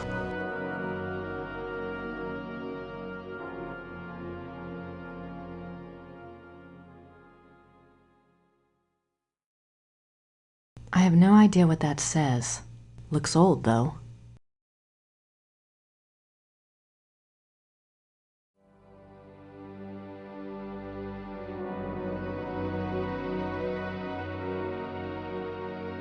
December 14th, 1881, Linderhof. Order another work by Jennings on the occult. Write urgently to Klug saying that I insist that the stoppages by the bank cease. I want it, and therefore it must be done. Write very urgently. He must succeed at once and then must report to me urgently. If I give orders to clear my room, doing so must not be postponed as it happened. Pencils must be pointed without special orders. The day after tomorrow, 1,000 marks. How is Louis now? I want to know whether he looks unhappy. How often have I said that the coffee must not come up boiling hot, so that it can only be drunk after standing an hour? If any more correspondence come from Louis, they are to be burnt immediately, but I am to be informed of their arrival. These are actual notes from Ludwig to his servants. They go far in showing the king's state of mind. They were smuggled out and used as evidence in compiling the order for Ludwig's arrest. December 18th, 1881, Linderhof. Every day get up earlier, for certain. See to that very particularly. Write it down. Remember that when the great friend arrives at Neuschwanstein, we retire to the hall. We are not to be disturbed. I will not tolerate interference or insubordination.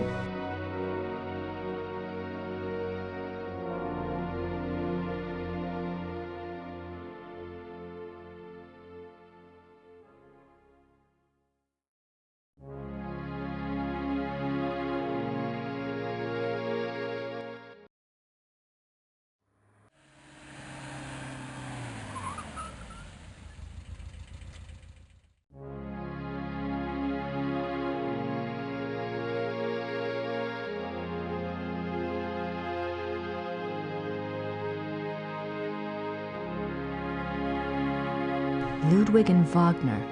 Ludwig loved the opera of his contemporary Richard Wagner. He helped support Wagner's music through much of his life.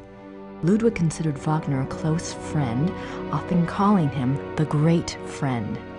Wagner encouraged this infatuation, some believe, for personal gain. Typical artist.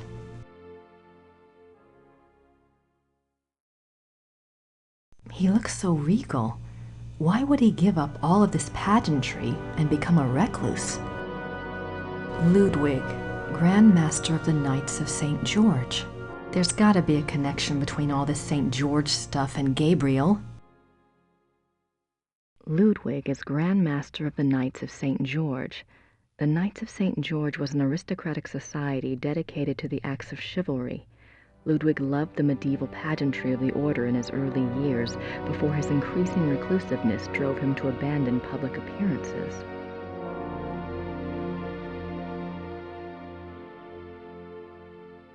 signets and sash pins from the Order of the Knights of St. George. These were worn on Ludwig's uniform, as befitted his rank of Grand Master. They are now the property of the Bavarian Crown Treasury. I wonder if these pins have any symbolic meaning.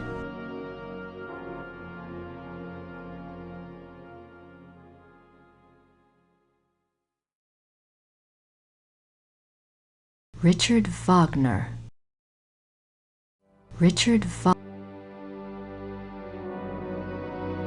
The original diary. I've got to see that diary. Ludwig's diary. Ludwig kept a diary from 1869 when he was 24 years old until his death. The diary provides a fascinating look into the mind of this tormented man. The original diary is kept in the Royal Archives. A few entries are shown on the opposite wall.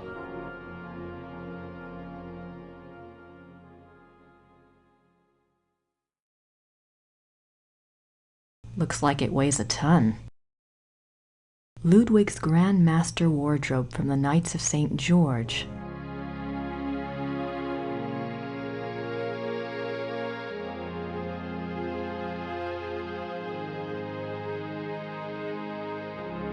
Even after Wagner's death, Ludwig still showed signs of obsession with the composer.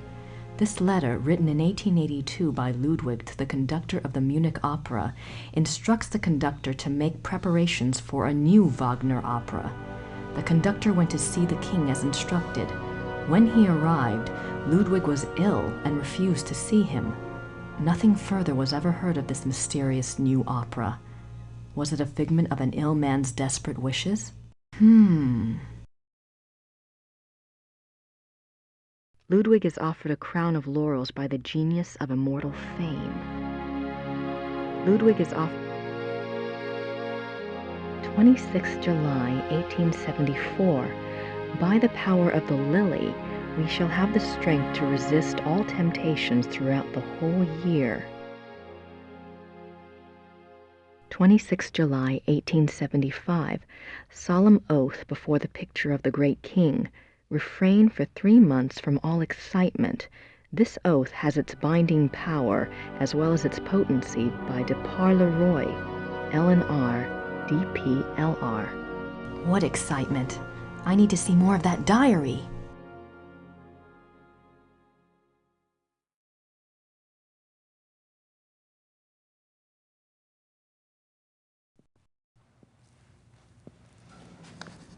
Guten Tag. Guten Tag. Ist das die Ludwig Museum? Ja, ja. Ludwig der Zweite von Bayern. Ludwigs Tagebuch im Museum? Ja.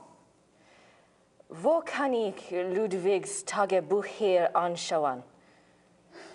Die Tagebücher sind ganz persönlich. Die sind in den königlichen Archiven. Niemand darf die lesen. Aber nein, niemand darf die lesen. Danke.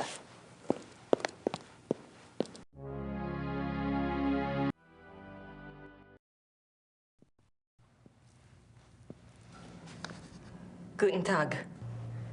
Guten Tag.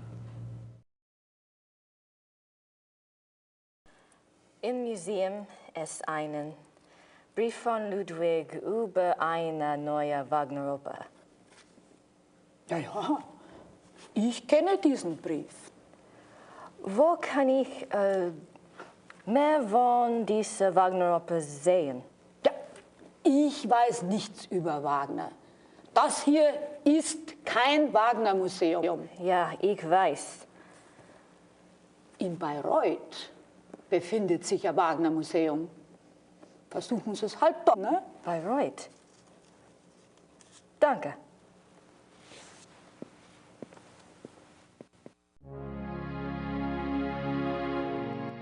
I don't have anything to say to her at the moment.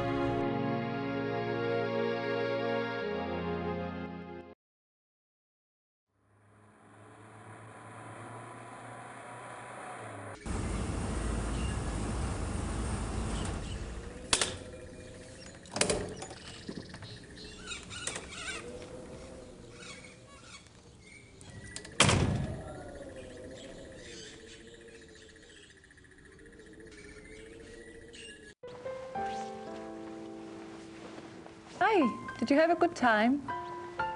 Uh-huh. Anything new? Yes, you had a phone call. Really? A man named Professor Barkley. He said you had his number.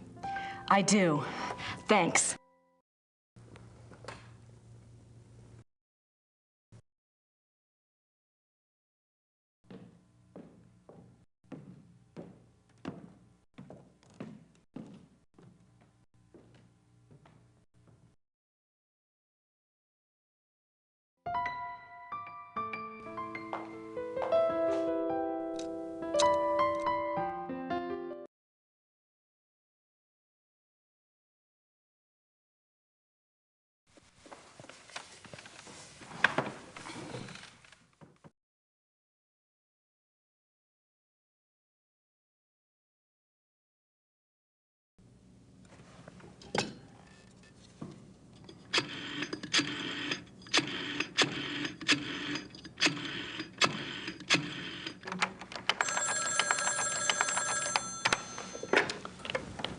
Hello?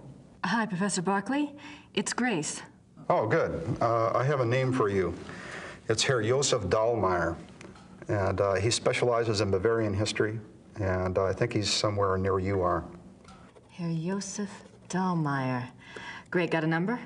Yeah, I do. It's 4982-555-2234. Thanks a lot. Sorry about the bother. That's no bother. When are you coming back to school, Gracie? When I figure it out, I'll let you know. Well, be good.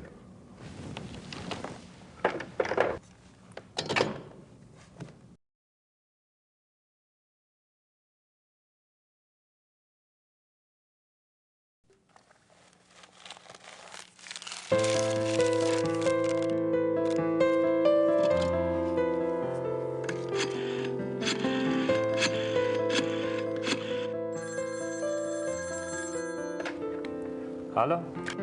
Hallo, sind Sie Herr Josef Dahlmeier? Yeah, you must be Grace Nakimura, the American history student. Yes. I hear you're interested in Ludwig II. Very. Good. There's something I want to show you. Drive to Berg on Starnberger See. Meet me at the Memorial Chapel. All right. Thank you. Oh, wait. Was there anything you wanted me to look into before we meet? Well, I was hoping you knew something about someone called the Black Wolf. He was a contemporary of Ludwig's. He lived in Prussia, I think, and he was well connected. Never heard of him, but I'll check. See you there. Thanks. Bye.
Herr Huber?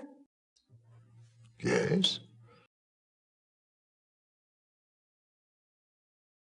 I was wondering if you've changed your mind about telling me where Gabriel is. It's really important. No. Sorry.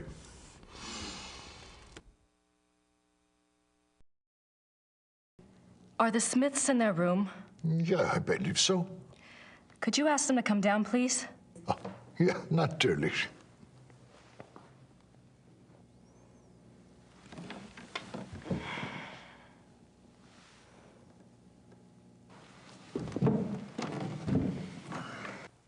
Now you just tell Merle what's going on.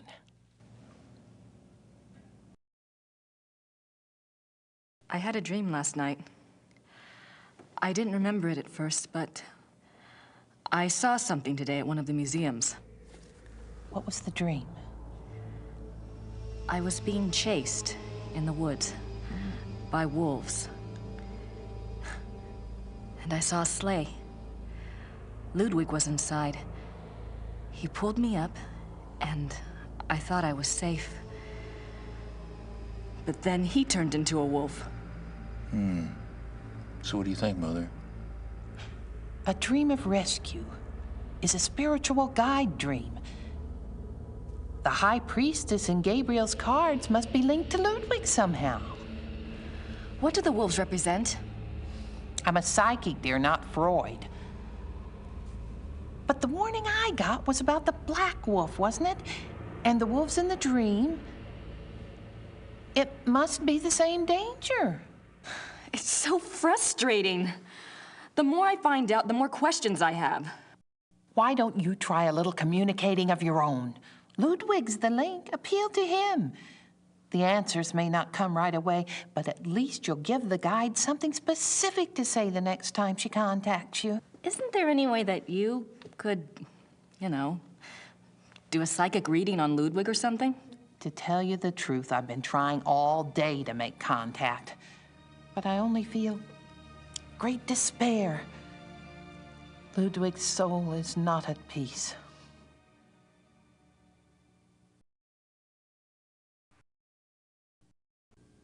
I'd better go. Anytime you need us, stop by. And be careful now. Thanks.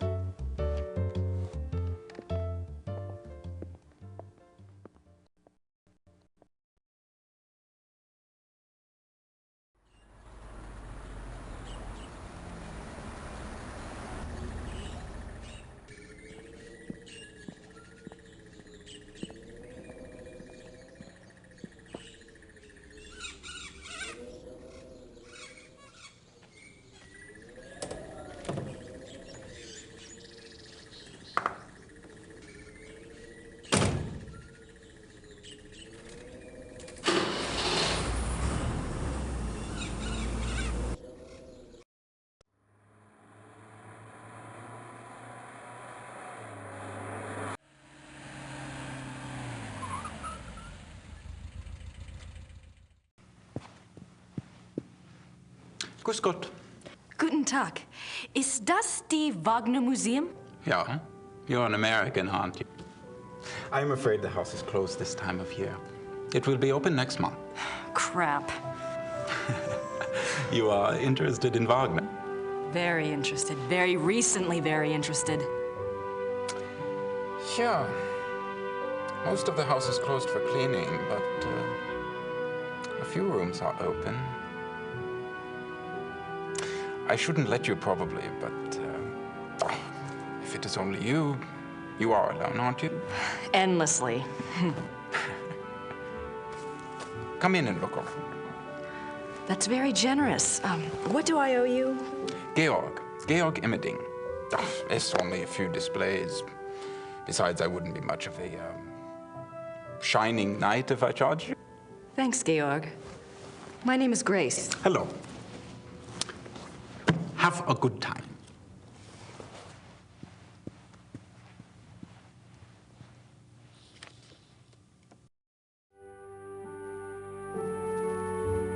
Franz Liszt, composer and Cosima Wagner's father.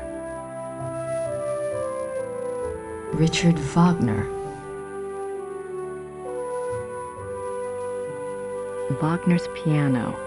On this piano, the maestro composed his later operas, including The Ring.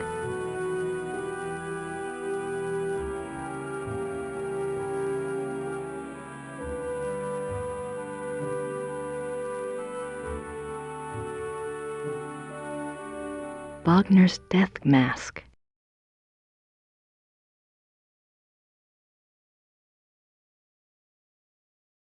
The Death of Wagner.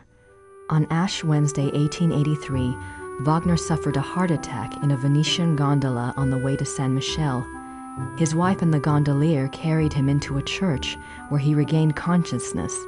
Wagner died 4 days later on this sofa.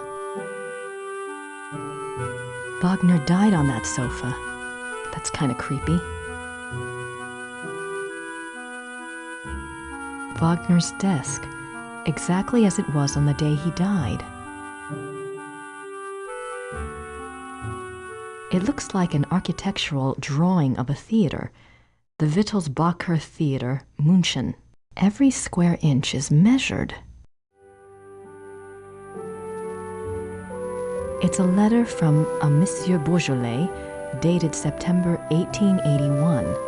Looks like he's discussing acoustics and sound waves, and crystals. Wasn't Wagner's Bayreuth Theater already built? Why would Wagner be worrying about acoustics?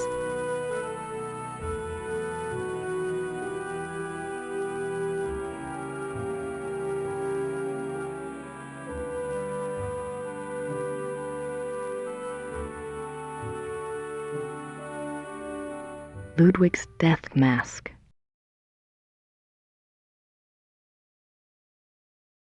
July 1882. Great and beloved king, Monsieur Beaujolais and I have finished the diagram. We checked the figures many times and Monsieur is confident that it will work. 8 identical fixtures are to be made from the diagram and placed in the theater exactly as specified. I'm sending the diagram with your courier. Be full of hope and have courage. All will be well. Your own, Wagner. June 10th, 1881, Munich residence. Great friend. I am writing to you in the middle of the night. My blood is pounding too wildly for sleep. Tonight's performance, how can I describe it? I am unsure whether to be terrified or thrilled. Perhaps I even feel hopeful. If it is hope, you have given it to me, my friend, for the first time in years. We must speak. Something happened during the music tonight, but I must have your absolute confidence. As you love me, come at once. Your devoted king, Ludwig. A portrait given as a gift from Ludwig to Wagner.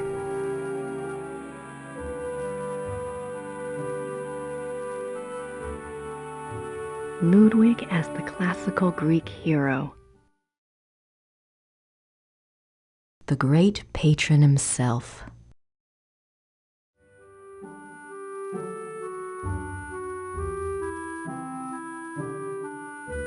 This must be a model of Wagner's own theater, here in Bayreuth. Opera costumes.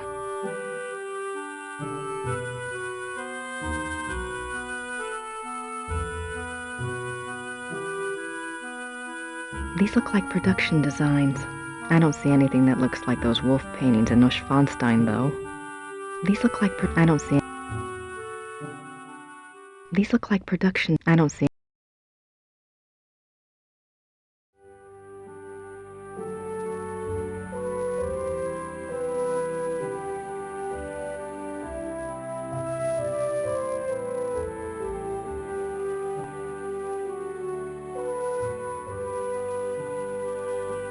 What's that book in the case? Cosima Wagner's journal. It's locked up for preservation. Huh. Wagner souvenirs. Don't think I need any of those. What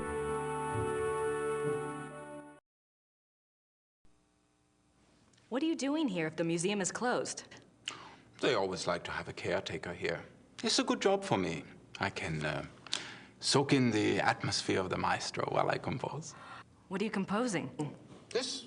Oh, a new arrangement. One of Wagner's pieces. For the Bayreuth Opera?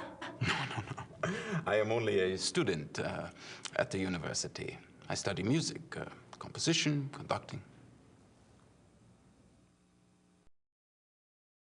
Is there much of a call for conductors in Europe? Ask my brother.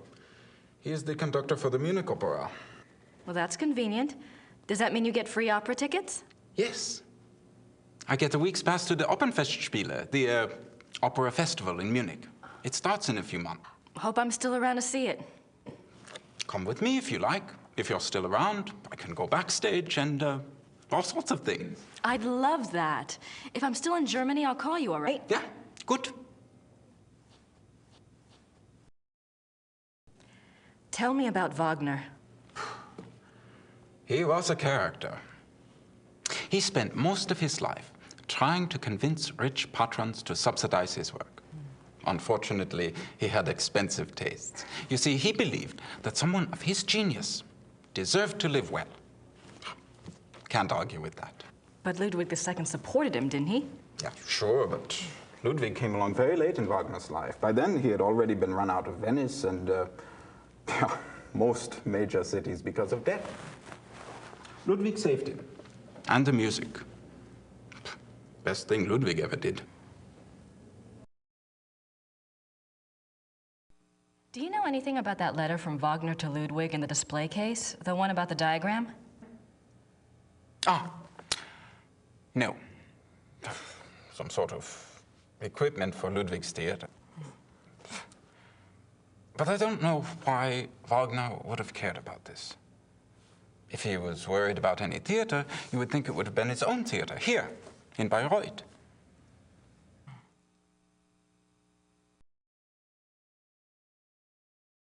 Have you ever heard about the letter that Ludwig wrote to the Munich conductor in 1882 telling him to prepare for a new Wagner opera? You're full of surprises for an American. What do you know about it? No one knows anything about it. It's like a treasure map, you know? It's probably a complete fairy tale, but it does make you wonder. You have no idea what it could have referred to? Maybe something that Wagner was working on with Ludwig?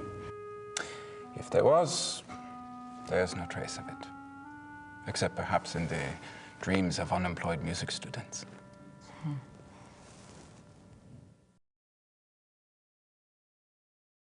Have you ever heard about the wolf panels in the Singers' Hall at Neuschwanstein? Did my brother send you here? No. Probably not. It's only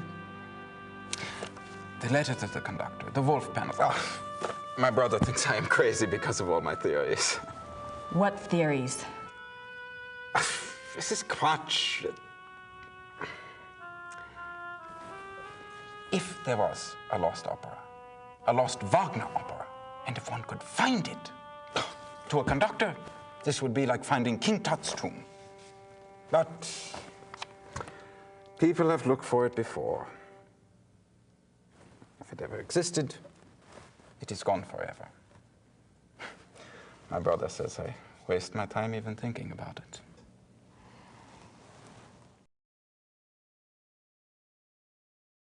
I'm curious. Is there any other information that points to the lost opera besides Ludwig's letter and the wolf panels?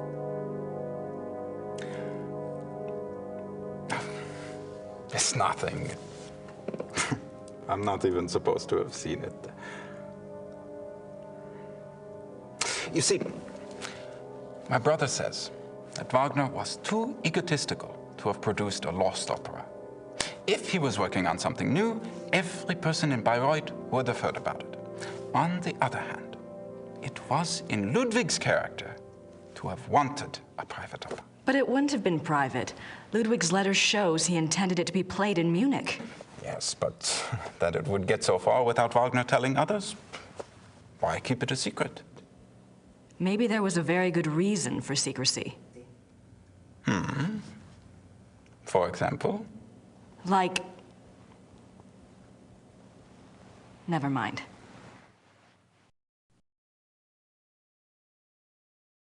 I don't have anything to ask Georg about at the moment.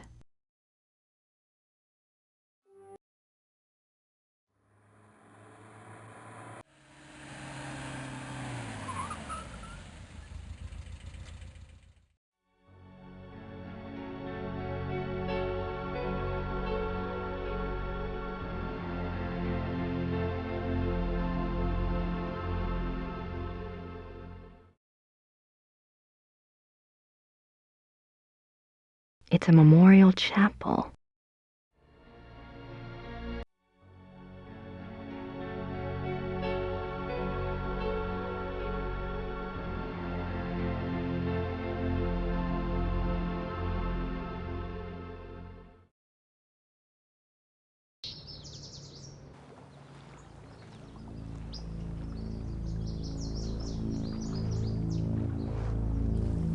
This is where he died. You must be Grace. Herr Dahlmeier. Hello. Josef, I didn't mean to startle you. I wanted you to see it. I feel him here the most, you know, more than at the castles. So, what did you want to know?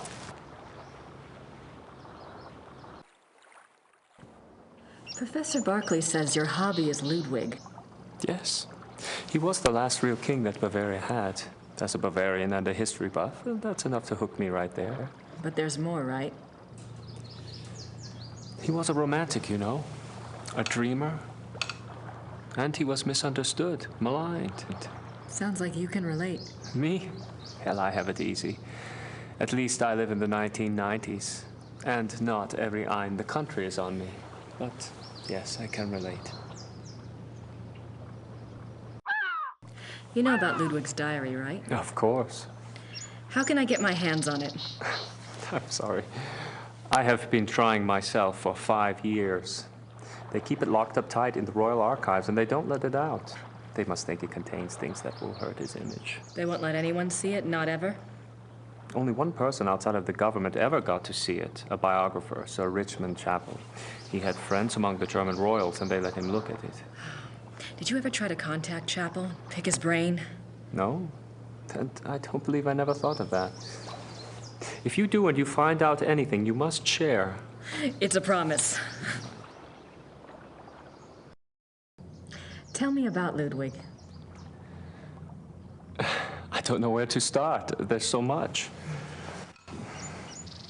Politically, the most significant thing about Ludwig II was that he signed over independent Bavarian statehood to Prussia in 1870.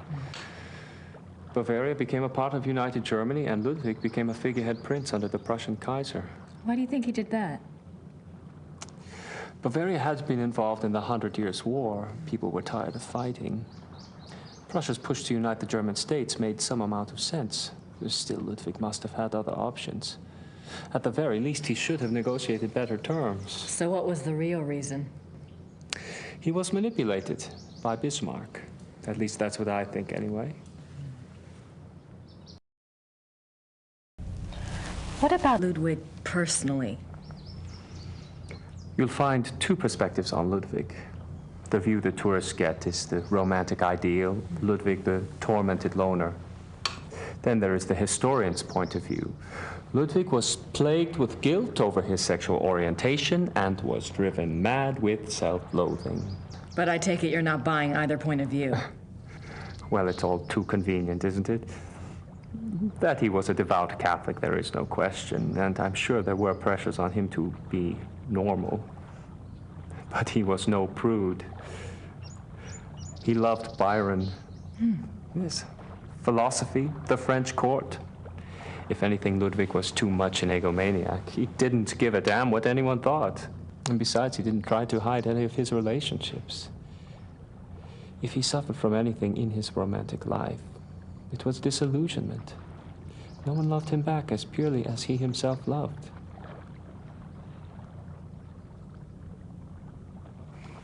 Well, if it wasn't sexual guilt that tormented him, what was it? I don't know.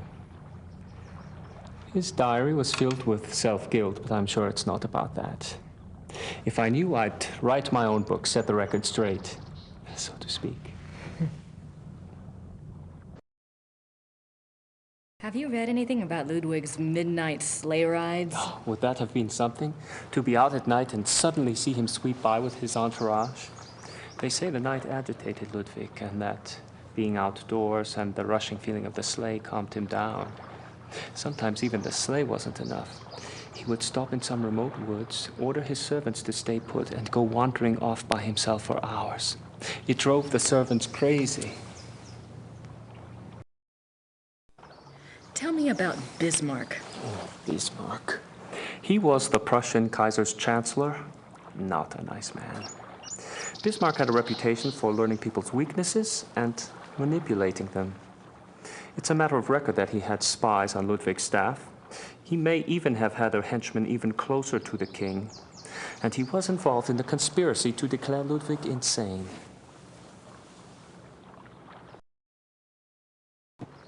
Did you find out anything about the Black Wolf? I did.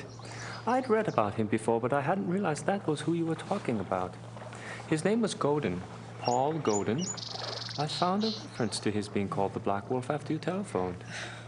I've never heard of him. Who was he? Godin lived on the fringes of the Prussian court. He was handsome, charming, dangerous, or so they say. He was variously rumored to have been a foreign prince, a Prussian spy, even an assassin. Since you were interested in him, I found out some things that are probably true. It said he came from abroad in the mid-1800s, but claimed high German blood. Do you know where he came from? No. And he was ruthlessly ambitious. He probably found out who held the power, Bismarck, and offered his services. Bismarck was a good judge of talent, of that sort anyway.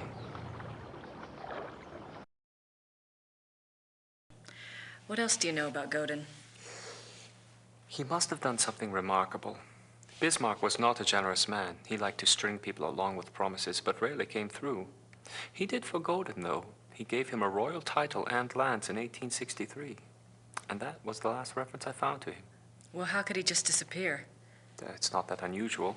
Back then, when you were given a title, you usually changed your name and moved to a place where no one knew your past, so you could act with impunity, or be a pompous ass and get away with it. Is there any way to find out what Godin was called after he got his title? Is it that critical? It might be. Well, you could send away for a copy of the entitlement deed, assuming it has been destroyed during one of the wars. Godin's new name would be on it. But you would need a research permit from the government to access those records, and they can be very hard to get. A lot of red tape. Great.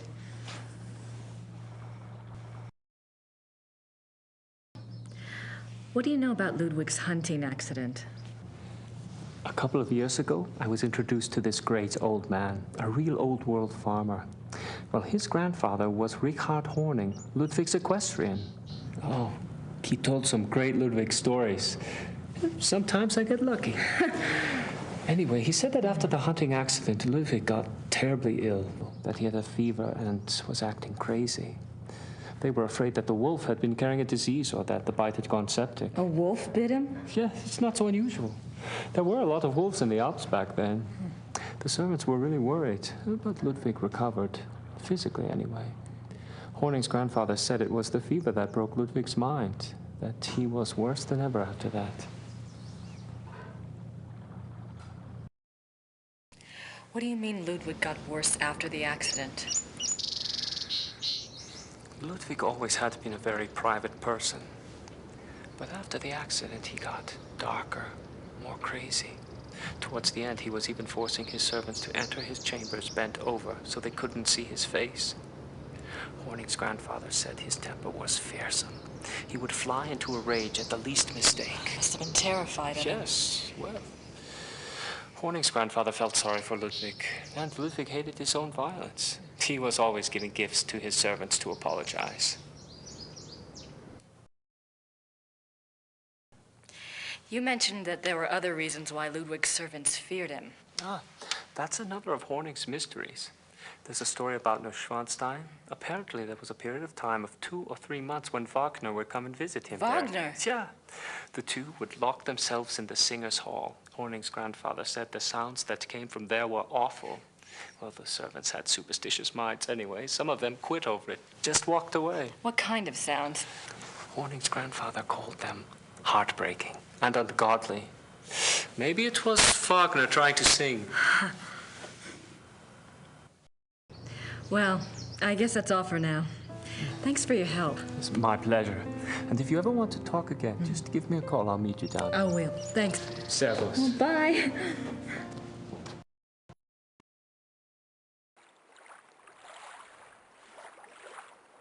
This is where they found Ludwig's body.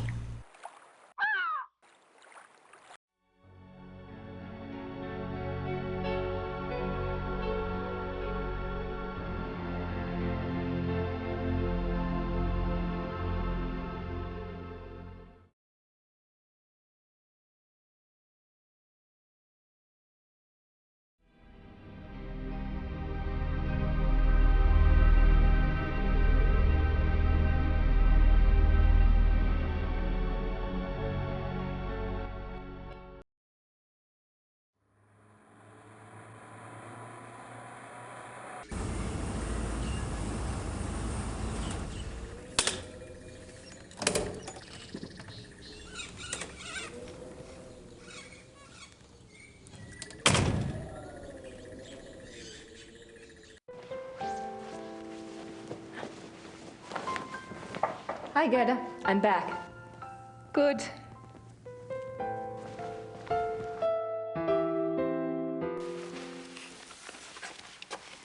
Gerda?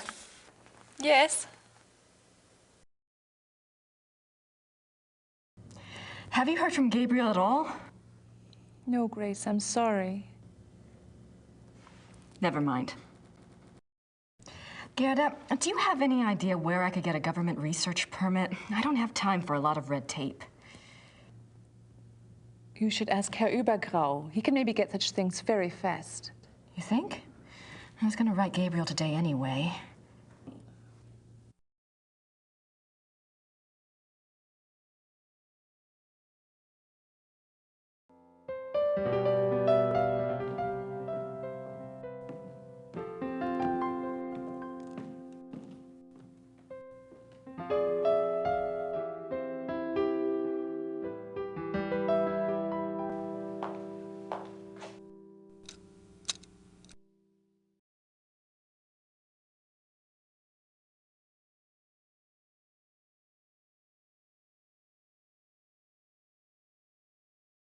I'm not sure what other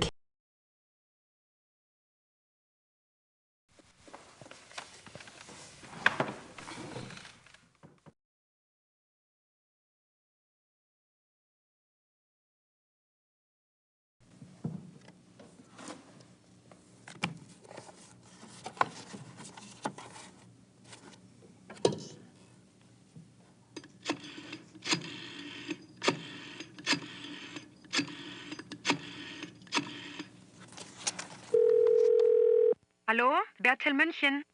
Hi, I have a book of yours on Ludwig II. The author's name is Sir Richmond Chapel. Yes, how can I help you? Well, I'm doing some research on Ludwig, and I was hoping you could get me in contact with the author. I'm afraid Sir Richmond Chapel is deceased. Oh. However, his son is living. Oh. Well, is there any way you can put me in touch with him? And who are you doing this research for? Well, I'm working with Professor Barkley from Yale University. All right. Thomas Chapel's number in England is 41 20 555 771. Thank you very much. I appreciate it. You're welcome. Goodbye. Bye.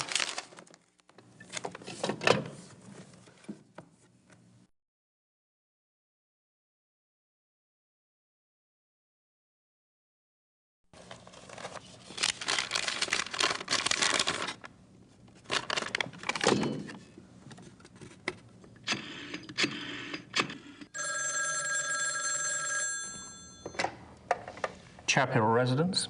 Hi, my name is Grace Nakimura. I'm calling from Rittersburg, Germany. Is Thomas Chapel there, please? Speaking. What may I do for you, Miss Nakimura? This is going to sound crazy, but I have a copy of your father's biography on Ludwig II. I understand he had access to Ludwig's diary. Yes. Well, oh God, I'm not even sure. He didn't make a copy of it or anything, did he? Or perhaps he took good notes? He wrote down a complete translation in English. He said he couldn't make headway with the German version. Ludwig's handwriting was rather brogue, you know. He wrote down an English translation. Do you still have it? Well, unfortunately, my father was allowed to see the diary only on the grounds that he wouldn't publish the entire work. I can't let you see it. Have you tried contacting the National Archive? No, I don't have the kinds of connections your father did, or the time. That's unfortunate, but I really cannot let it out of my hands. I understand. It was just a shot in the dark. Very well. The best of luck to you. Thank you, Mr. Chapel.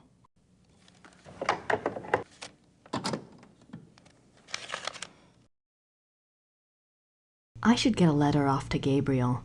I need to include a note to Übergrau about the research permit.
Gibt's das denn, die Lilien blühen schon? Sehr schön. Ja, aber es ist doch noch so kalt.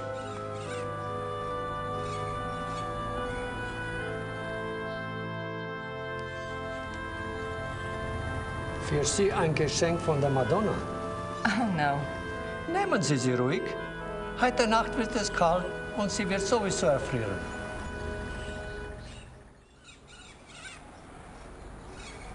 Thank you.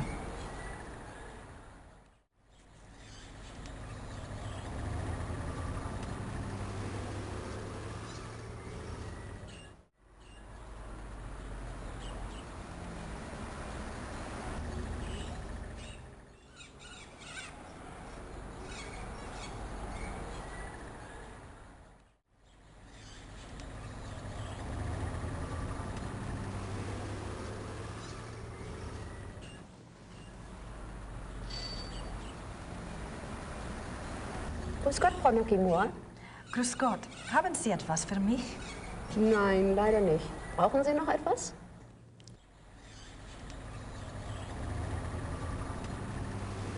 Kann ich diesen Brief versenden? Ja, 3 Mark bitte.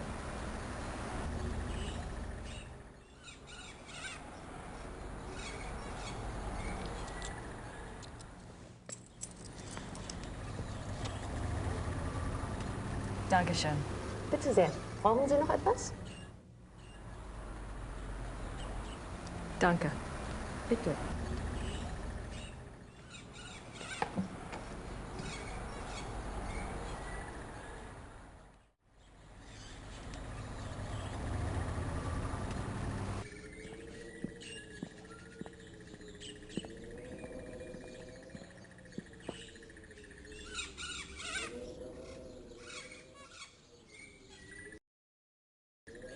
At least I...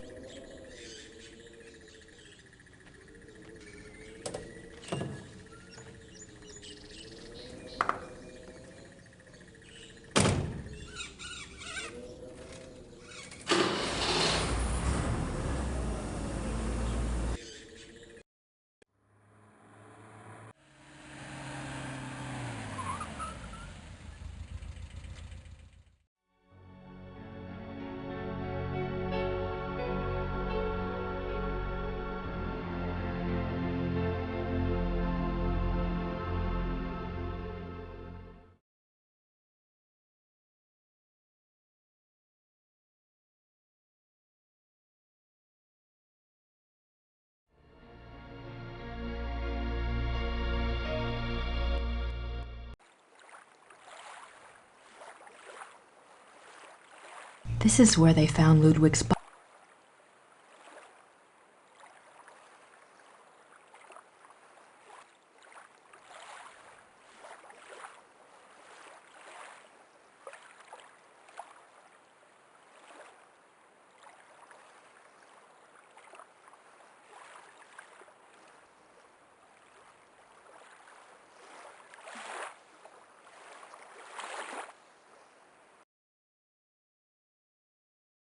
I wonder what it felt like under there.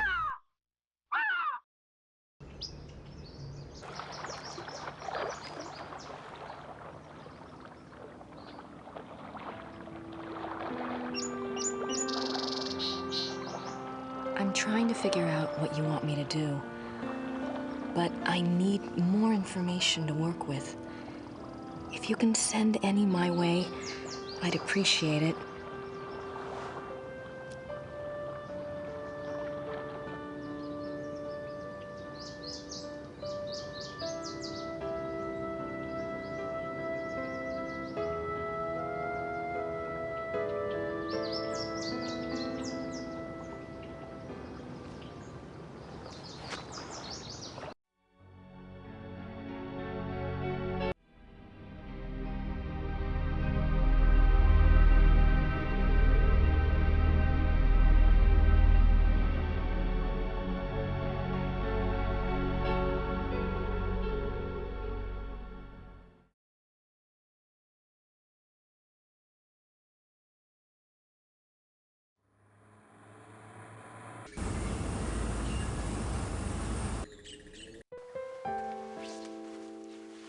Hi. You just had a phone call. It was Frau Gelder at the post office. She said a fax came in for you there. Really? I wonder what it was. Maybe it's from Gabriel. Don't hold your breath.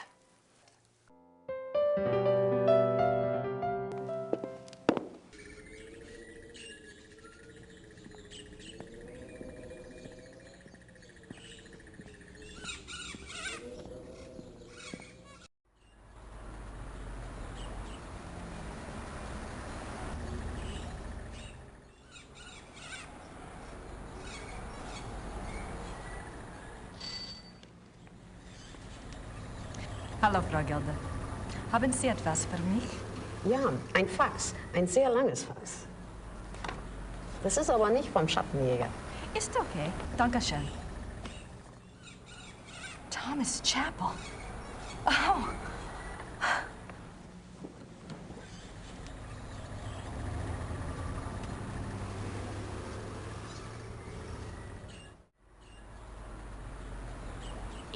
June 1872. Louis has convinced me to think matters through more thoroughly before I act. A trip it shall be then, to Schachen. It shall not alter my purpose, I feel, nor shall his compelling. The treaty is the ruin of my beloved Bavaria, and must be taken to task. 3rd July, 1872. The pain gets so bad, I cannot hold a pen to write, but the horror is far worse than the pain. He says it was an accident, says that we can truly be one now, that it is a great adventure. I believe him 1 minute, and the next I can feel the flames of hell upon my heels. May God have mercy on my soul. 5th January, 1874. By the power of Mary, Mother of God, I swear to refrain from the ultimate sin and to remain steadfast in my flesh, sworn by the power of the lily, Eleanor. 30th August, 1879. I will not falter, but will remain true. No matter the torment or longing, I will not yield. I will control the process. God grant me strength and will. By the grace and power of the monarchy and its allegiance, de Paul Leroy, Eleanor. 10th September, 1880. It is all finished. Elizabeth warned me, and I discovered the truth at last.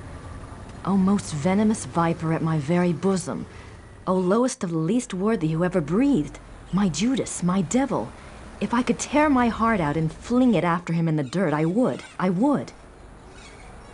12th December, 1880. He continues to come, the devil. I will never look upon his hideous face again. He is afraid I will tell, and I might. To destroy him, I might. When I think of the accident, now that things are clear, I wonder, was it truly an accident, or was it the plot to kill me? If so, why did he not complete it then, instead of putting me in this torment? Could he have hated me so? I wish to God he had simply ended it there. 10th June, 1881. Terror. Rapture. During W's music tonight, I felt a pulling. The horror nearly came upon me right there. Then the music turned, and it was gone. What can it mean? I must confide in the great friend. Perhaps he will know what has happened. 2nd August, 1882. The experiments go better and better. W has proved as loyal and determined as ever I believed he would be in a matter of my salvation. He says he has the formula now. It remains only to put the finishing touches on the completed opera and to draw up the diagram for the crystals. Can it truly end? I scarce dare to hope. April 1883. The great friend is dead. How unjust that he should be taken from me now. Where is my chance at salvation? Why has God condemned me twice? 10th October, 1885. There must be made clear funds for the crystals. Lies. Everyone lies. My own servants. What must I do? Must I sell one of my beloved castles? The crystals must be made. I grow daily less able to control my own will. How long will I be able to resist the ultimate sin? And the music is worthless without the device. Time is running out. The crystals must be made.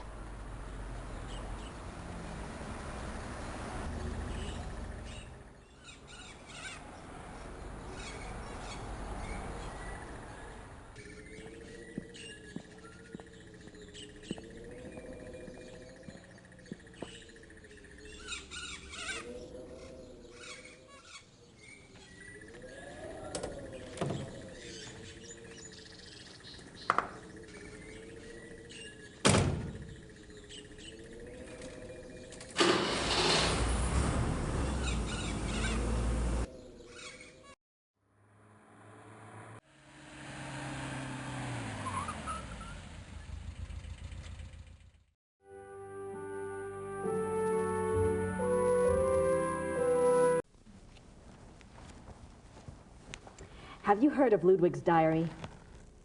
Yes, but no one is allowed to see it. It just so happens that I have a copy of an English translation right here. There's something I wanted to show you. Read this one. August, 1880. The experiments go better and better. Faye has proved as loyal and determined as ever. It remains only to put the finishing touches on the completed opera. To make up the diagram for the crystal. My God! Wait, I want to show you something.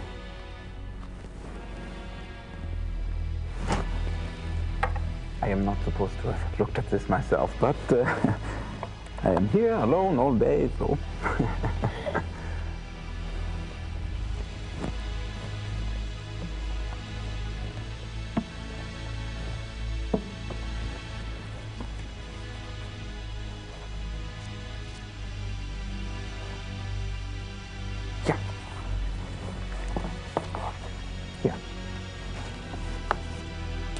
July 1881. Richard returned from his meeting with the king. Never have I seen him so pale. I was concerned for his heart. He would not speak with me, but immediately shut himself up in his study and started working on a new project. He will not tell me the first thing about it. He will only say that it was time he repaid his king. It confirms Ludwig's diary. He wasn't crazy. Yes, but Ludwig says that the opera was completed. Imagine that, completed. There's something else.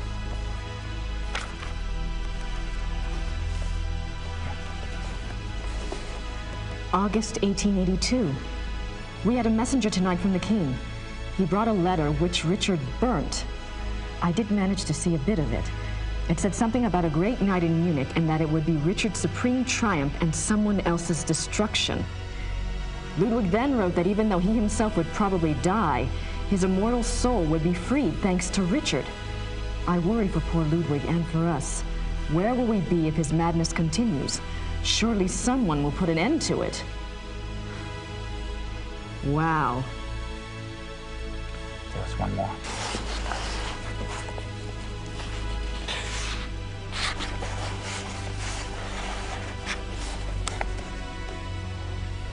May 1883. I sent Richard's sealed package to the king, as he instructed moments before he closed his eyes forever. I could not even bring myself to care what was in it. What could it matter now? Whatever it is, I hope it brings the king good memories of Richard. He did so much for my beloved. The package.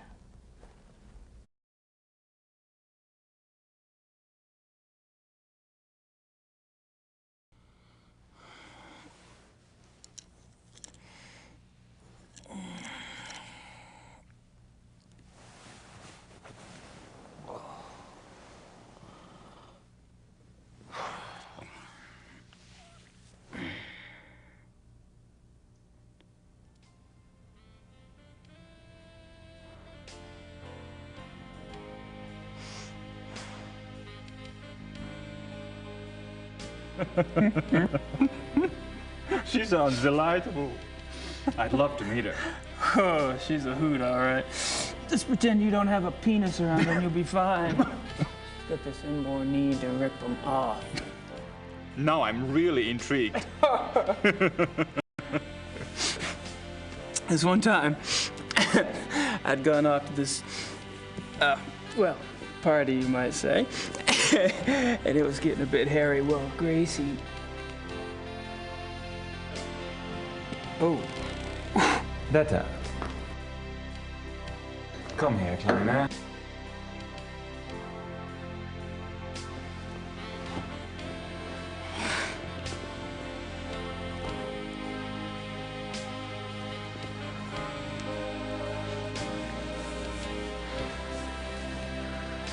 Detta does not speak English, but then she has her own methods of communication. I should leave you two kids alone. Oh, don't be silly.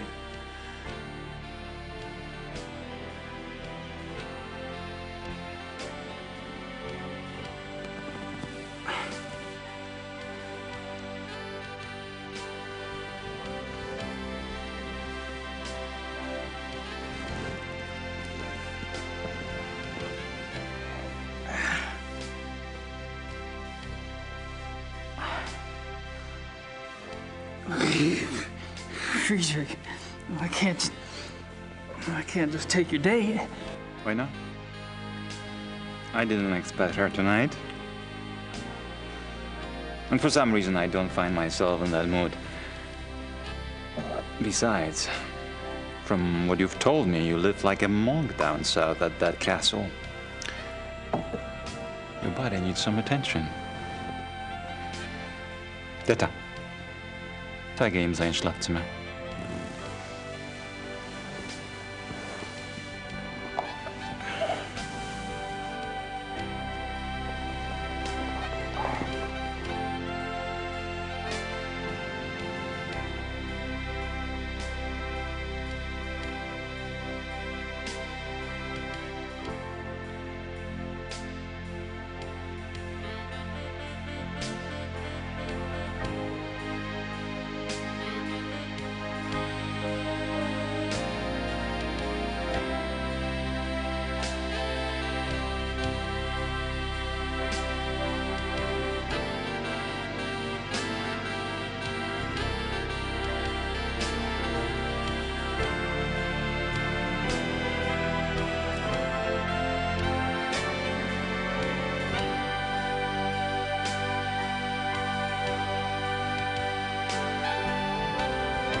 The men will be meeting here later today for the trip. I'm sure they won't wait for you, so you might want to be on time.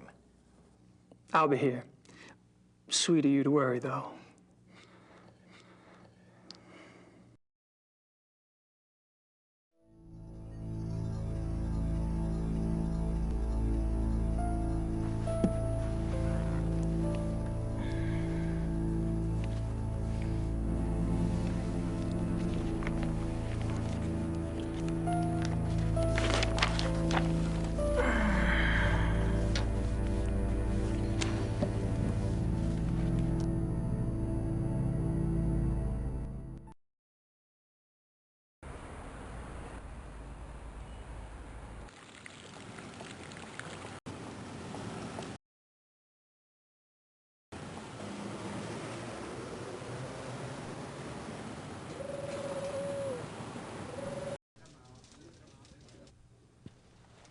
Ah, guten Morgen, Gabriel.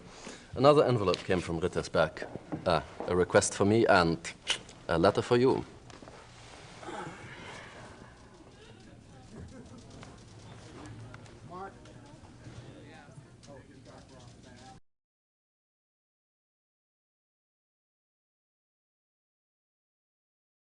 Gabriel, I've been busy on this case, and it's starting to pay off. Thought I'd fill you in. There's definitely something going on with Ludwig II. I'm pretty sure he was involved with a werewolf. In fact, he was probably turned into one himself. Anyway, something happened to him on this hunting trip, and afterwards he fits the profile in the lore book to a T. It's really fascinating. There's an American couple here, the Smiths. They're from Pennsylvania, if you can believe it. Mrs. Smith has been telling me all about your fortune, and she's sure you're tied in with Ludwig somehow. She also told me to warn you to beware the Black Wolf. Have you learned anything about that yet? So don't tell me where you're staying, as if I care. Really, we're supposed to be a team, Gabriel. I'm holding up my end. I've about done all I can down here, and if you want, I can join you there soon. Perhaps I'll see something I recognize from my research. I'm serious. Grace. Christ, she's losing it. Ludwig II, a werewolf. Yeah, right.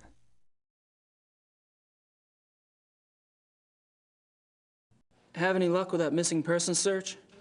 Oh, of course, I forgot. Frau Hogel dropped off something this morning. Yes, there are 2 forest areas where missing persons incidents are concerned. The Nationalpark Bayerischer Wald and the Naturpark Schwäbisch-Fränkischer Wald. Frau Hogel checked both these areas back 10 years. Between 1960 and 1969, there were only 1 to 2 cases a year in the Bavarian National Forest area. Between 1970 and 1990, there were 10 to 12 cases each year. Oh. In 1991, it went up to 17, then went back down to 12 in 92 and 93. The Schwäbisch-Fränkischer Wald figures are similar. Curious. Does something ring a bell? If it does, I should be able to hear it loud and clear. I'm leaving this afternoon for the Bavarian National Forest.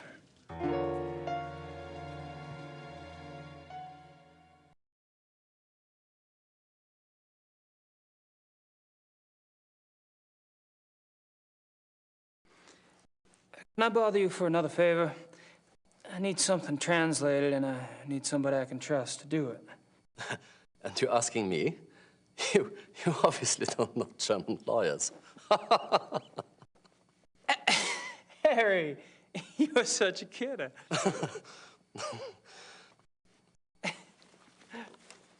Okay. Here it is. Wir müssen miteinander reden. We should talk? Nein. No? Es ist meine Karriere, verdammt noch einmal. Vielleicht sogar mehr, wenn die... His career is in danger even if the police... Ich habe Ihnen doch gesagt, nicht darüber zu sprechen. I told you not to speak of it. Aber ich denke mir, dass die Polizei bereits weiß, dass unsere Wölfe nichts damit zu tun haben. Die können einen Test machen an den Körpern. The police must know that our wolves are not responsible. There are tests they can perform on the bodies. Gut. Ihre geflüchteten Wölfe sind keine Killer.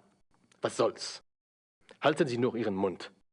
Sie sind damit besser dran. So, your escape wolves are not the killers. What's the problem? Aber Herr Knight, er kam gestern Morgen zu meinem Büro. Er hat viele Fragen gestellt. He says you've been asking a lot of questions. Worüber? About what? Über die Wölfe. About the wolves. Who are these men? Just friend. I think there's more. Was ist los, von Aigner? Ich muss mit jemand anderem reden. He doesn't want to talk, says he has someone else to speak to.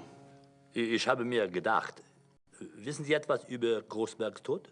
Do you know anything about Großberg's death? Wieso sollte ich? Why the hell should I? Nun, ganz einfach. Ich gab Ihnen seinen Namen. I gave you his name. Und? And? Herr Knight, frag mich, ob ich Großberg kenne. He says you asked him if he knew Großberg. Was? Mist. I think I know what happens next. You know, it would be a great tragedy if the Ritterline were to die out. A great, great tragedy. I'm not just talking about for the sake of our firm, but... I know what I'm doing, Harry.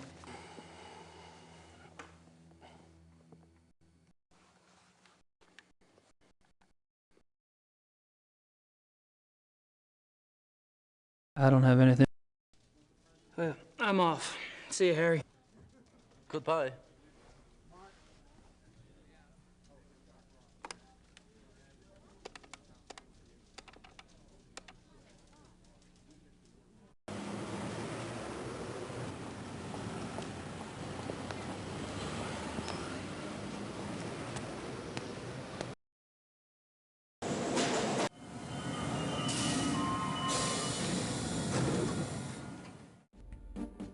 The American P.I. Criminal Commissar Lieber. I couldn't just call you KKL, could I? Sit down. How about KKK?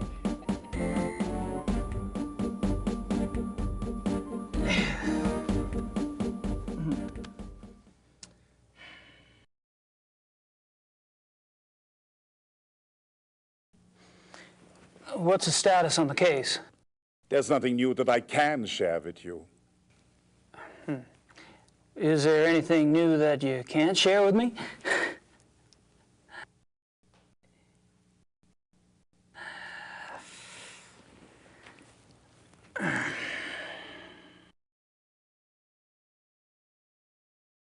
Okay, let's try this. You haven't found the zoo wolves yet? No. Have you caught anything yet? No. Why am I not surprised?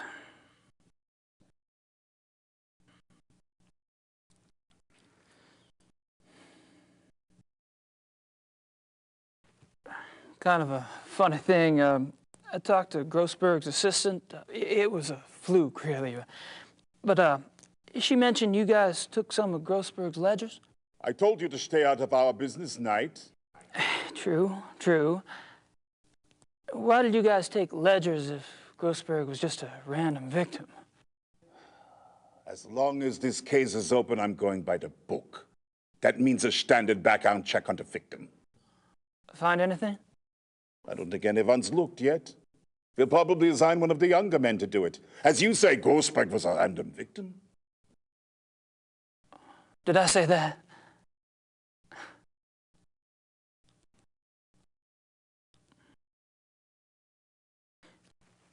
I don't suppose you'd let me take an eensy-weensy look at Grossberg's ledgers? Absolutely not. What if I could prove that Grossberg wasn't a random victim? You're crazy. Am I? Look, if you have information, I want to know what it is now. What information? Look, 5 minutes with the ledgers. If Grossberg was a random victim, my looking won't matter. And if not, I may be able to help you out. You get nothing to lose either way. I don't believe you know anything. No papers.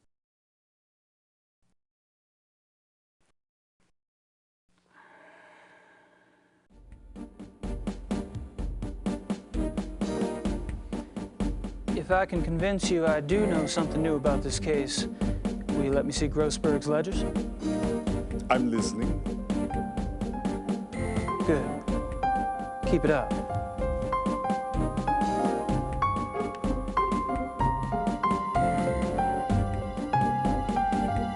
Aber ich denke mir, dass die Polizei bereits weiß, dass unsere Wölfe nichts damit zu tun haben. Die können einen Test machen an den Körpern. Gut. Ihre geflüchteten Wölfe sind keine Killer. Was soll's? Halten Sie nur Ihren Mund. Sie sind damit besser dran. Aber Herr Knight, er kam gestern Morgen zu meinem Büro. Er hat viele Fragen gestellt. Worüber? Über die Wölfe.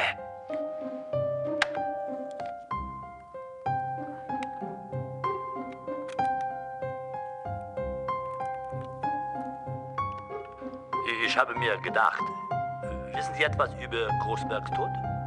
Wieso sollte ich? Nun, ganz einfach. Ich gab Ihnen seinen Namen. Und?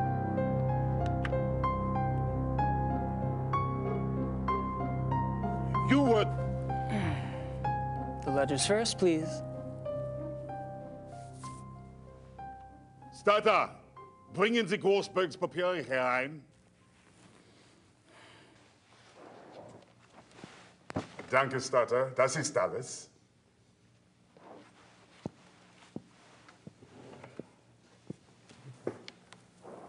I'm going out for some coffee.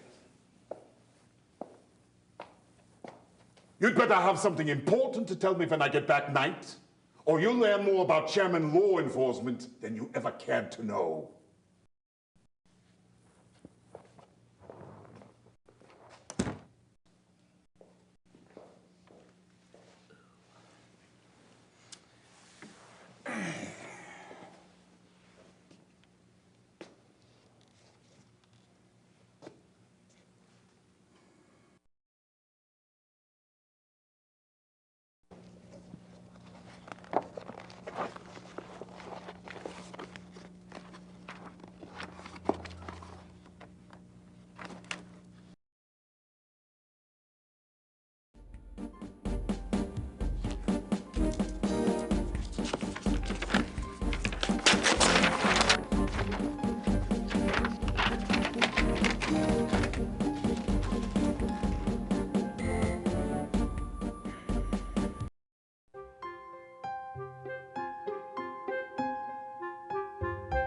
Steiner!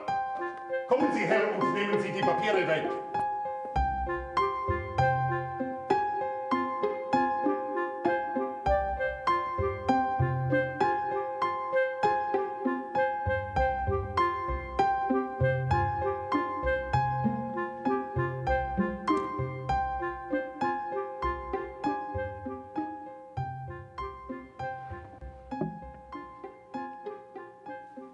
All right. Spill it.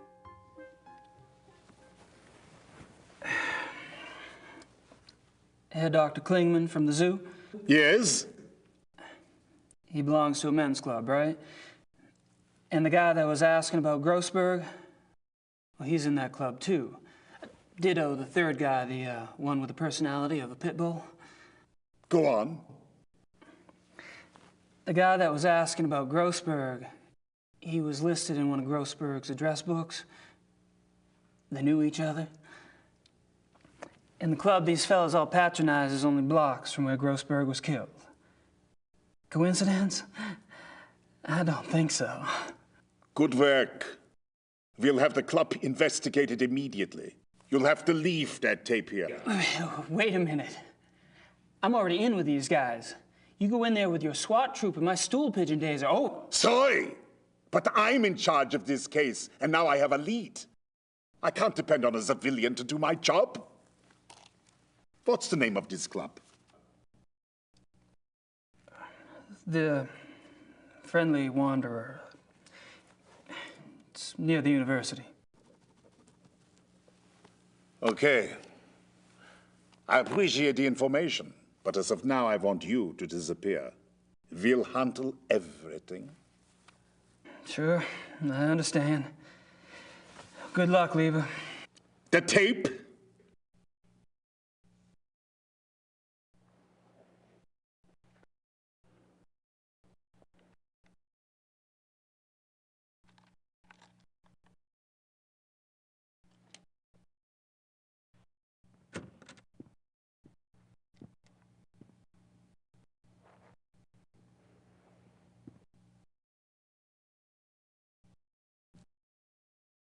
Sucker.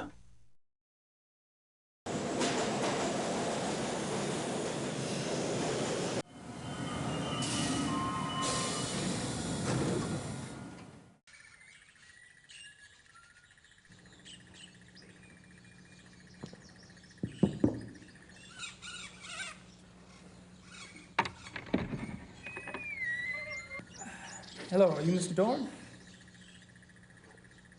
Yes. What do you want? My name is Knight. I'm an associate for Grossberg's. Grossberg. That son of a bitch owes me a lot of money. Now he's dead. Who's going to pay me, huh? I'll be handling Grossberg's accounts. If you could just tell me what services you perform for him exactly, I can get you a check right away. I don't talk to nobody about what I do. You pay me what I'm owed. Maybe you and I can do business together. Otherwise, I've had enough of Grossberg and his associates.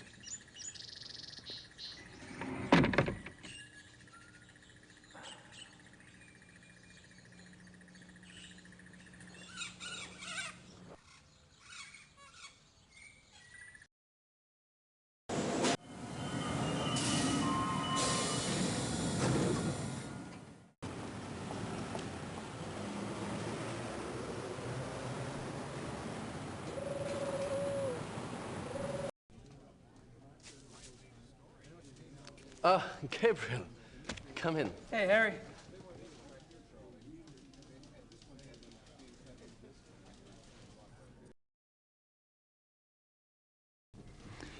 Could you pull some cash for me from the Ritter account?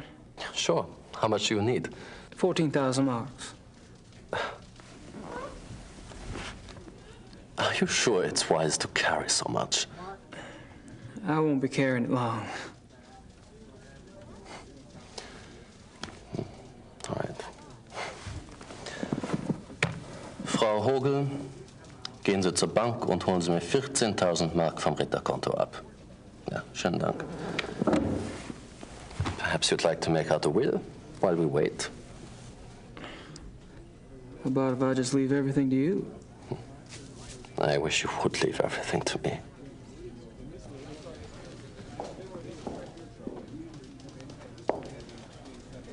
Thanks, darling.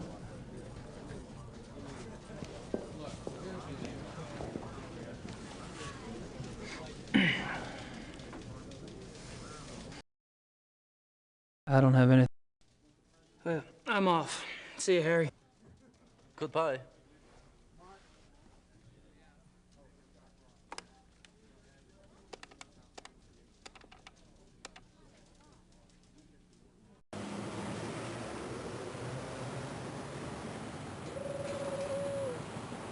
I'd need to pick my poison first. White sausage. Yum. Can I have some of that, Weisswurst? 6 Mark, bitte.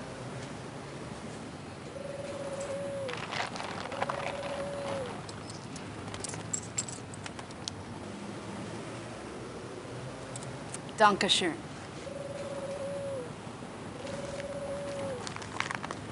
Bitte.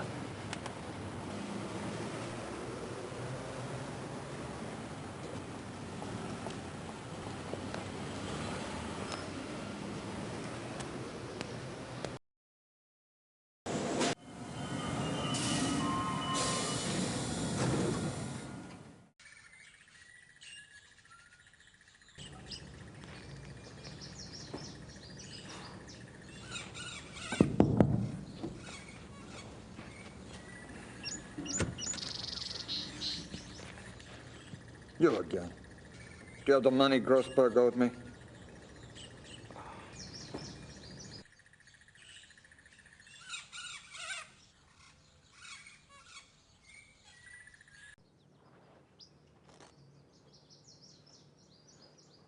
$14,000 in cash.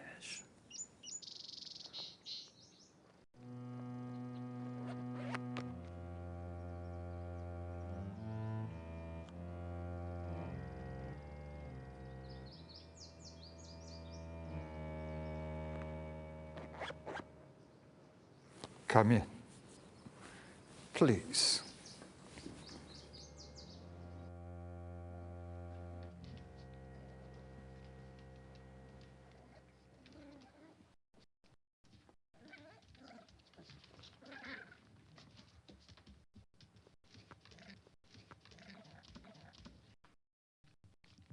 Not good, huh? The smell. These stinking animals. No matter how much I spray them down, they smell. Some creatures are like that, yes. I'd be interested in hearing your business plan, Herr Knight.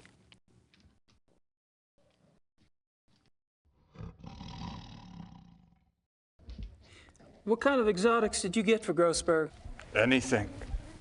Cats he mostly got. Things that make good coats, you know. Things you can't get on the market. But for you, you pay cash up front. I get you anything. Can you get hippopotamuses? Okay. Maybe not anything. But most things I can get. You need some cats soon, huh? Gorilla. I can get gorilla. Well, it's possible. I'll let you know.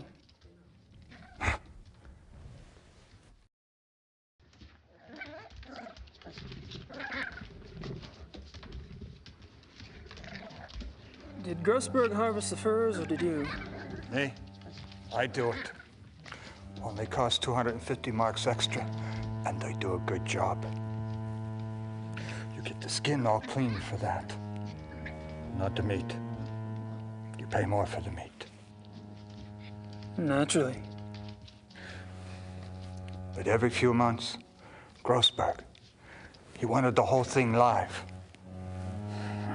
I don't know what he did with those. I don't ask questions. I think I know.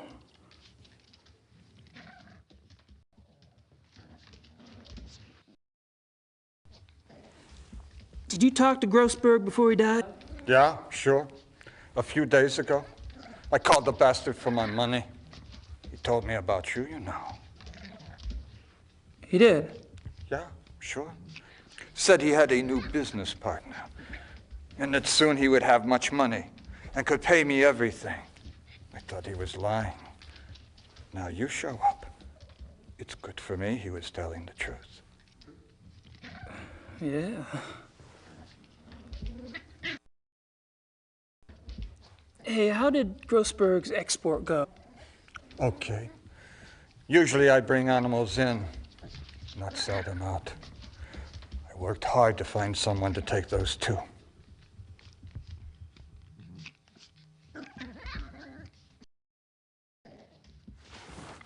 Oh, where did the exports end up anyway? Taiwan. A zoo, they said. But I don't believe it. A restaurant is what I think. Do they sell wolf meat at Taiwanese restaurants? Why not? They sell tiger. Those people, they eat anything. There were 2 wolves, right? Yeah, sure. Male and female.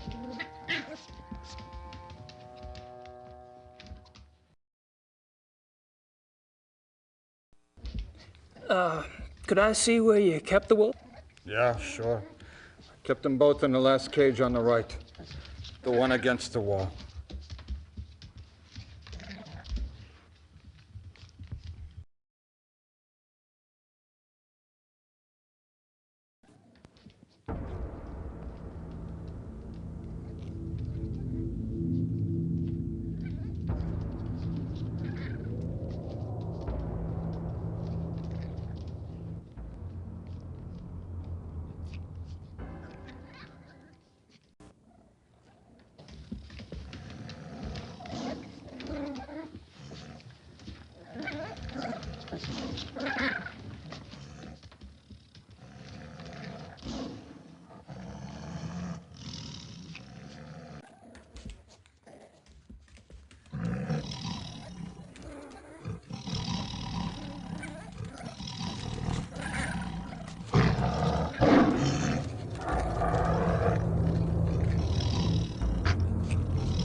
There's something in there, but I can't tell what it is.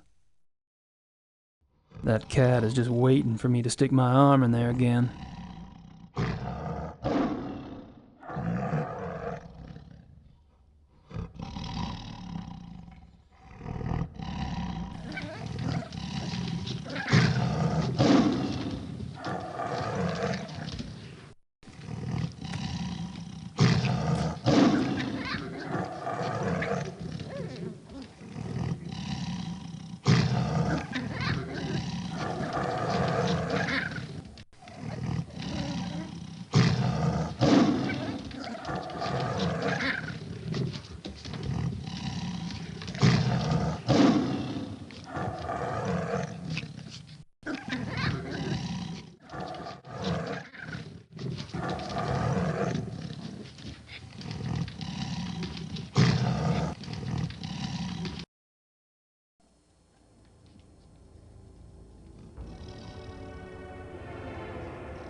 I'm not sure what...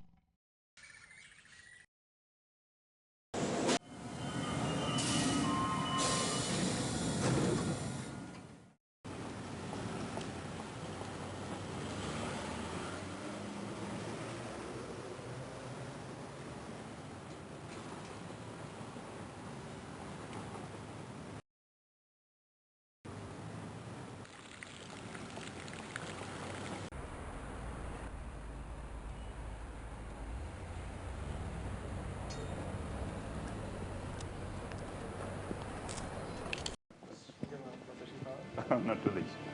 Selber. Wie geht's? Good. Good. There you are.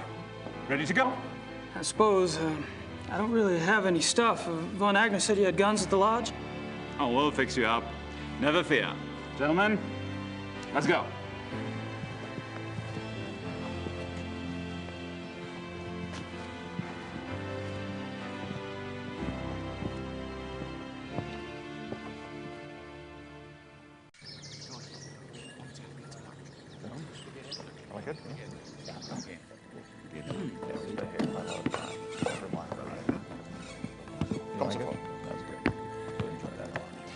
Henneman, Price. You two sleep in Price's room. Gabriel will take Henneman's for now. Herrgottssackra.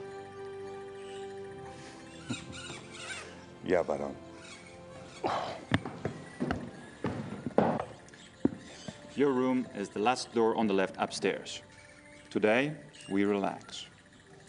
Tomorrow, we hunt.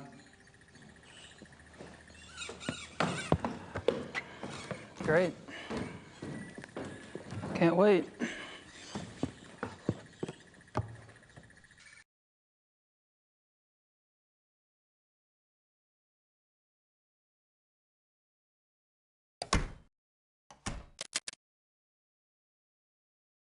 Hey.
There's a ledge under the windows. Too bad it's not a little wider. It's a ways down there, ain't it?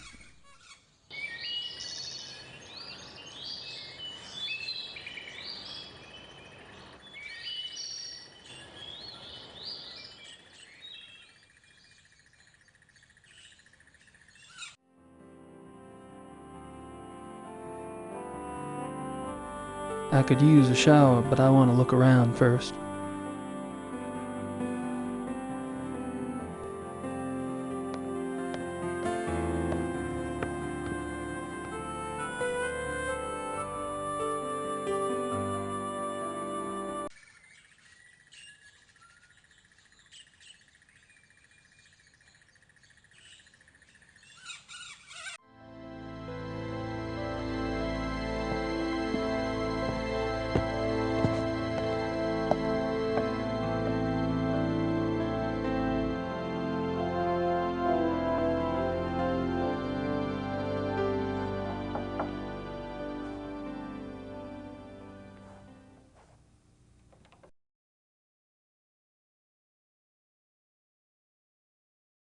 I hate it when I come up with ideas like this.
Same entry I saw at the Hunt Club.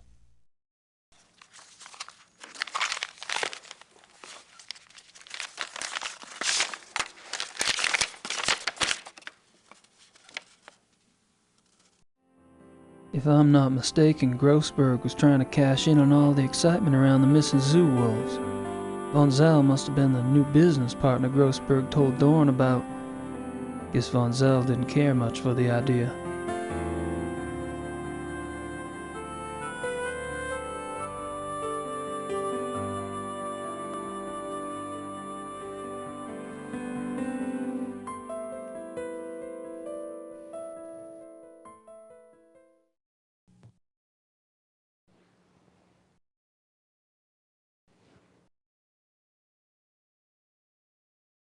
Hello.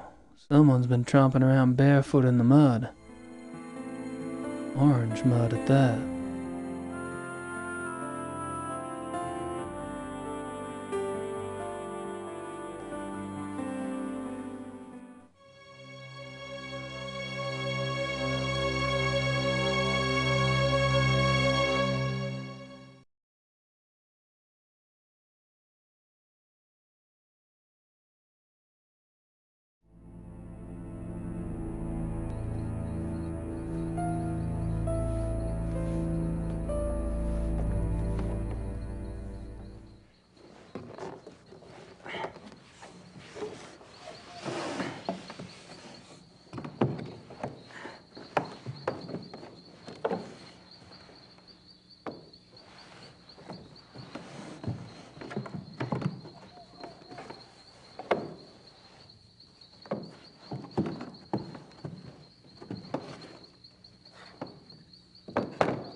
I'm pretty sure Herr Price is in there, and I don't want to know what he's doing.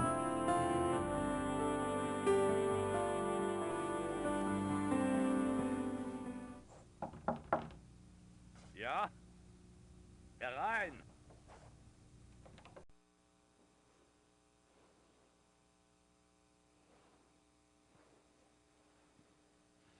Oh, sorry, I didn't know you were busy. Mach nicht. I'm always up for company. Okay. So, amuse me, Herr Knight.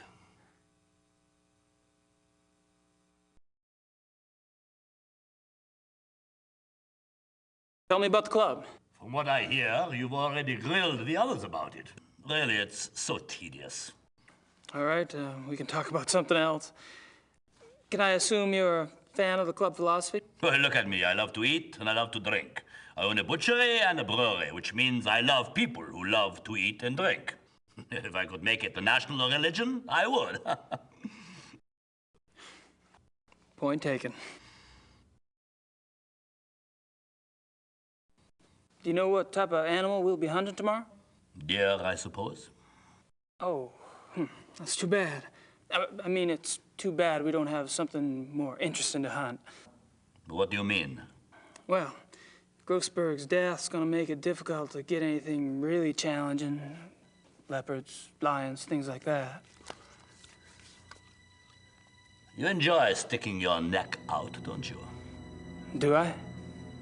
If it were me, I wouldn't want to get on the wrong side of someone like Von Zell.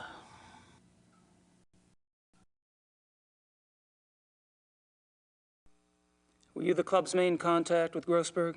Yeah. Buying and selling exotic animals isn't exactly legal in Germany. The others didn't want to know.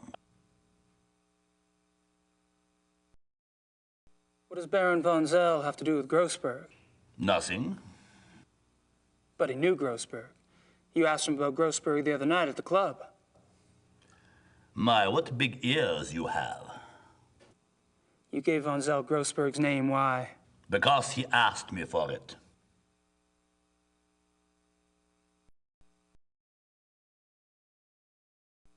Do you know why von Zell wanted Grossberg's name? He did not share his reasons with me. Well, you must have thought something. I assumed that since von Zell was getting too big for his britches, and since he was no longer von Glauer's pet, that he had intentions of leaving and starting his own club. And you didn't have a problem helping him go independent? I would love to see him leave. And I'm not the only one.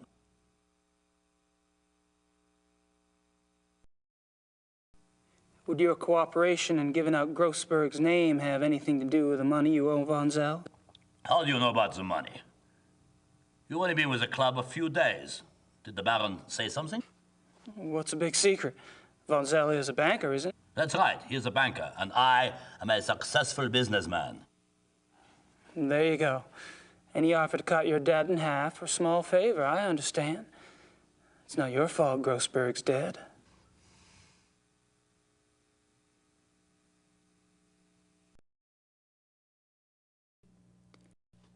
Have you heard of the Black Wolf?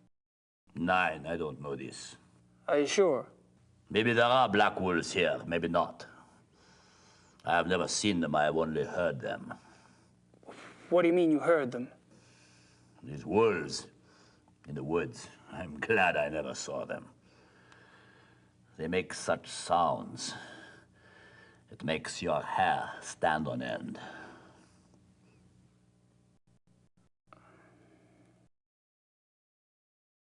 Are you telling me you've heard wolves around here? Yeah, of course. You should be sure you don't go out in the dark at night. These wolves, sometimes they sound very close by. But Klingman told me wolves are extinct in Germany, except for maybe a few in the Alps. We're not close to the Alps, are we? Yeah, the Herr Doctor is obviously mistaken. There are wolves in the woods. I've heard them myself many times.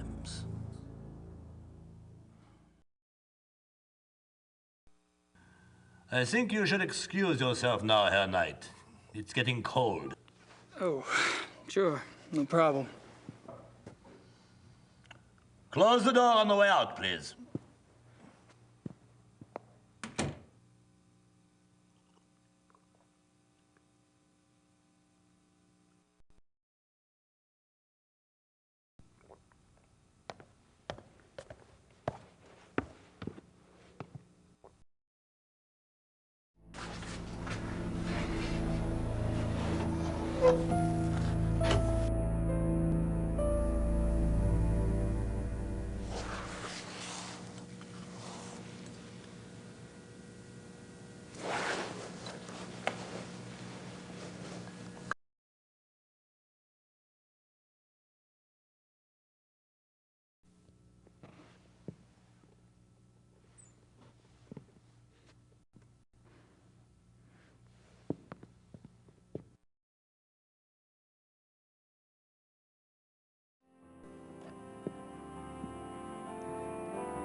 We finally have a chance to talk. Well, as long as my glass is full, you can ask me anything you like.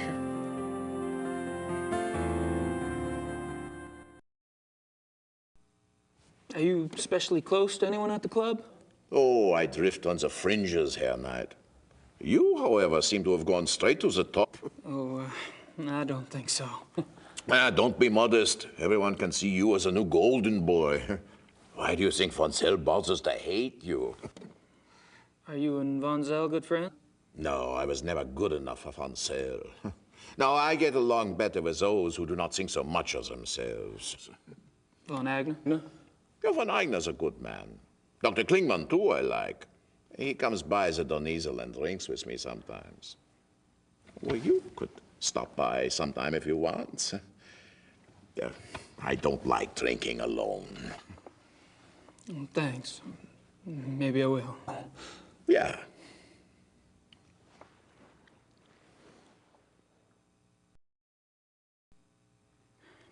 You and Klingman make an unlikely pair. What do you find to talk about? Herr Doctor likes to discuss the club philosophy. He's very enthusiastic, you know. That's what made him want to join in the first place. You sponsored Klingman's membership. Me? No, Von Zell. Von Zell? He doesn't seem like the welcoming type. Oh, that's what I thought, too. You know, when Von Zell brought Klingman in, I thought they must be very close. But the way Klingman asks questions, you'd think he hardly knew Von Zell. Oh, well, it doesn't matter. I mean, who can say why Von Zell does anything?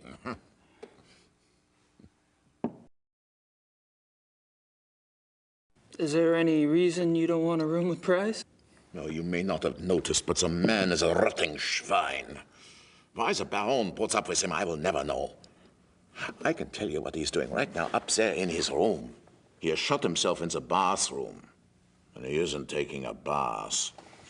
I tell you, you can't turn your back on a man like that. No one is safe. I thought Price was a hotshot lawyer. Yeah, was 10 years ago. He's lucky he doesn't need the money now because he can't get work. Why not? He's too obvious with his nature, you know?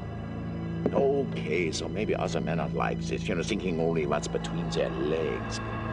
Price, he has no respect for normal human decency. He flaunts his perversion. Isn't that what the club's about? Getting in touch with one's instincts, being primal? Yeah, okay, so it is. That's a question for the Baron, not for me. I only say what I see about Price.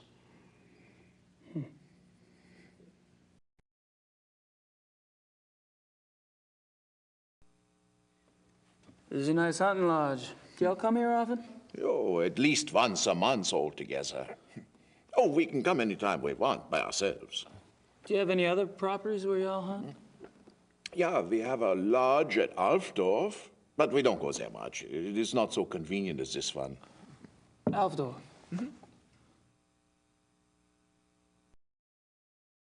Is the club in Alfdorf close to a forest, too? Oh, not close. In. It's in the Naturpark Schwäbisch-Frankrischer Wald. Of course it is.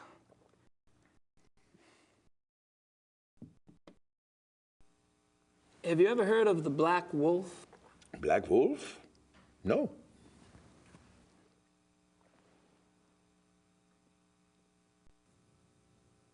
Thanks for the talk. Ja, auf Wiedersehen.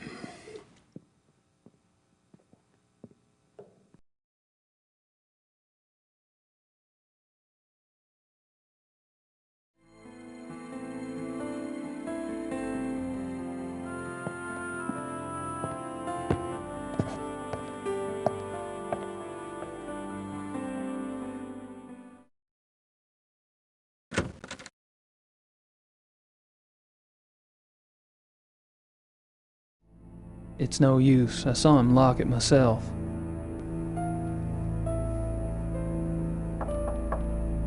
Enter.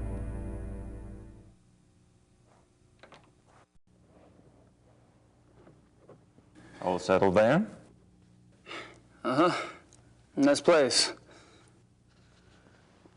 Yes, it is. You should go for a walk. The woods are beautiful, and you could get your bearings before tomorrow's hunt. Good idea.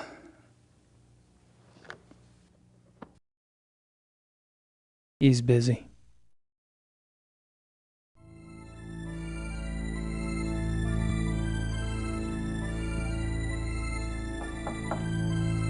Come and see.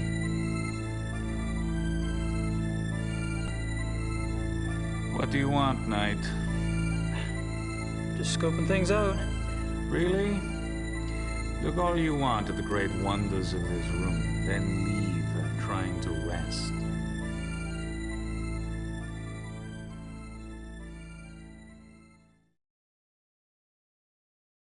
Hilda and Possible's tags. So much for the killer zoo wolves theory.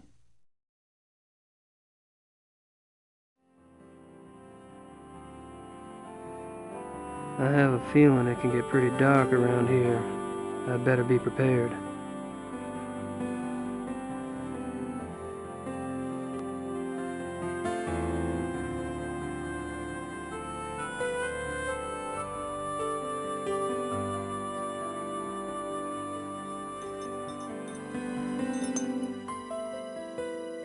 Hildegund and Parzival. Nice names. Mein Gott. Don't worry. I'm not gonna turn you in. Please, Herr Knight, it would mean my job. Yeah, I said I wouldn't. Not if you tell me exactly what happened. I'm afraid. Of Von Zell. It's his fault. I only followed his instructions. Why did Von Zell want to kidnap those wolves? He said he wanted to own a pair because he admired their nature as predators. He told me he would keep them in a private place, a safe place, to study. How did you meet Von Zell in the first place? He came to one of my lectures about 3 months ago. He was very knowledgeable about wolves, very. He said he admired my work. I was impressed by his knowledge and his title. Then he told me about the club, about how exclusive it was, about their philosophy. It was like a dream come true for me. Yes, it is seductive. So the wolves were your price of admission. How did you get the wolves out of the zoo? I led Baron von Zell and another man that I didn't know into the zoo through a delivery gate. The other man drugged the wolves with some meat. When they were asleep, he and von Zell put 2 of them into the truck and drove off. I was afraid when the police came and investigated the next day, but they didn't find anything. I thought we had gotten away with it. Then the killings started. Your wolves aren't responsible. They were shipped to Taiwan. They never hurt anyone. That is more of a relief than you could possibly imagine. But the wolves, are they safe? I don't have that information. What do you think?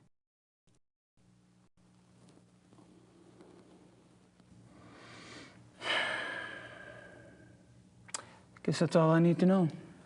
Please don't say anything to the police. I swear I have told you everything. Yeah, I know. I won't tell your dirty little secrets. For safekeeping. You enjoy a nap, Doc?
Shears. These might come in handy.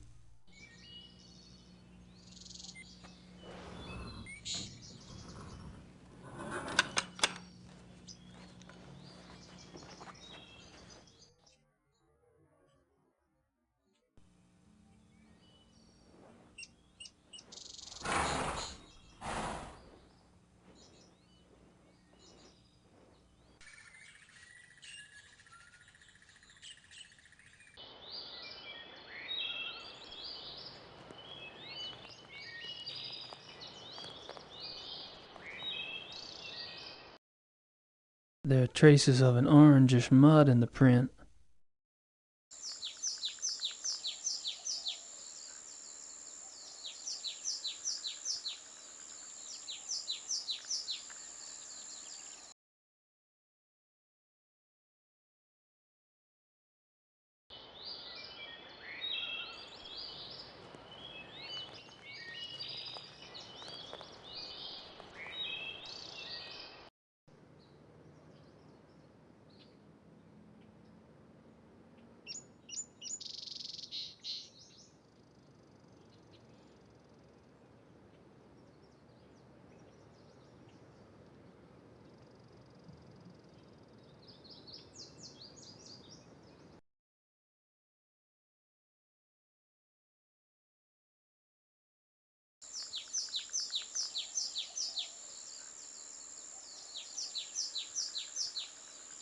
These might come in handy in the woods.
God damn.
What's that smell?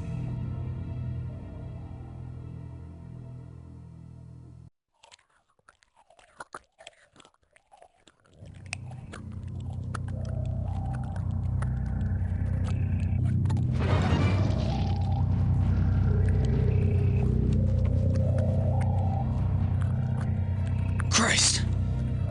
It's a big fucking hole.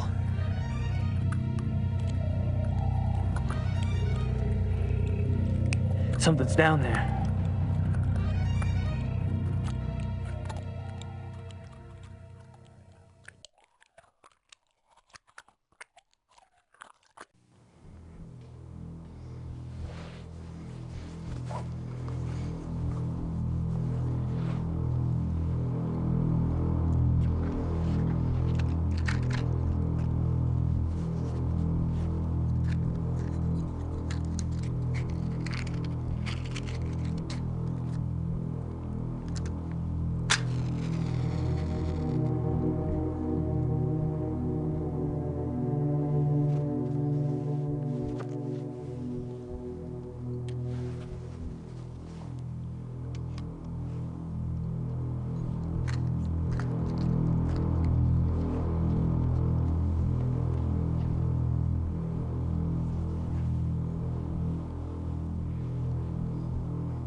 What is it?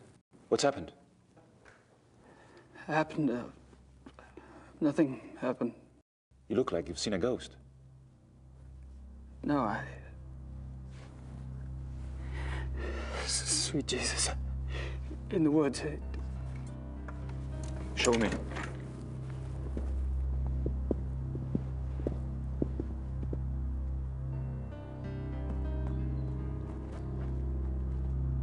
Gabriel, where are you going? In there.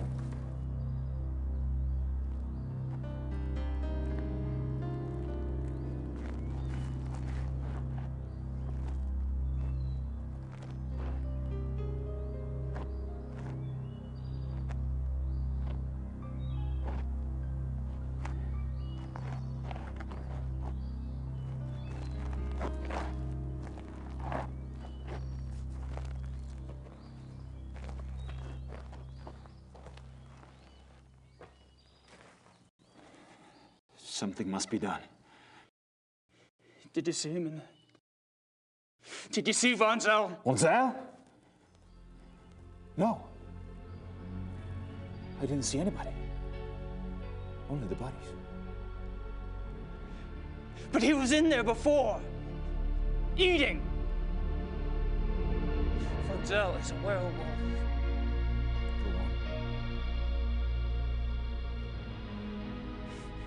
It looks like he's been killing like this for a long time, using the woods for cover at this lodge and at your other lodge in Alfdorf. I think he stalks his victims to learn their habits and then attacks them in secluded spots. He drags them back here to the cave to eat.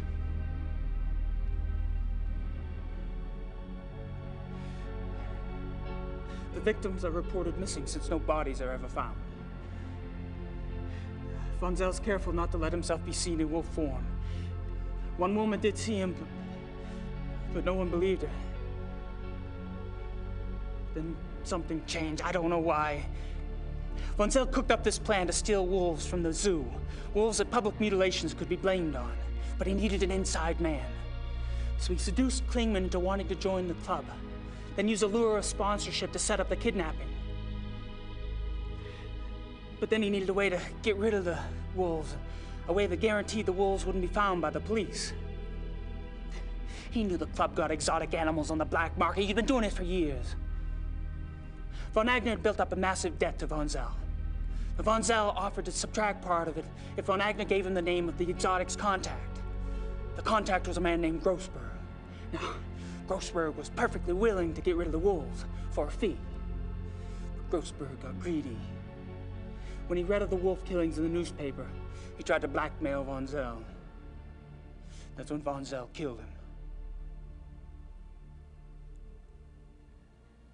I knew Von Zell was deeply disturbed, but this is incredible. Yeah, but it's true. We have to call the police. I know the man in charge of the case. No! The police would never believe us.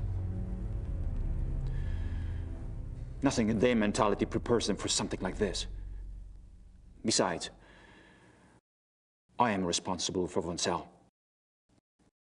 I knew that philosophy was powerful, but I never realized that someone could take it to such a hideous conclusion. I helped create this. I must stop it. With your help, that is. What are you proposing? That you and I hunt him. Tonight. Bad. I don't know. Well, that's what you came to the club to do, isn't it? Hunt down and kill Tony Huber's murderer. How'd you know? You're not the only one who can ask questions. It's all right. I'm glad you showed up. Now we must act. Meet me at the stable at midnight. Until then, be discreet. The others could only slow us down. All right. Tonight it is.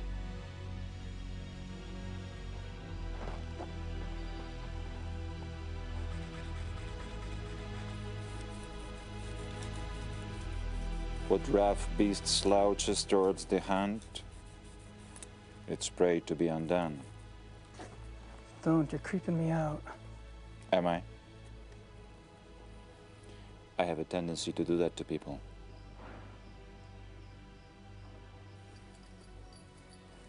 How are they clothes? I feel like Lord fucking Byron. Nonsense. You look better than he ever did. And you'll need that extra warmth tonight.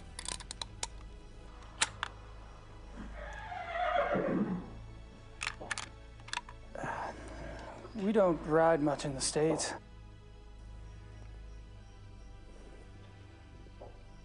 We are not taking the horses. It's too dangerous to ride at night.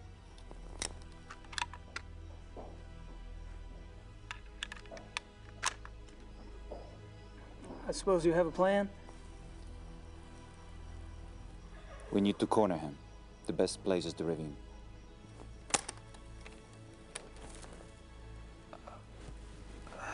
I think I'd better run defense.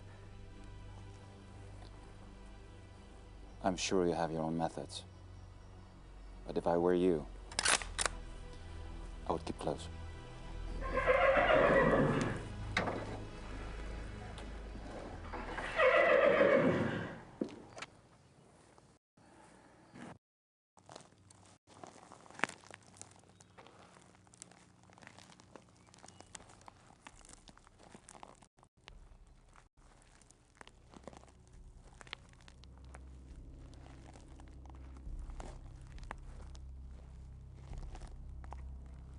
Stay right behind me.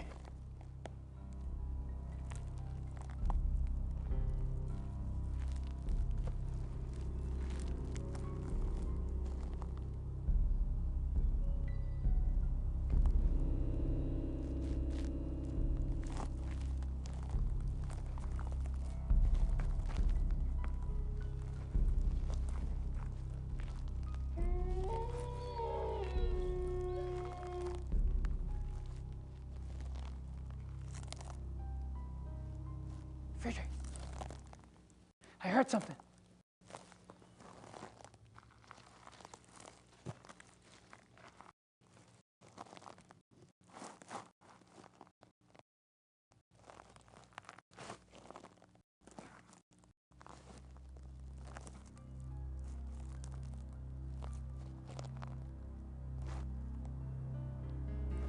Friedrich!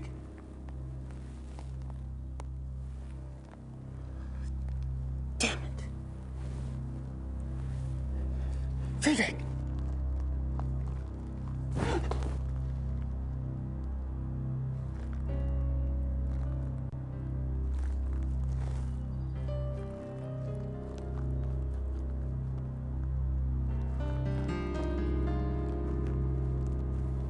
Friedrich!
Where the hell is it?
Guess my secret's out. I'm obviously not a hunter. This shit sickens me. You're less experienced than I thought. But not for long, I'm sure. Oh, it's the wound. We need to clean it. Guess he got me. Fuck.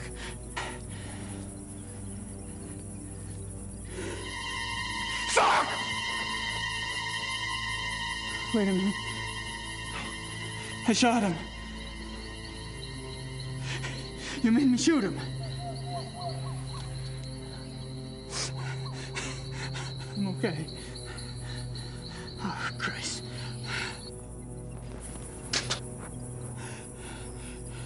Thank God you made me shoot him. Come on. We'll fix you up in the lodge. And I'll drive you back to Munich in the morning.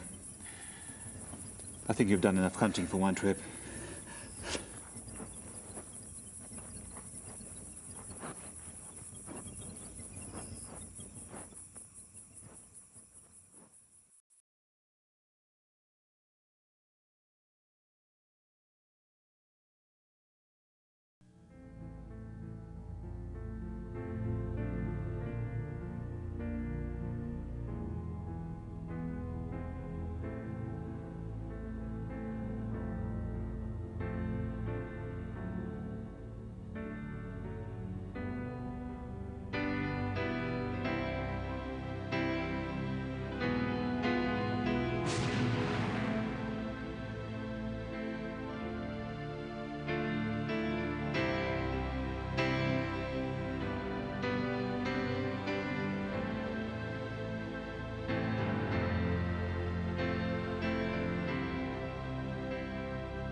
Beware the black wolf.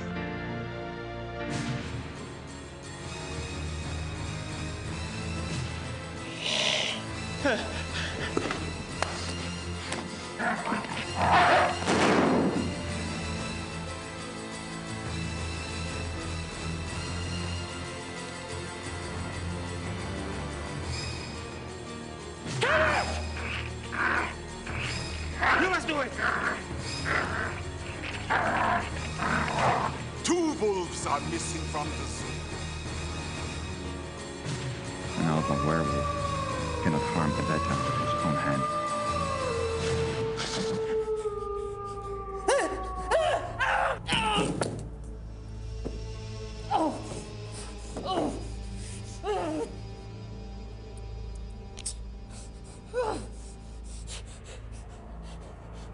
No! No!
Tell her to put this with my heart, without hurting.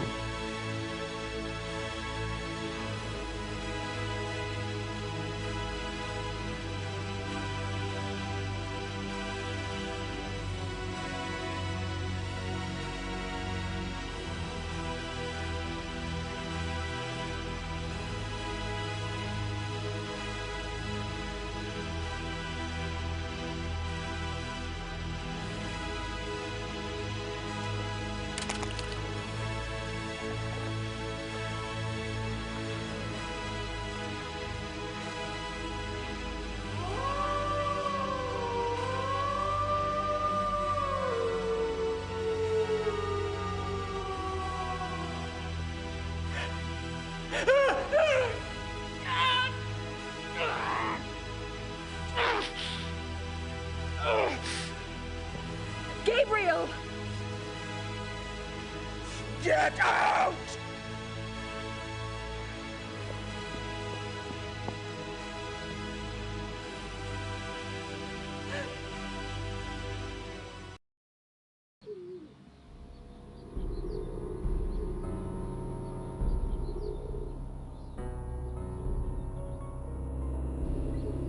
You have a visitor.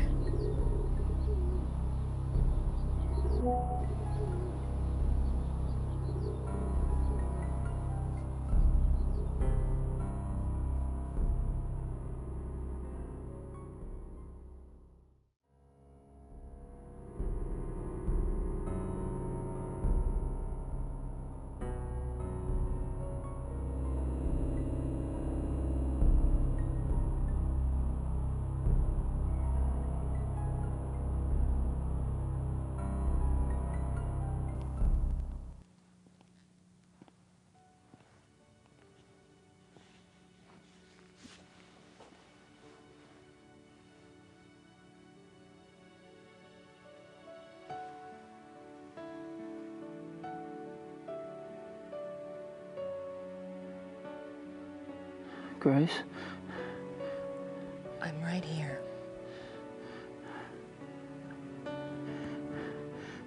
I fucked up. I know. It's okay. It's not okay. Not even close. How'd you find me anyway? I ordered a deed of entitlement to issue to the Black Wolf. It came in yesterday, and von Glauer's name was on it. I threatened Werner Huber's life unless he told me where you were. Yeah, well... Unfortunately, your cavalry arrived too late this time. Well, if you hadn't been such an idiot refusing to tell me where you were, I might have been able to save your little butt days ago. Well, maybe I'd rather have it chewed off than have to deal with your gloating. You ever think of that?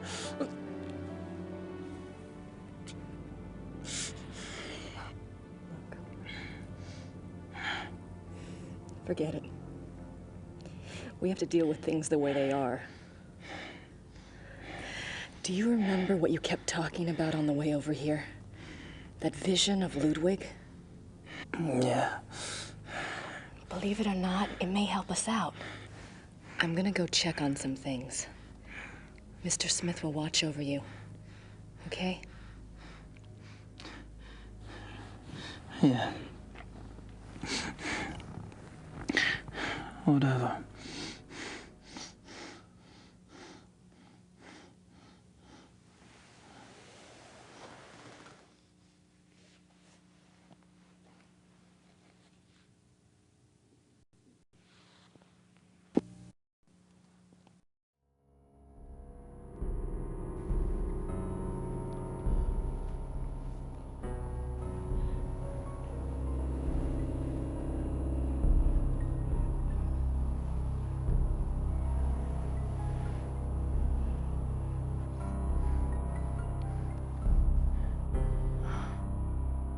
You're burning up.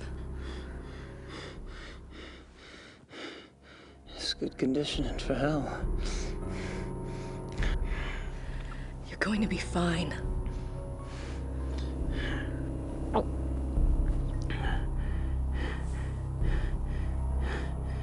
Not the hair, Grace.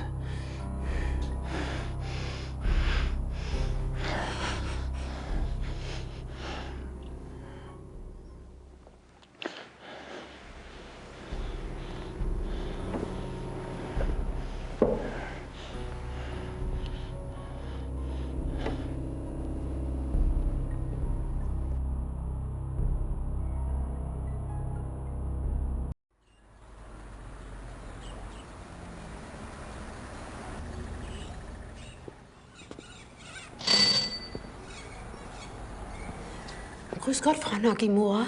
Grüß Gott. Haben Sie etwas für mich?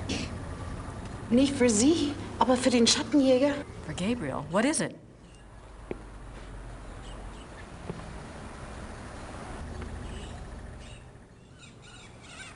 I'll take it to him. Ich bringe es zu ihm, okay? Ja, okay.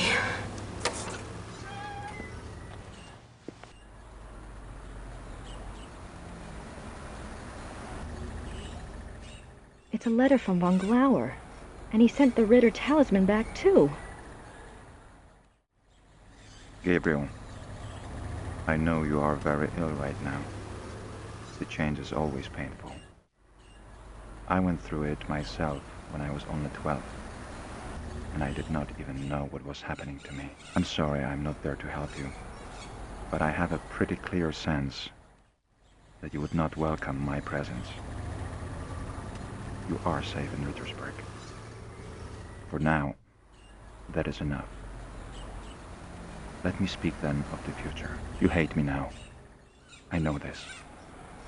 But I have some hope that by the pass of the second moon, when the sickness wanes and the blood has inflamed the greater part of you, you will see things differently. You will need me then, and I think you will want me then. It is for hope of this that I did not have you destroyed. the night you were bitten by von Zell. I could have done.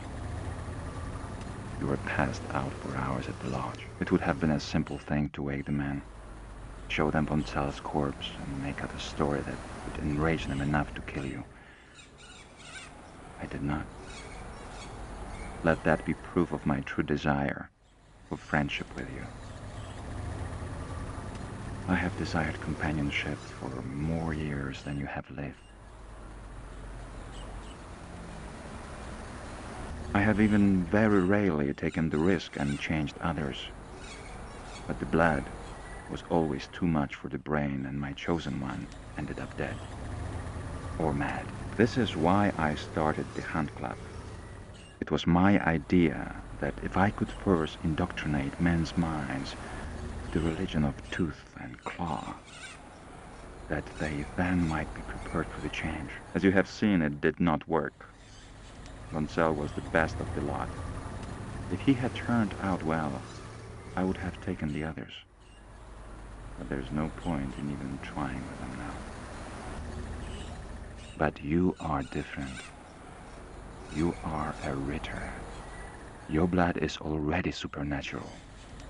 Yes, I know of your family. I have studied much over these long years. When we met, I felt somehow that you would not be destroyed by the gift. You have an enormous streak of the beast in you. And you are innately strong and occult. You will be powerful and beautiful in the change. I am sure of it. I did not intend for it to happen so soon and in such a way. But perhaps fate has its own reason. But how confused you must be. You may feel I used you to dispose of von Zell. I did. He had to be taken care of, and you obligingly showed up. What was I to do? I am too old not to have learned at least this much about the light. You cannot shut it out. Better to let it in and let it simply dim to adjust to the relative brightness inside. Think well on these things as your body adjusts. Think about meeting me in Munich in 2 months' time. We can leave Germany if you wish, and go anywhere you like. I will teach you how to hunt, how to live safe and well. You can feel the night wind on your face, taste the heartbeat of the kill beneath your jaws. It is glorious. Much more so than the priestly lie the Schattenjäger offers. Don't confuse yourself with ideas of good and evil. Nature shows us that there are no such distinctions. You and I both inherited something from our fathers. Is your legacy any less of a curse or blessing than mine? Join me. Yours, Friedrich.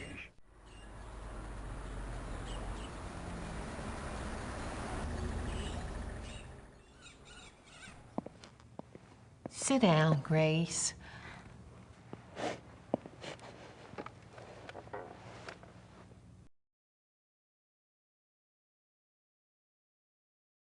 Gabriel seems awfully sick. Of course he does. His body's fighting that blood something fierce. You know, dear, I wouldn't count on Gabriel being pleasant or even cooperative. He is quite literally not himself. You think I shouldn't really let it bother me that he's being such a butthead? Don't worry, he's always like that. It will get worse. Do you think that we really need to keep him locked up in there? It seems so cruel. He'll be more at ease knowing he's locked up in there and can't harm anyone if he does change. I suppose so. His only chance now is the destruction of his maker. I know. Emile will watch over Gabriel in the dungeon? Yes, dear. Besides, you have other things to attend to, don't you? Yes, the opera. And the diagram, I have to get them. Do you think you'll be able to do that by yourself? Just watch me. Do you know anything about Altading? Yes, it's a pilgrimage shrine. Emil and I have been there. but I didn't know about the heart urns at the time. It's one of those places that vibrates with spiritual energy. It's very strong. I think they had the first miracle in, about the middle of the 1700s. But the Black Madonna herself is much older than that.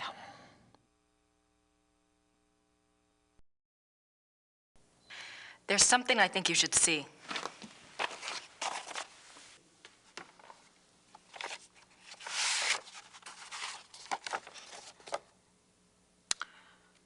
Oh, my. Has Gabriel seen this? No. Well, my dear, I understand your reluctance, but it's his karma, you know? It's his choice.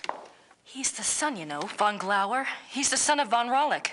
Yes, I think you're right. And he wants Gabriel. So it seems. But that doesn't mean Gabriel wants that life. He didn't ask to be bitten. You don't know him like I do. Running on all fours wouldn't be a big stretch.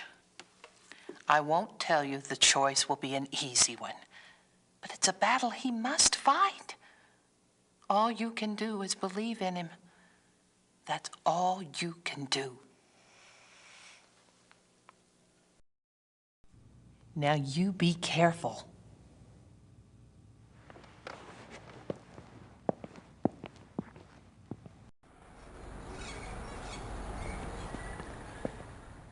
I think I'll steal one of these rolls. Please do, dear. You're thin as a rail.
It's all right. You're just gonna help me out for a bit, and then you'll be free.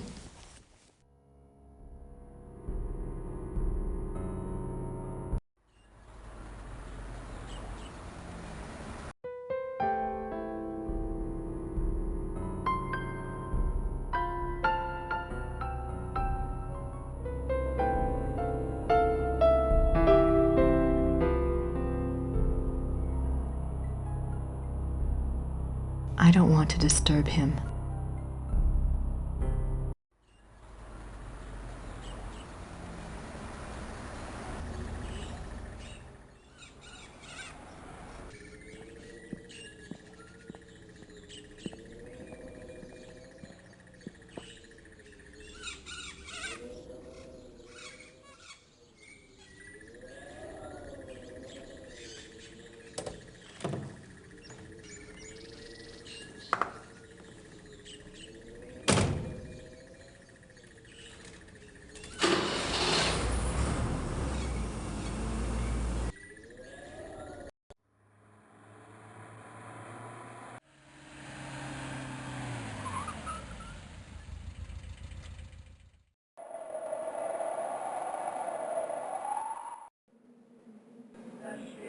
silver body parts.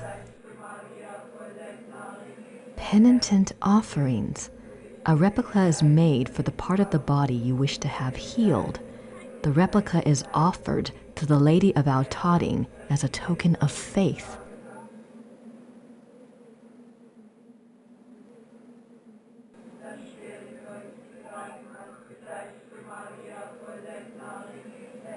These all say, Maria hat geholfen, Mary helped.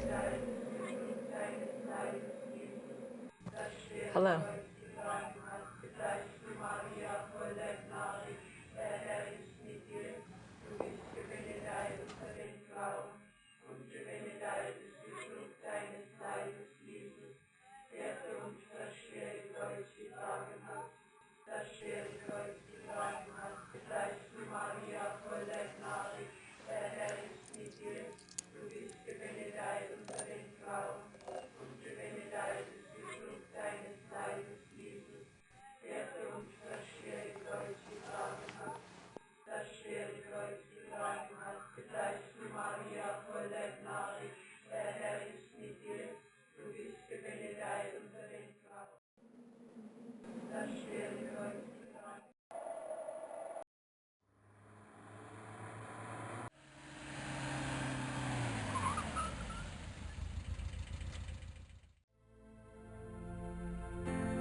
These linens look seriously expensive and seriously old.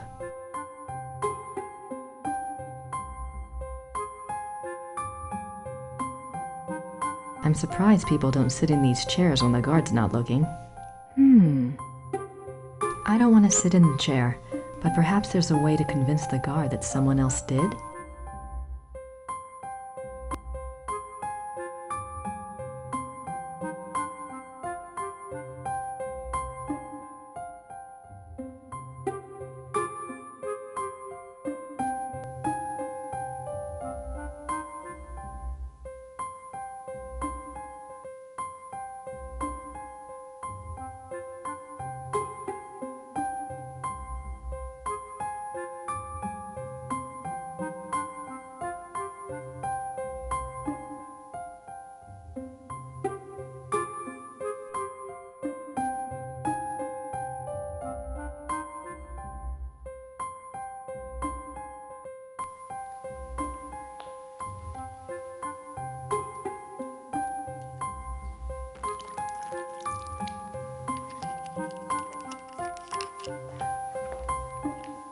Entschuldigen Sie bitte.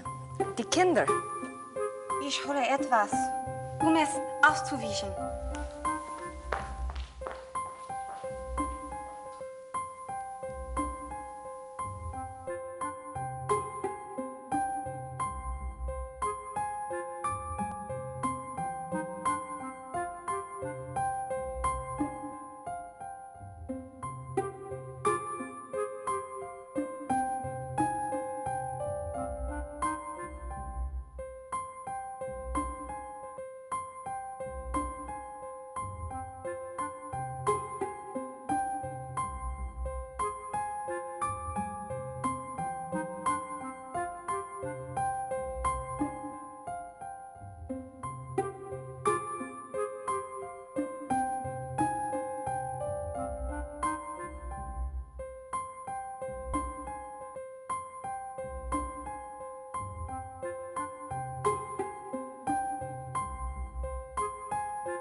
Wie ist das Ding hier hereingekommen?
This is the only copy of Wagner's Lost Opera.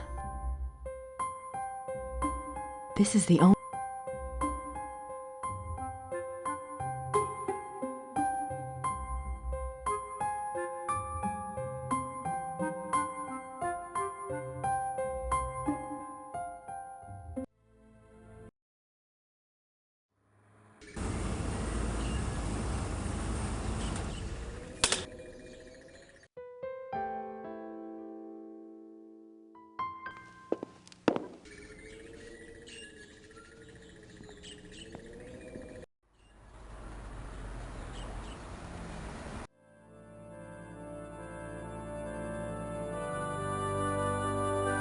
That silver heart reminds me of the silver penitent gifts at Altading.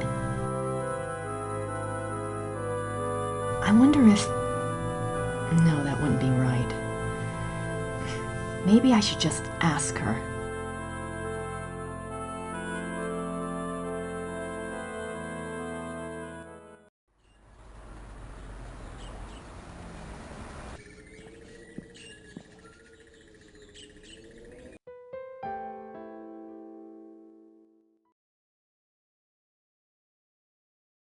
Gerda, I have something to ask you. It's really awful. What is it? You know the silver heart you got for Wolfgang's casket? Yes. If I paid you to have another one made, do you think I could take the one at St. George's? It's for Gabriel, isn't it? Yes. Take it. Wolfgang will understand. Thank you so much, Gerda.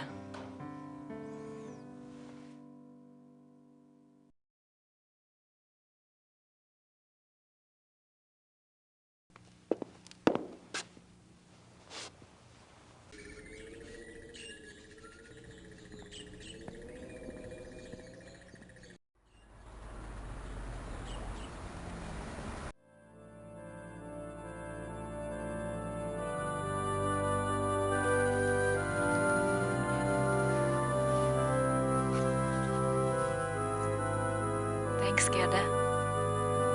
And Wolfgang.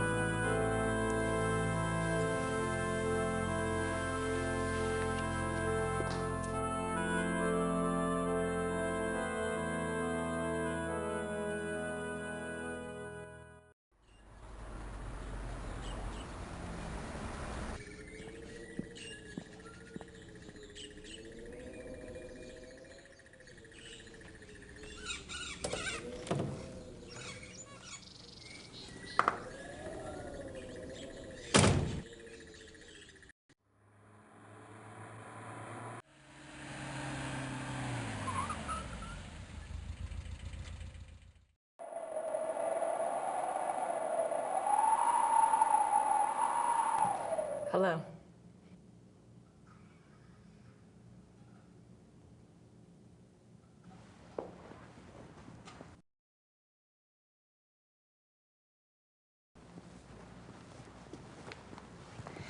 I have a gift for the Madonna, Father.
Lady of Valtoting, take this gift. I think you know why I'm here. I apologize for even thinking of violating your shrine. But you know I need to get what's inside Ludwig's urn. I think you want me to help him, and Gabriel. Gabriel may be egotistical and selfish, but he's got a good heart, I think. Anyway, he doesn't deserve this curse. Help me help both of them. Please.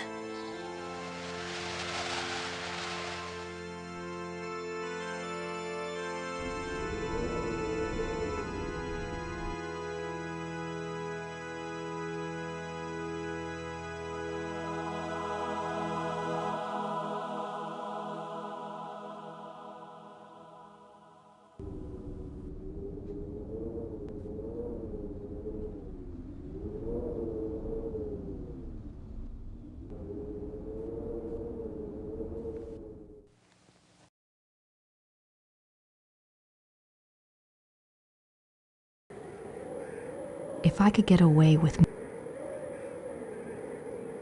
I hope this works.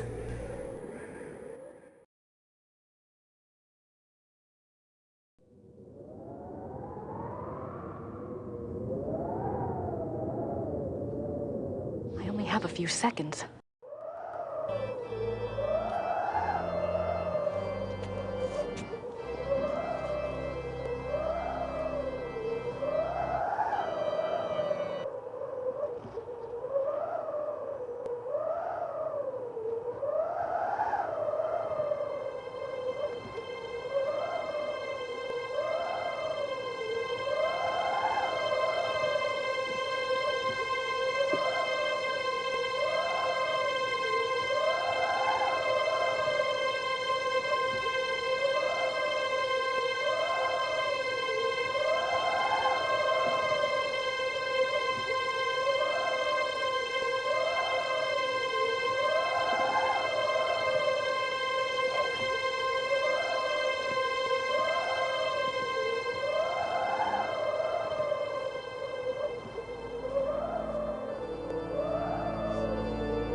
Wagner's layout of the theater.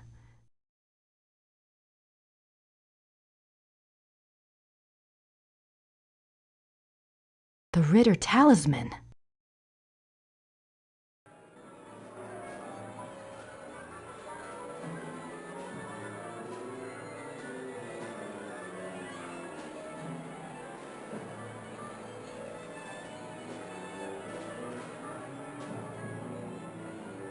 The Curse of Engelhart by Richard Wagner. Act 1. Many years ago in a small German village there lived a young man named Engelhart. Engelhart was a lowly blacksmith's apprentice. He was fair-faced, but by nature gentle and shy. Being orphaned, and having lived with a blacksmith in virtual slavery since his parents died, Engelhart had nothing in the world to claim as his own. Nothing, that is, but an amazing talent. For 10 years, the beautiful and much-desired wares that had passed for the blacksmith's own had actually been produced by Engelhart. The blacksmith, a greedy and vain man, was determined to keep this a secret. He forbade Engelhart to ever work the metal in front of another soul, on pain of death. But the blacksmith's ingratitude went further still. He was so plagued with envy of Engelhart's talents that he treated Engelhart like a lazy and worthless dog. The other villagers, assuming that the blacksmith's behavior toward Engelhart must be deserved, followed suit. Now in the same town there lived a rich baron. The baron maintained a patronly and righteous face with the villagers, but it was rumored that he was actually unspeakably cruel and wicked. There was also a young maiden, Hildegunde, who was lovely and good-hearted. Hildegunde was the only one who took pity on Engelhart and was kind to him. Engelhart loved Hildegunde madly, but was too shy and too penniless to even speak of it. In the first act, we learn that Hildegunde's parents, blinded by the prospective fortune, have betrothed her to the Baron. When Hildegunde learns of this, she is terrified and protests that the Baron is reputed to be evil, but her parents brush this off as jealous rumors and demand her obedience. Poor Hildegunde is too good to defy her parents' wishes, and so she reluctantly agrees. The Baron, with great public ceremony, sends Hildegunde a betrothal gift of a silver jewelry box. Hildegunde, overcome by her fear and anger at the betrothal, casts the jewelry box into the fire. She is immediately remorseful and pulls it out, but it is too late. The delicate silver has been badly marred. Hildegunde fears for her life when she sees the damage. She is afraid the blacksmith would report the damage to the Baron, so she approaches Engelhart and begs him to help her. Engelhart thinks of his master's warning, but determines to disregard it for Hildegunde's sake. He melts down the silver and constructs another box even more beautiful than the first. When Hildegunde sees his great artistic skill, she falls in love with him. The two come together in an aria of love, but their bliss is momentary. What about the betrothal? The young couple, knowing the Baron will never relinquish his claim, decide to run away. Act 2. The Baron learns of Hildegunde and Engelhart's disappearance. He is so furious that he hires hunters to track the pair down. Hildegunde and Engelhart are found and arrested. In a public trial, Hildegunde pleads their case in a stirring aria. She tells the townspeople of Engelhart's great skill and his mistreatment by the blacksmith. She tells them Engelhart is good and kind. The blacksmith should be turned out for his evils and Engelhart given the shop. Then she and Engelhart could marry and live in peace with their neighbors. Her parents chose a groom for her, but she begs to be allowed her own choice. It is then the Baron's turn to speak. He declares that he has been terribly injured, a victim of a wayward girl. His marriage claim was first. There can be no other. He implies that if the villagers do not help him make it right, he will remove his aid from the village coffers. Then the Baron turns to Engelhart. By the rights of the injured, the Baron announces he is empowered to set a curse. The Baron curses Engelhart with a terrible and ancient malady, that whenever the moon shines in the night, Engelhart will become a marauding wolf. The village is terrified of wolves and has been plagued for many years by a local renegade wolf which has taken the lives of many children. The Baron further declares that because he is merciful, he will still marry Hildegunde, but not until she renounces Engelhart with her own words.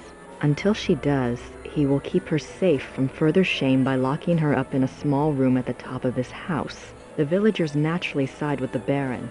Hildegunda goes to her prison, and Engelhart does indeed become a wolf at night. At first, Engelhart is hated and feared by the villagers.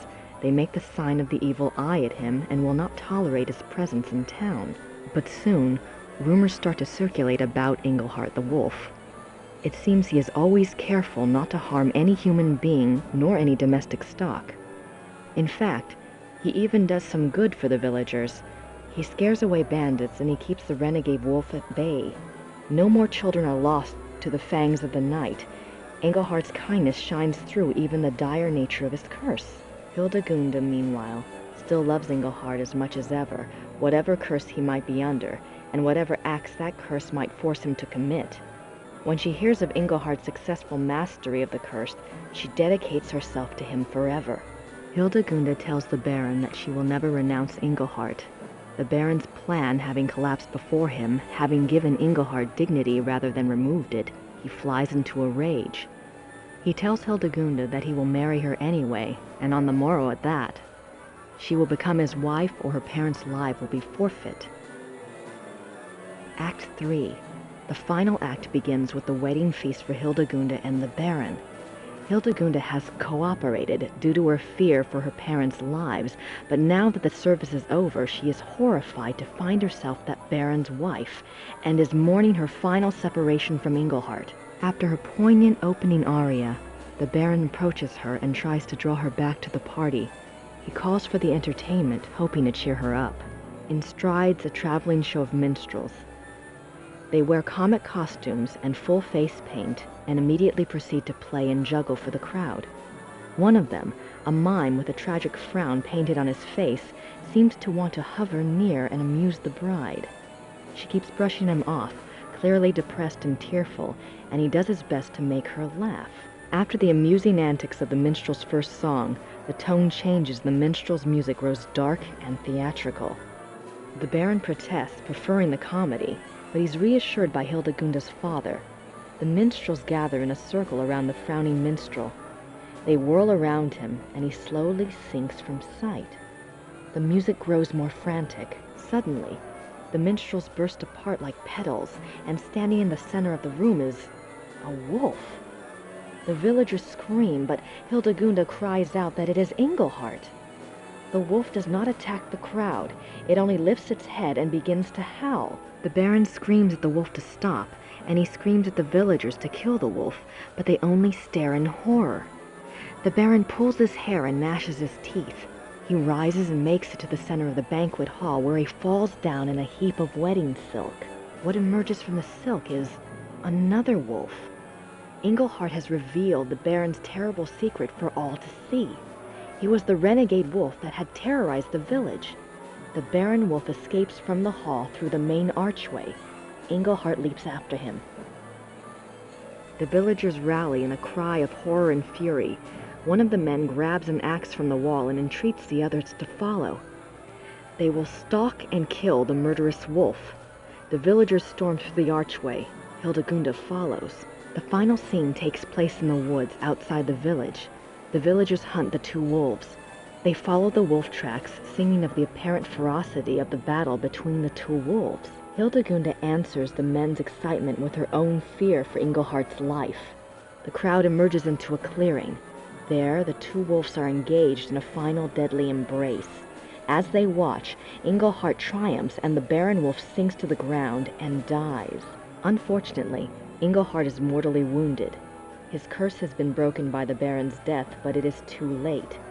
Hildegunda sings her love to him, while the villagers pronounce him a great hero.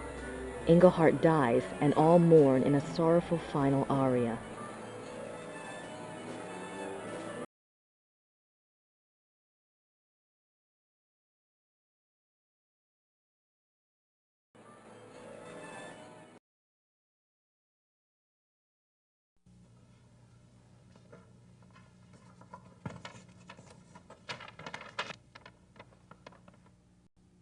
A seating chart. This might be useful.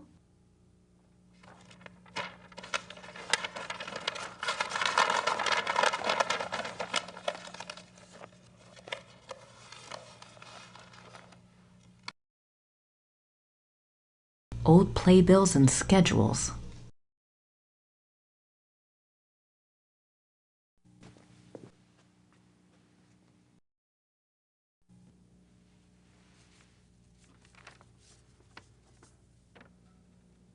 Here's that list I made.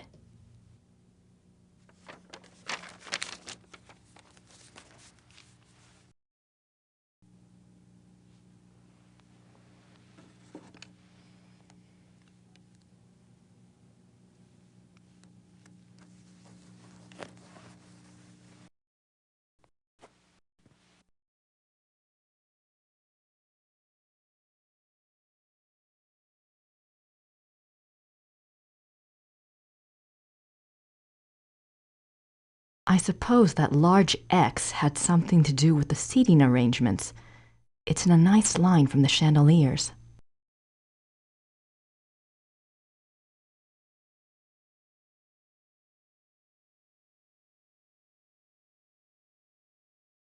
The large X on Wagner's diagram is in an area called the Mythology on the seating chart.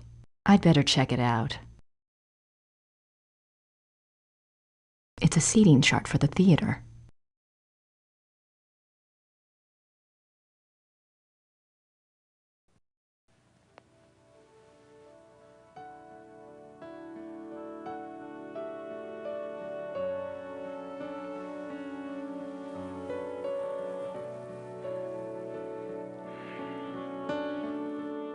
How do you feel?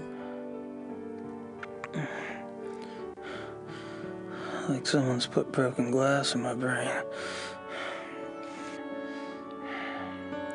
I thought we'd have you back in Rittersburg by now. The Smiths are waiting for you there.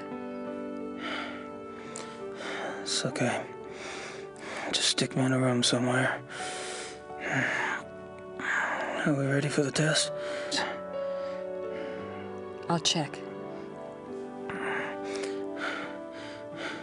Could you see about some heat, Gracie? I'm really freezing in here.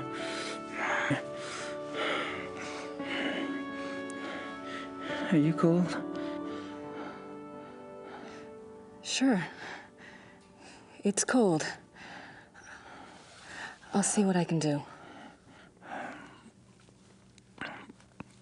Good. You do that.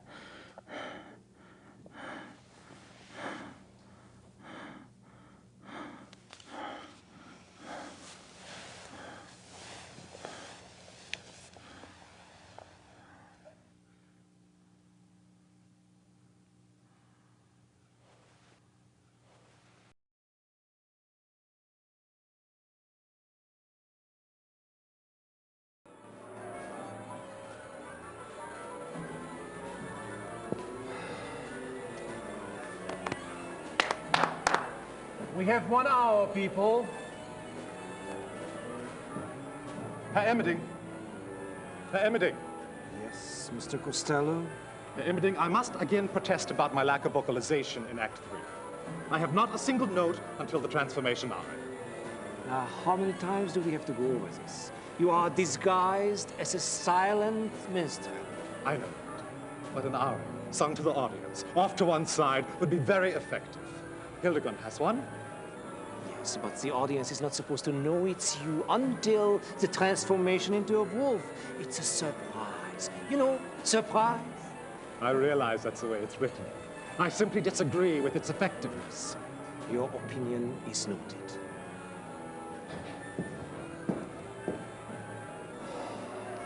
It's time to get ready, Georg. You go. I want to go over this one more time.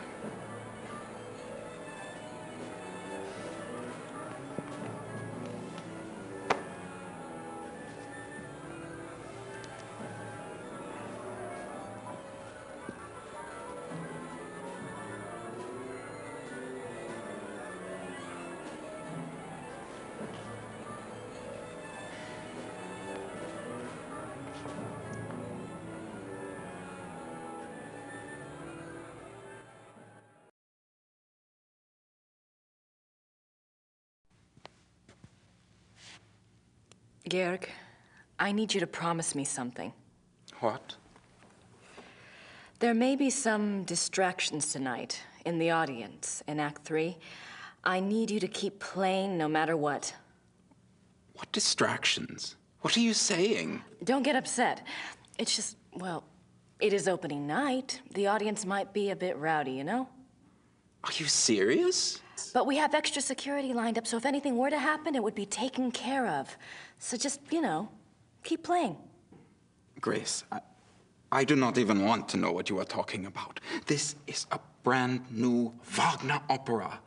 I am not going to stop the performance, even if Wagner himself comes floating out on stage. Great. That's exactly what I wanted to hear.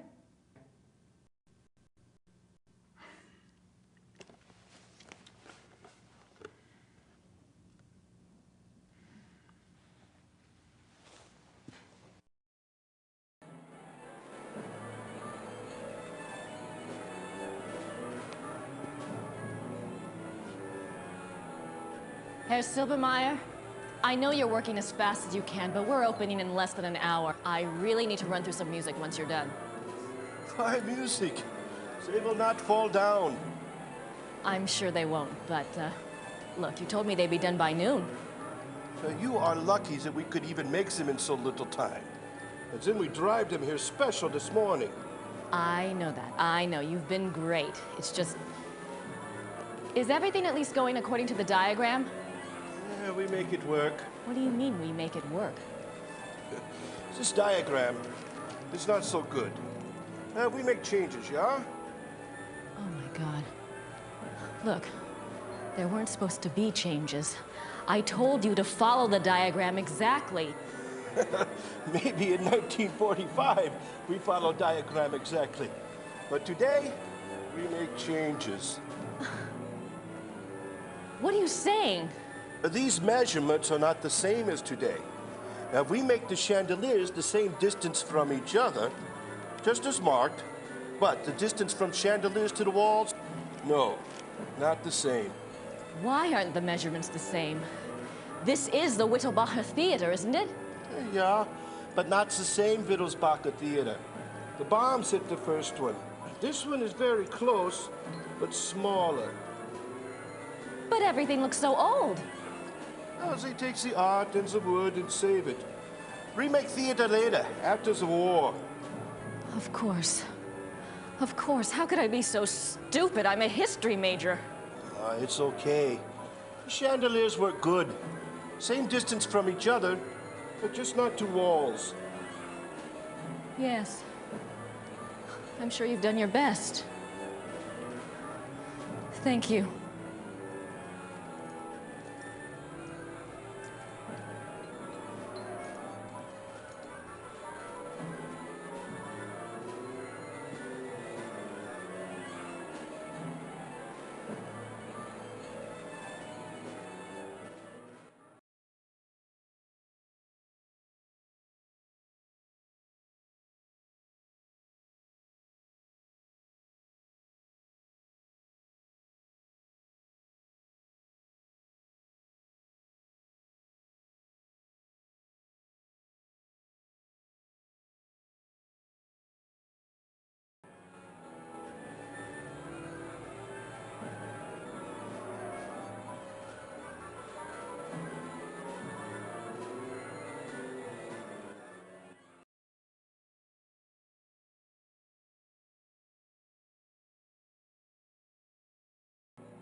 The dressing rooms are back there. They're probably a madhouse right now.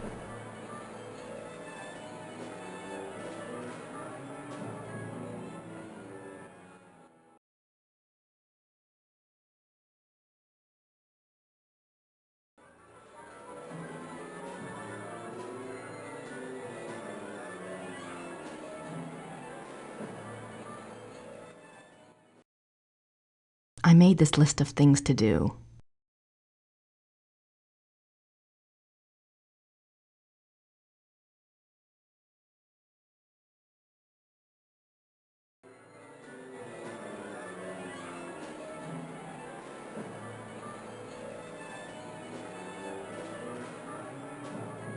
I've given Georg enough to worry about. There's nothing else I can say to him that will make any difference now.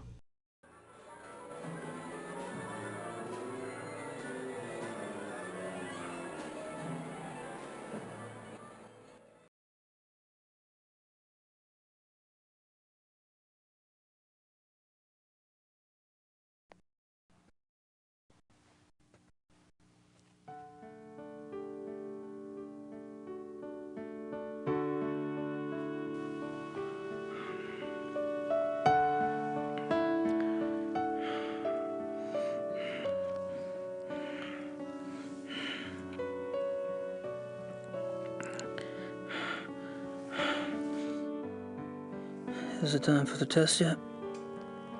No. Don't you worry about that. Everything will be fine. You'll see.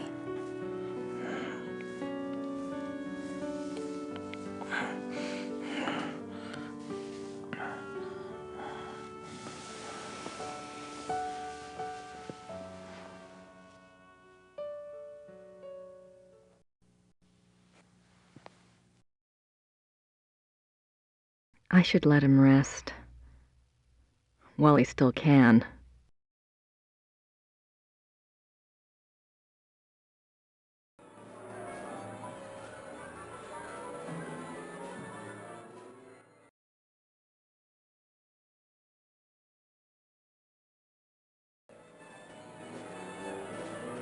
I could use some fresh air, but I don't have time to go outside.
If I can't get Gabriel back to Rittersberg before tonight, this room might do the trick. But I need to be able to lock it.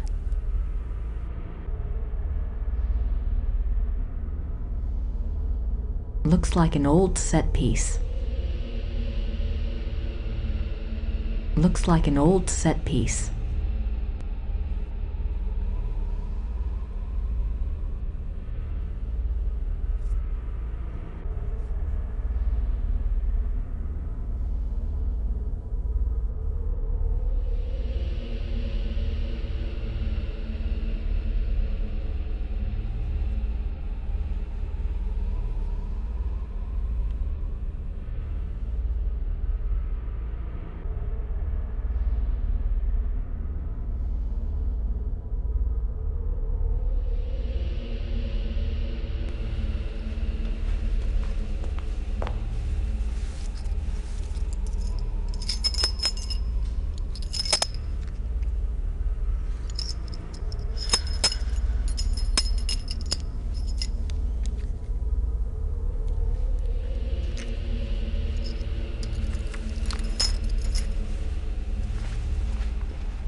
Cool air's coming in through that vent.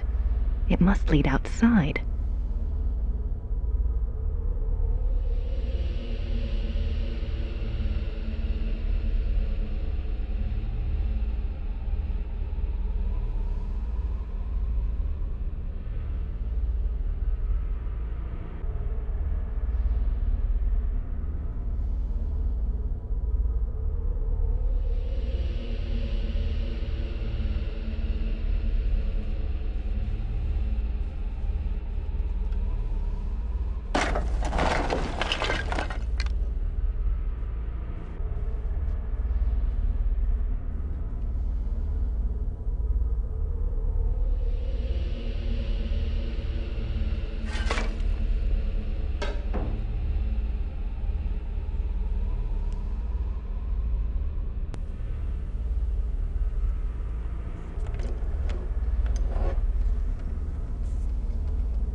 The pilot is already lit. There we go.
That rope might come in handy.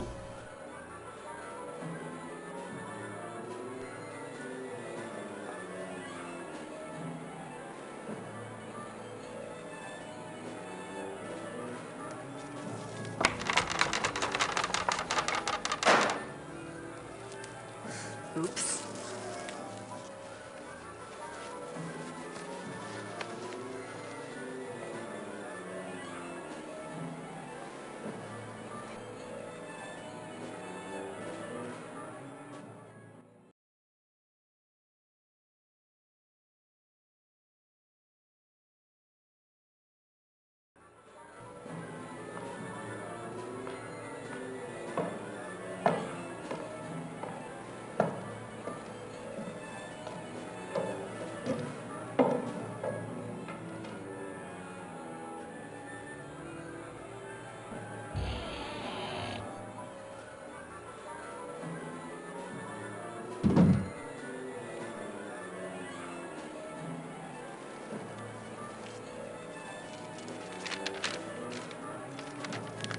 This is definitely the Mythology. According to Wagner, von Glauer gets seated here. Weber too. Now I just need to find a way to block the doors.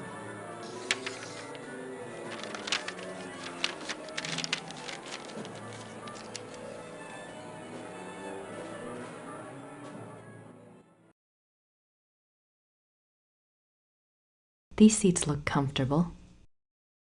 We're isolated from other seats in here. That's good.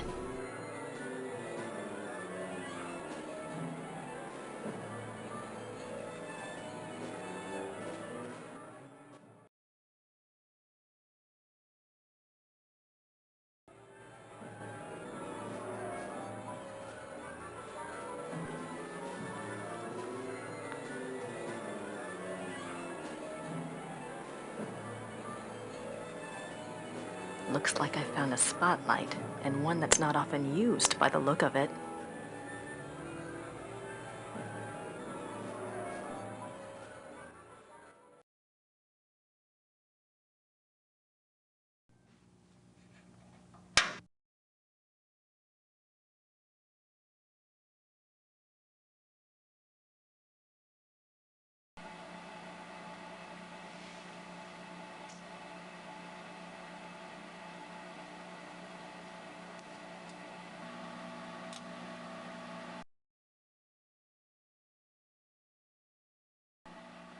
Perfect.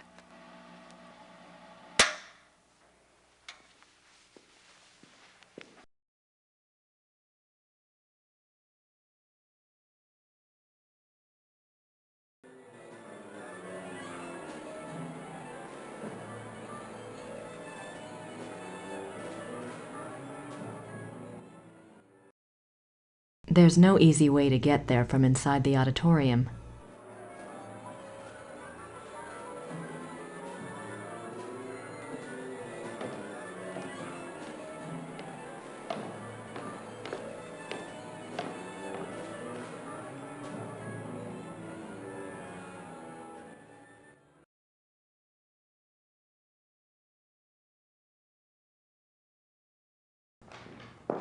Paul. Yeah.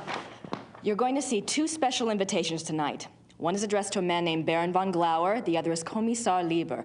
Both will be seated in the Mythology. I have it marked here. No problem. Oh, and when Kommissar Lieber arrives, please find me. I need to speak with him before he's seated. Yes, Frau Nakimura.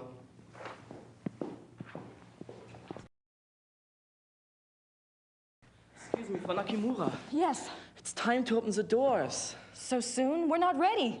The performance starts in 15 minutes. The people have been waiting outside for over an hour. All right, just give me 5 minutes, okay?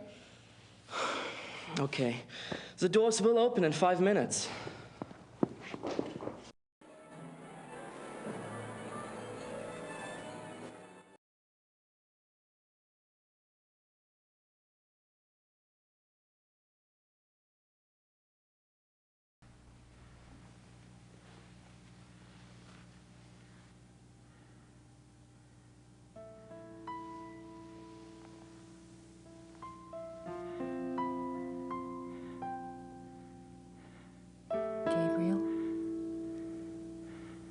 We have to move you now.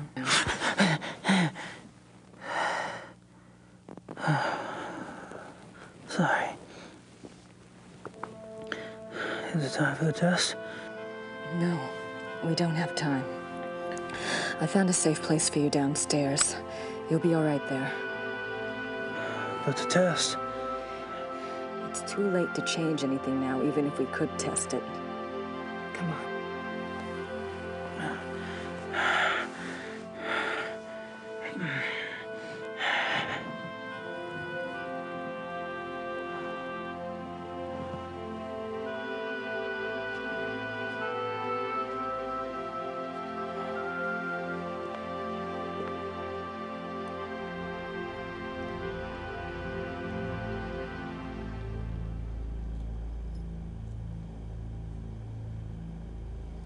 Does it lock? Plug your ears and you probably won't feel a thing. Yeah, I still wish we tested it. We're not going to get another shot, Gracie. Just rest. I'll see you later.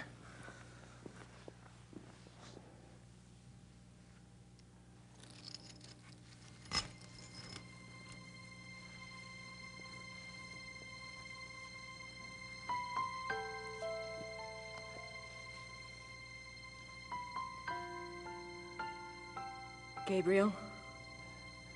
What? I have to tell you something. I screwed up. What are you talking about, Gracie? The chandelier foreman had to change the measurements. It's the theater. It's not the same Whittlbacher theater. It's been rebuilt, and this one is smaller. I'm not sure the crystals will work.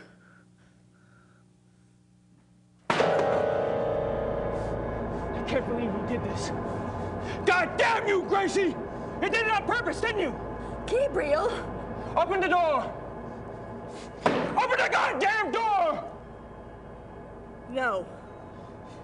You open the door this minute. If you can't manage a simple goddamn fucking diagram, I'll take care of things myself! Myself, do you hear me? Open it! I'm sorry. I'll do the best I can. Gracie! Gracie!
Come in.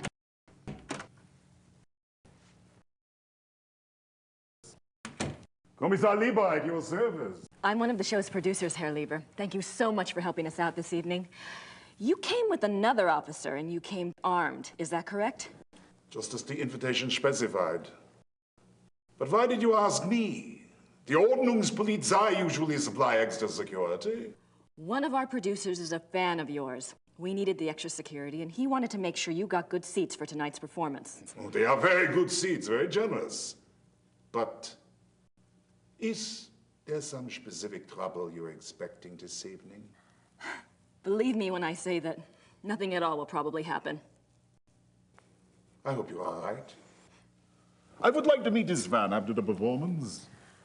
I hope that will be possible, Kommissar. Thank you again. My pleasure.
That's hardly subtle.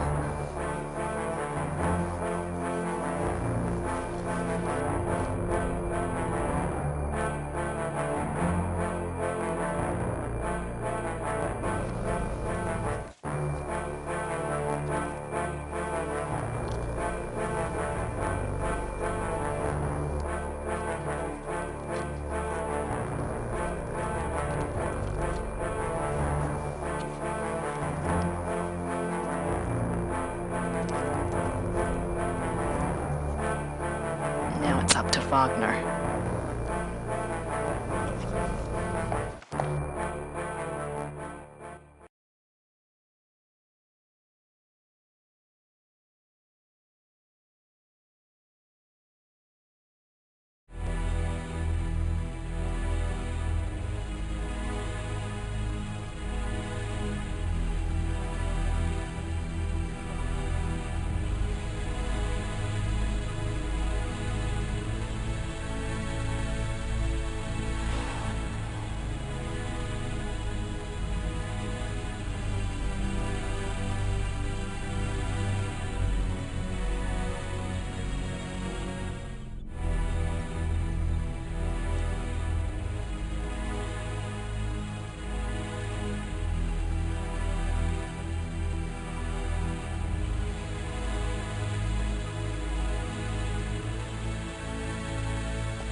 Can't do a damn thing out here.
Wonder if this pulley's being used for anything. Ah, hell, who cares?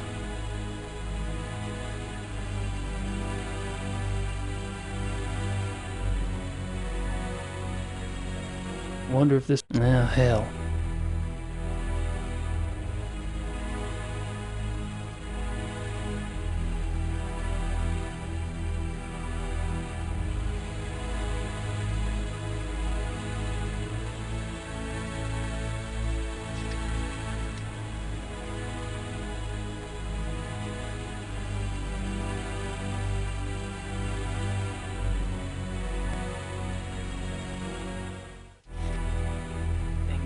Minstrel costume.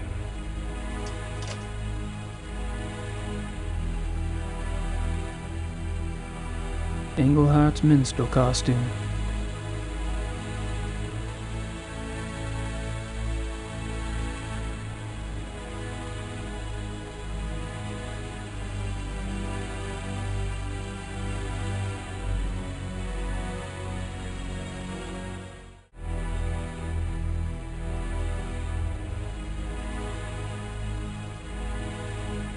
That roll of tape might be useful.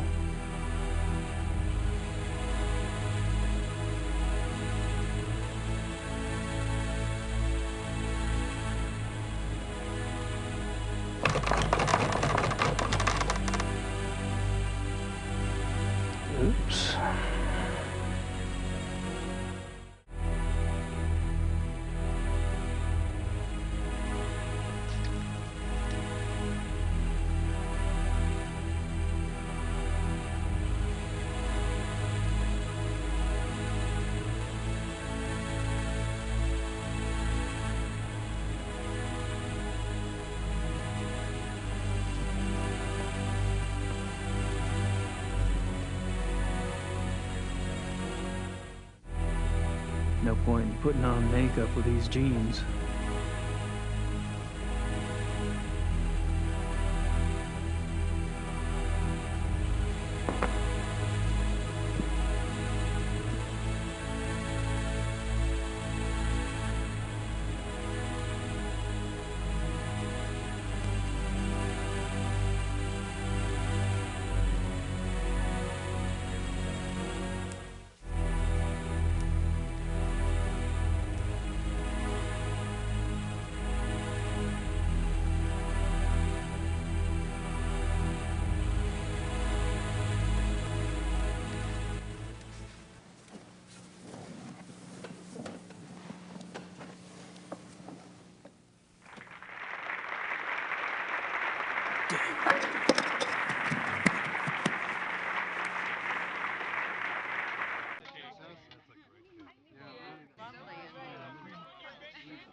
Sorry, bud.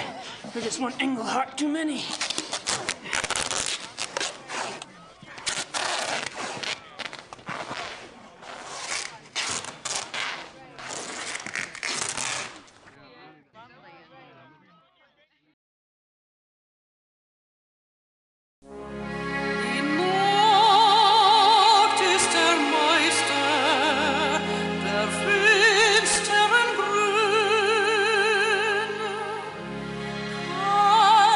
Since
bringt die Sänger.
Niemals lachte ich mehr.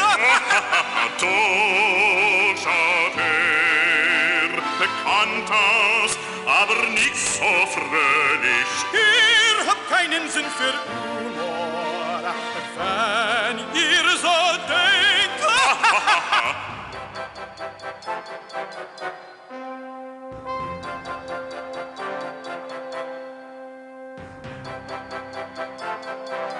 Es ist eine Freude.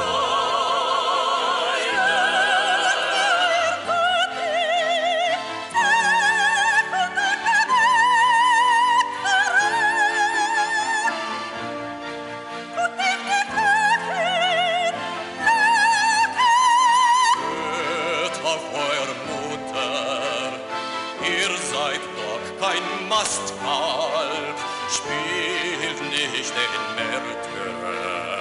Laut, laut.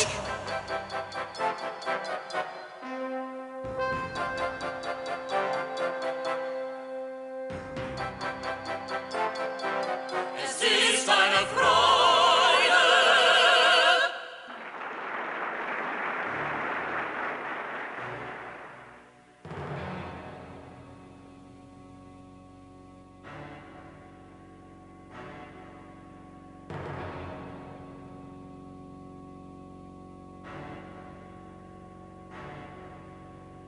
Nicht zu verstehen, ich vermag.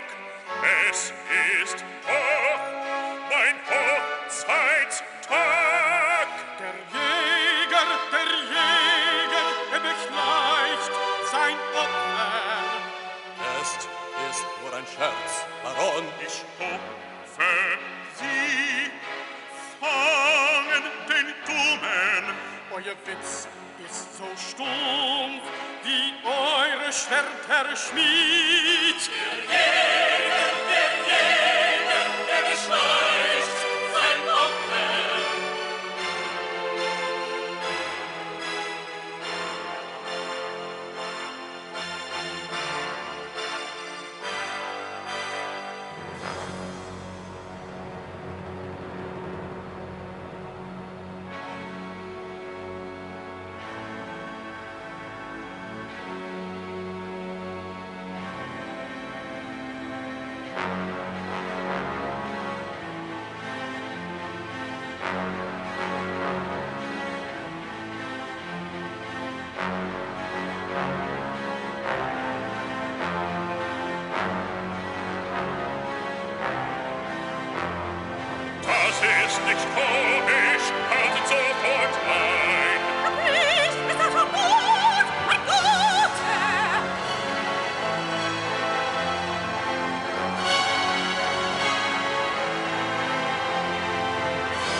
Shoot the black one! Stand back!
Don't shoot! Let him go! Let him go.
I'm going back to school soon. It's all arranged. Don't do that. You didn't even want me on this case. It came up so quickly. Give me a break. Fine, I wanted you safe in America, so sue me. It won't happen again.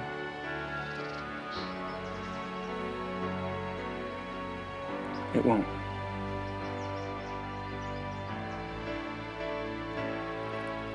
What was Von Glauer really like? I liked him. Haven't you ever wished you could just follow your instincts? Live for the moment? Yes. That was Von Glauer. Von Glauer?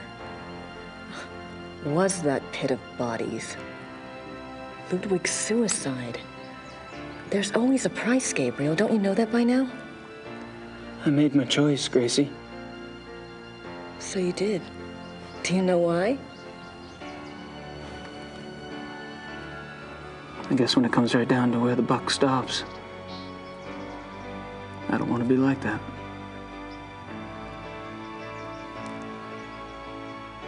I don't want to be like that, Gracie.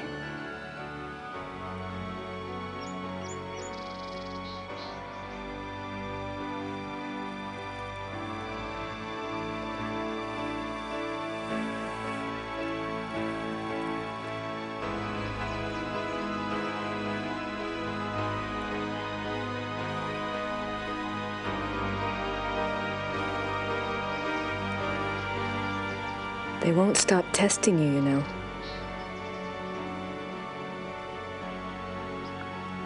It'll get easier, though.